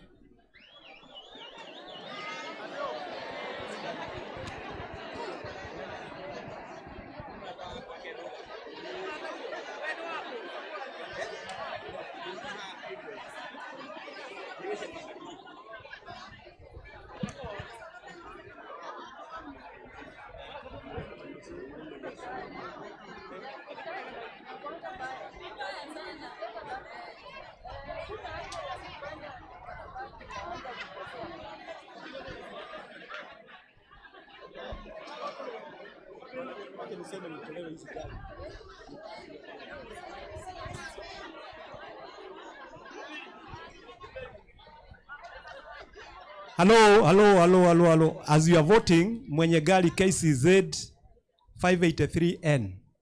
KCZ 583N. KAZ 097Q. KAZ 097Q. Tafadhali.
This one is Susan. 249. Ukiongeza ule mwingine ndio utakwambia.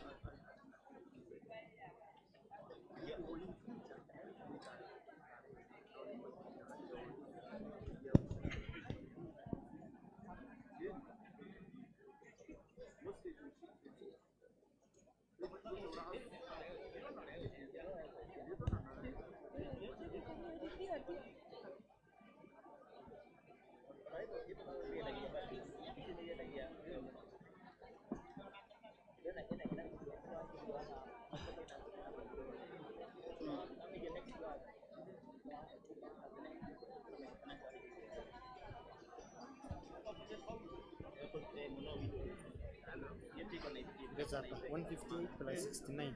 That is 2. It is what?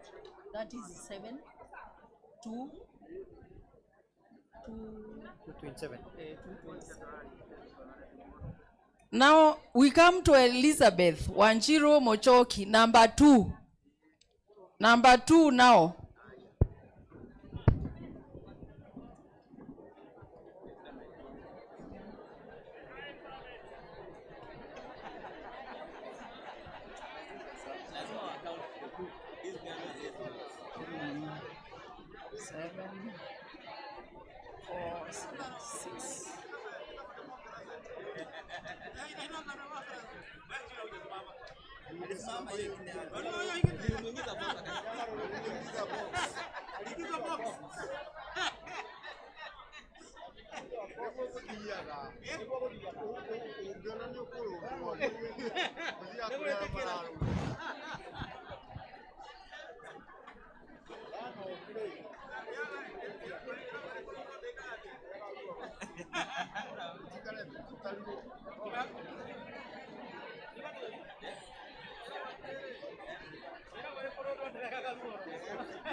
Na mwaiteni.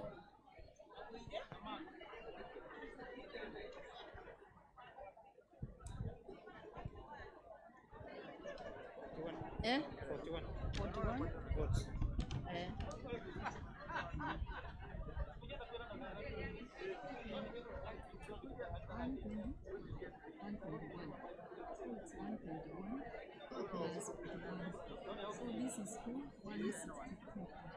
Waiteni. Wamekuja.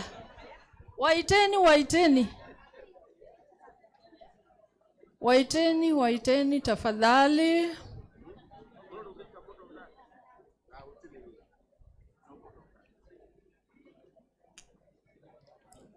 Kindly somebody call them.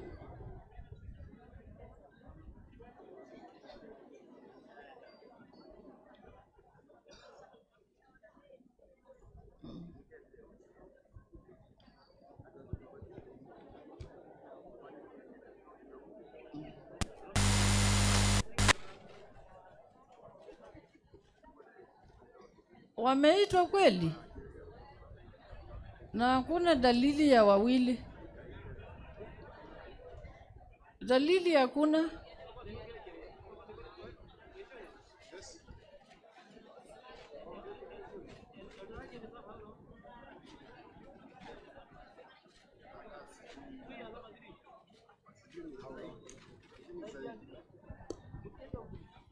Waiteni tafadhali kujeni. Susan na Elizabeth, come back. Susan na Elizabeth, please come back.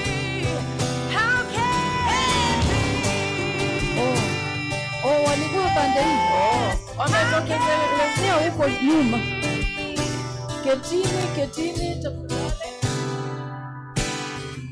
Well, I've been high So you sit. While you are away, we've repeated the elections because you tied. And now the results are as follows. Susan Wangige Munene 476 and Elizabeth Wanjiro Mochoki 162. So Susan will be your supervisory committee member. Those who have elected, you have 30 days to declare your worth and 14 days to indemnify the society. It is not negotiable. Si ndio hiyo? Hiyo ni lazima kwa sababu sheria sinasema hivyo. Ukikataa tutakutoa. Kwa sababu ikiwa uwezi tii sheria tutakusaidiaje? Si ndio hivyo? Na asanteni kwa hiyo kazi mmefanya. Kukiwa na watu wa kitai always munakuwa, ingekuwa secret ballot ndio mungelia. Wacha munasema ndio mungelia. Show of hands, it's faster. Even with the repeat, it is faster. Ingekuwa hiyo ingine, tunakunywa maji, tunaongezea, tunaendelea. So back to you, Chairman. Thank you for that work. Na washukuru na mukue na wakati mwema na mchunge hii chama yangu. Si ndio hiyo? Ni yangu na yenu. Asanteni. Tuwapigie makofi. Na mwenye gari KAZ 097Q, please. Sasa we are almost coming to the end of our very, very important day as Pceakayole Sacco members. And I will request my brother Eldaraji akuje aseme one or two things.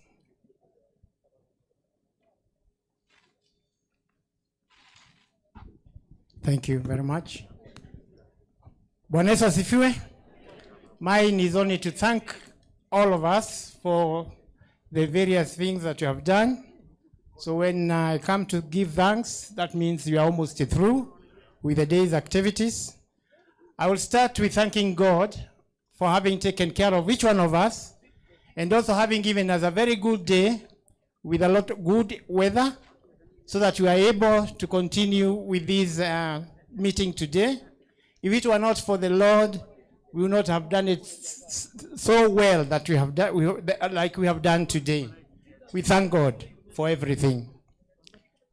I also thank you members, honorable members, for attending this AGM. As you are told, you are projecting a figure of about below 1,000, but you came beyond, above 1,000 members. Mujipigie makofi. Thank you very much. If you were called and you didn't come, this meeting would not have been the way it has been successful. It is your coming that made it that successful. Thank you very much. And next time you are called, please come. This is your society. We also take this opportunity to thank the church for giving us such a wonderful facility that we held our meeting in this place. If they did not do that, maybe we would go somewhere else, which would not be as good as it is here. Thank you, Bwana Chairman, and the elders and the members of this congregation for giving us this facility that is quite good. We also need to thank the Ministry of Cooperative, especially the members who have come here today to be with us, led by Jane and the others. You have done quite a wonderful job, and especially doing the resolutions and also helping us in the elections. We are very, very happy because you have done it so well with a lot of transparency. God bless you so much. Our auditor, as you have heard people say, you did a quite commendable job that everybody could understand the figures that you are reading. Mahesabu wakati ingine inaleta shida sana. Lakini siku ya leo kila mtu amefahamu na amesikia vile mambo imeendelea kulingana na vile nisikia watu wakisema. Kwa hivyo auditor, thank you very much for the good work done. God bless you and continue because we have given you another life to do as the the mahesabus. We also need to thank the manager of the cooperative bank for the way he has been with us as a Sacco. He has been very cooperative, and also he attended today's meeting, AGM. We thank you very, very much for even coming and honoring the invitation. The partners, APA, the Cusco, and CIC, for partnering with us, we are happy. Thank you very much. Even for those who attended and even talked to us members, we thank you. Partners, thank you for coming. Continue partnering with us for the benefit of this Sacco and also yourselves. We would also like to thank all the staff members and the board,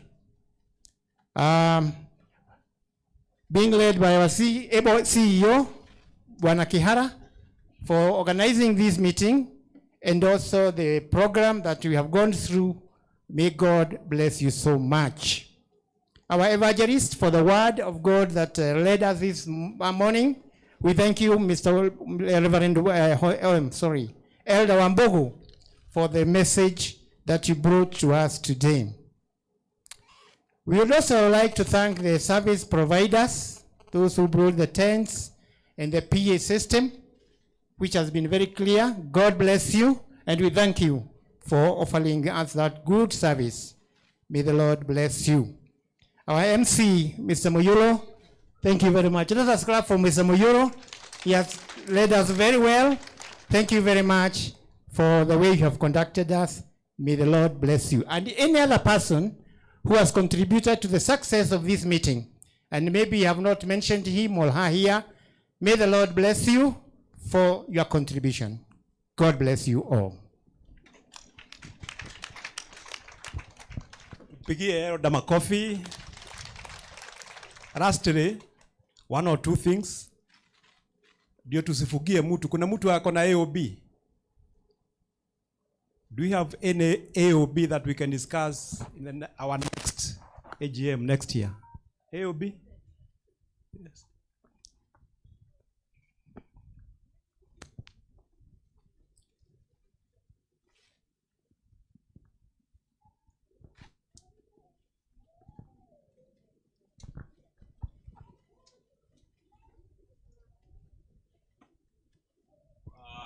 As we close up, I take the opportunity to thank you also for even thanking us. I am Christopher Kifango, member number 5745, and it's just an observation and a kind request. I was requesting, if it be possible, in future elections, that the members that will offer themselves for election can be given a chance to just tell us something little about them.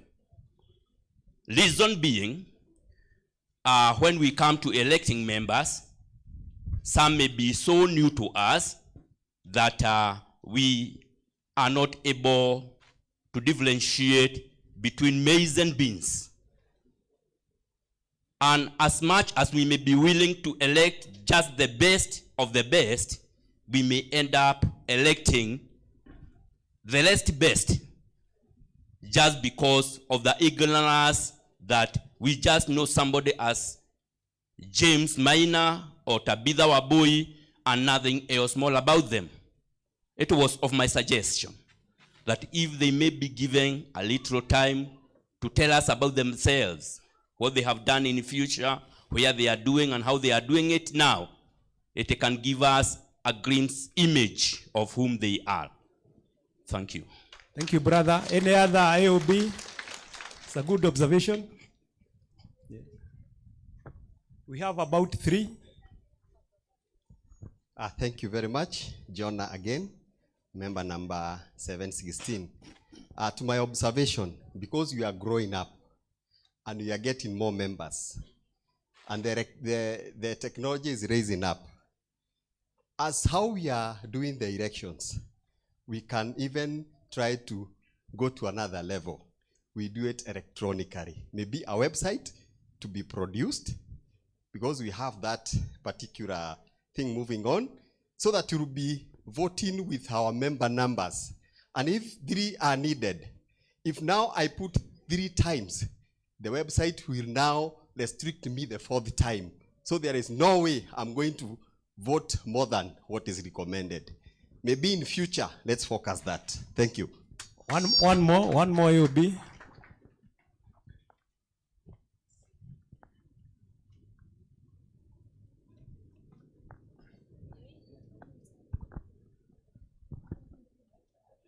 Good afternoon.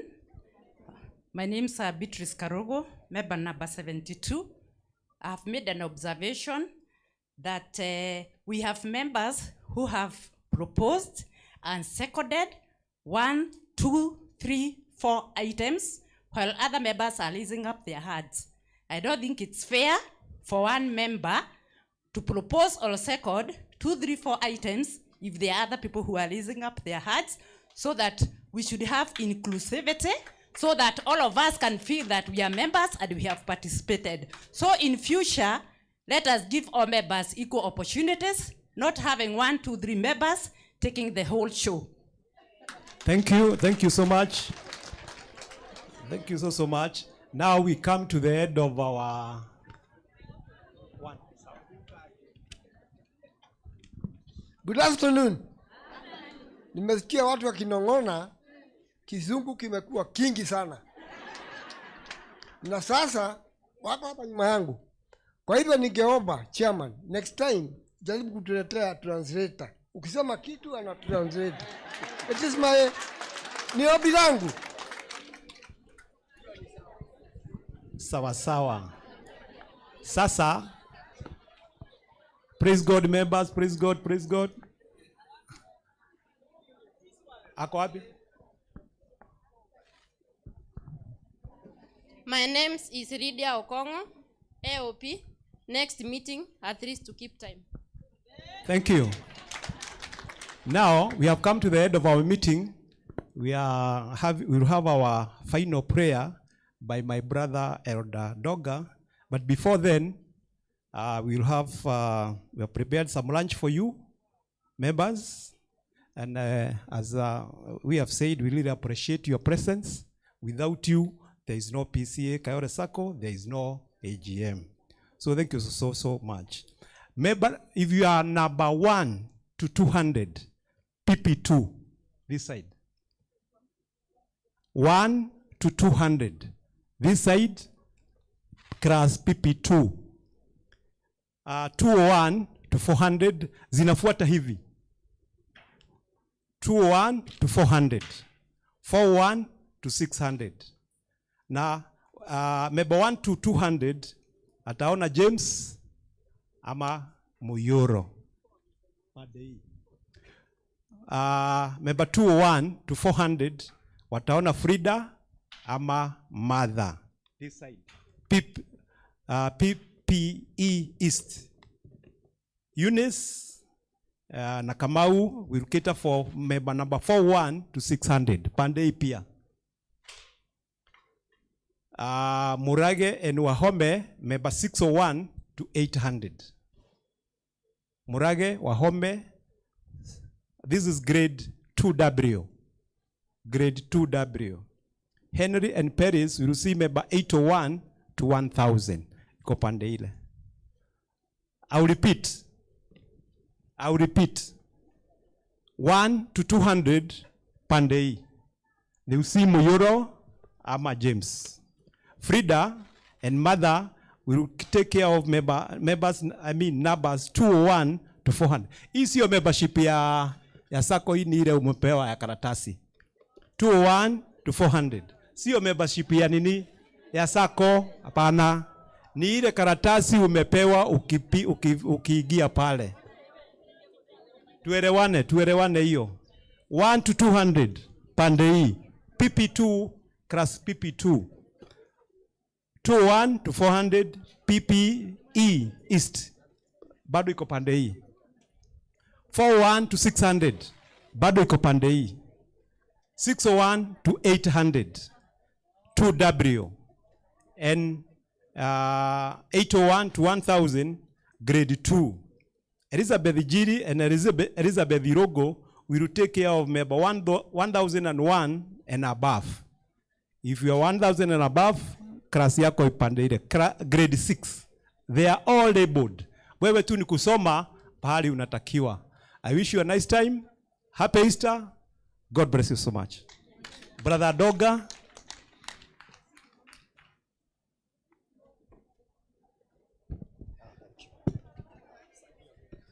Haya, tusimame sisi wote tuombe. Tafadhali tutulie tafadhali ili tuweze kuomba. Haya, tunaomba. Mtakatifu Baba, katika jina la Yesu Kristo, mara ingine tunakuja mbele yako mfalme, twakushukuru, twakuinua, twasema ni asante kwa ubali umetuleta mfalme wa ajabu. Asanti kwa kila mtu ambaye alikuja kwenye mkutano huu mfalme. Asanti kwa sababu ya viongozi ambao huwa wanatuongoza vizuri mfalme. Asanti hata kwa sababu ya viongozi wa kiserikali ambao wako pamoja nasi. Mungu wetu, tunakushukuru kwa sababu ya sako yetu, kwa maana tumeona pahali umetufikisha mfalme, na kwa yote imefunuliwa kwetu kuasi, na tumeona ya kwamba mambo yote yanaendelea vizuri mfalme wa ajabu. Ombi letu ni uendelee kutushikilia mfalme, utupatanishe sisi wote ili tunapoendelea kukua mfalme, tuwe kitu kimoja tunapoendelea kuchungiwa fedha zetu na viongozi wetu mfalme wa ajabu. Zidi kutuinua Mungu wetu, ongoza viongozi wetu wanapotuongoza, nasi Mungu wetu tuweze kuwa watu watulifu tunapoendelea kuongozwa na wenzetu, ili tuweze kufikisha yale ambayo tunahitaji mfalme wa ajabu. Bariki kila mtu Mungu wetu, haswa wakati huu kuna mambo magumu mfalme yanatukumba Baba, kwa maana tunajua hatuwezi bila wewe mfalme wa ajabu. Tunapotoka na tukirudi Mungu wetu, tuombea kila mtu kila mtu ambaye ako kwenye hii sako mfalme wa ajabu. Biashara zetu ukazibariki Mungu wetu, kazi zetu ukazibariki mfalme, ukatuinue Mungu wetu, na wale ambao wamewezwa Mungu Baba ukawainue mfalme wa ajabu. Asante kwa kila kitu mfalme, hata uchaguzi tumefanya. Siku ya leo tunajua ya kwamba tumeongezwa viongozi wengine mfalme. Kuna wengine wametoka Mungu wetu, sisi wote ukatubariki mfalme wa ajabu. Twajiashiria kwako tukiamini ya kwamba wale wamekuja wageni watazidi kutuongoza vizuri, nasi tutazidi kuwafuata mfalme wa ajabu. Kwa yote tunakupatia Mungu wetu, wewe ndiye kibirio letu mfalme. Wewe uwe kiongozi wetu wa sako hii mfalme, na pasiwe na siku hata moja tutafurugana kwa ukosefu wa imani na amani, kwa maana Mungu wetu utakuwa ukitulinda. Twasema ni asante kwa kila kitu, twasema ni asante kwa maana wewe ndiye Mungu wetu. Twajiashiria kwako mfalme, enenda nasi ukatubariki, nasi twazidi kukuinua na kukushukuru. Katika jina la Yesu Kristo mwana wako tunaomba na kuamini. Neema ya Bwana wetu Yesu Kristo na mapenzi ya Mwenyezi Mungu Baba na ushirika wa Roho Mtakatifu uwe nasi sasa na hata milele. Amen. Amen.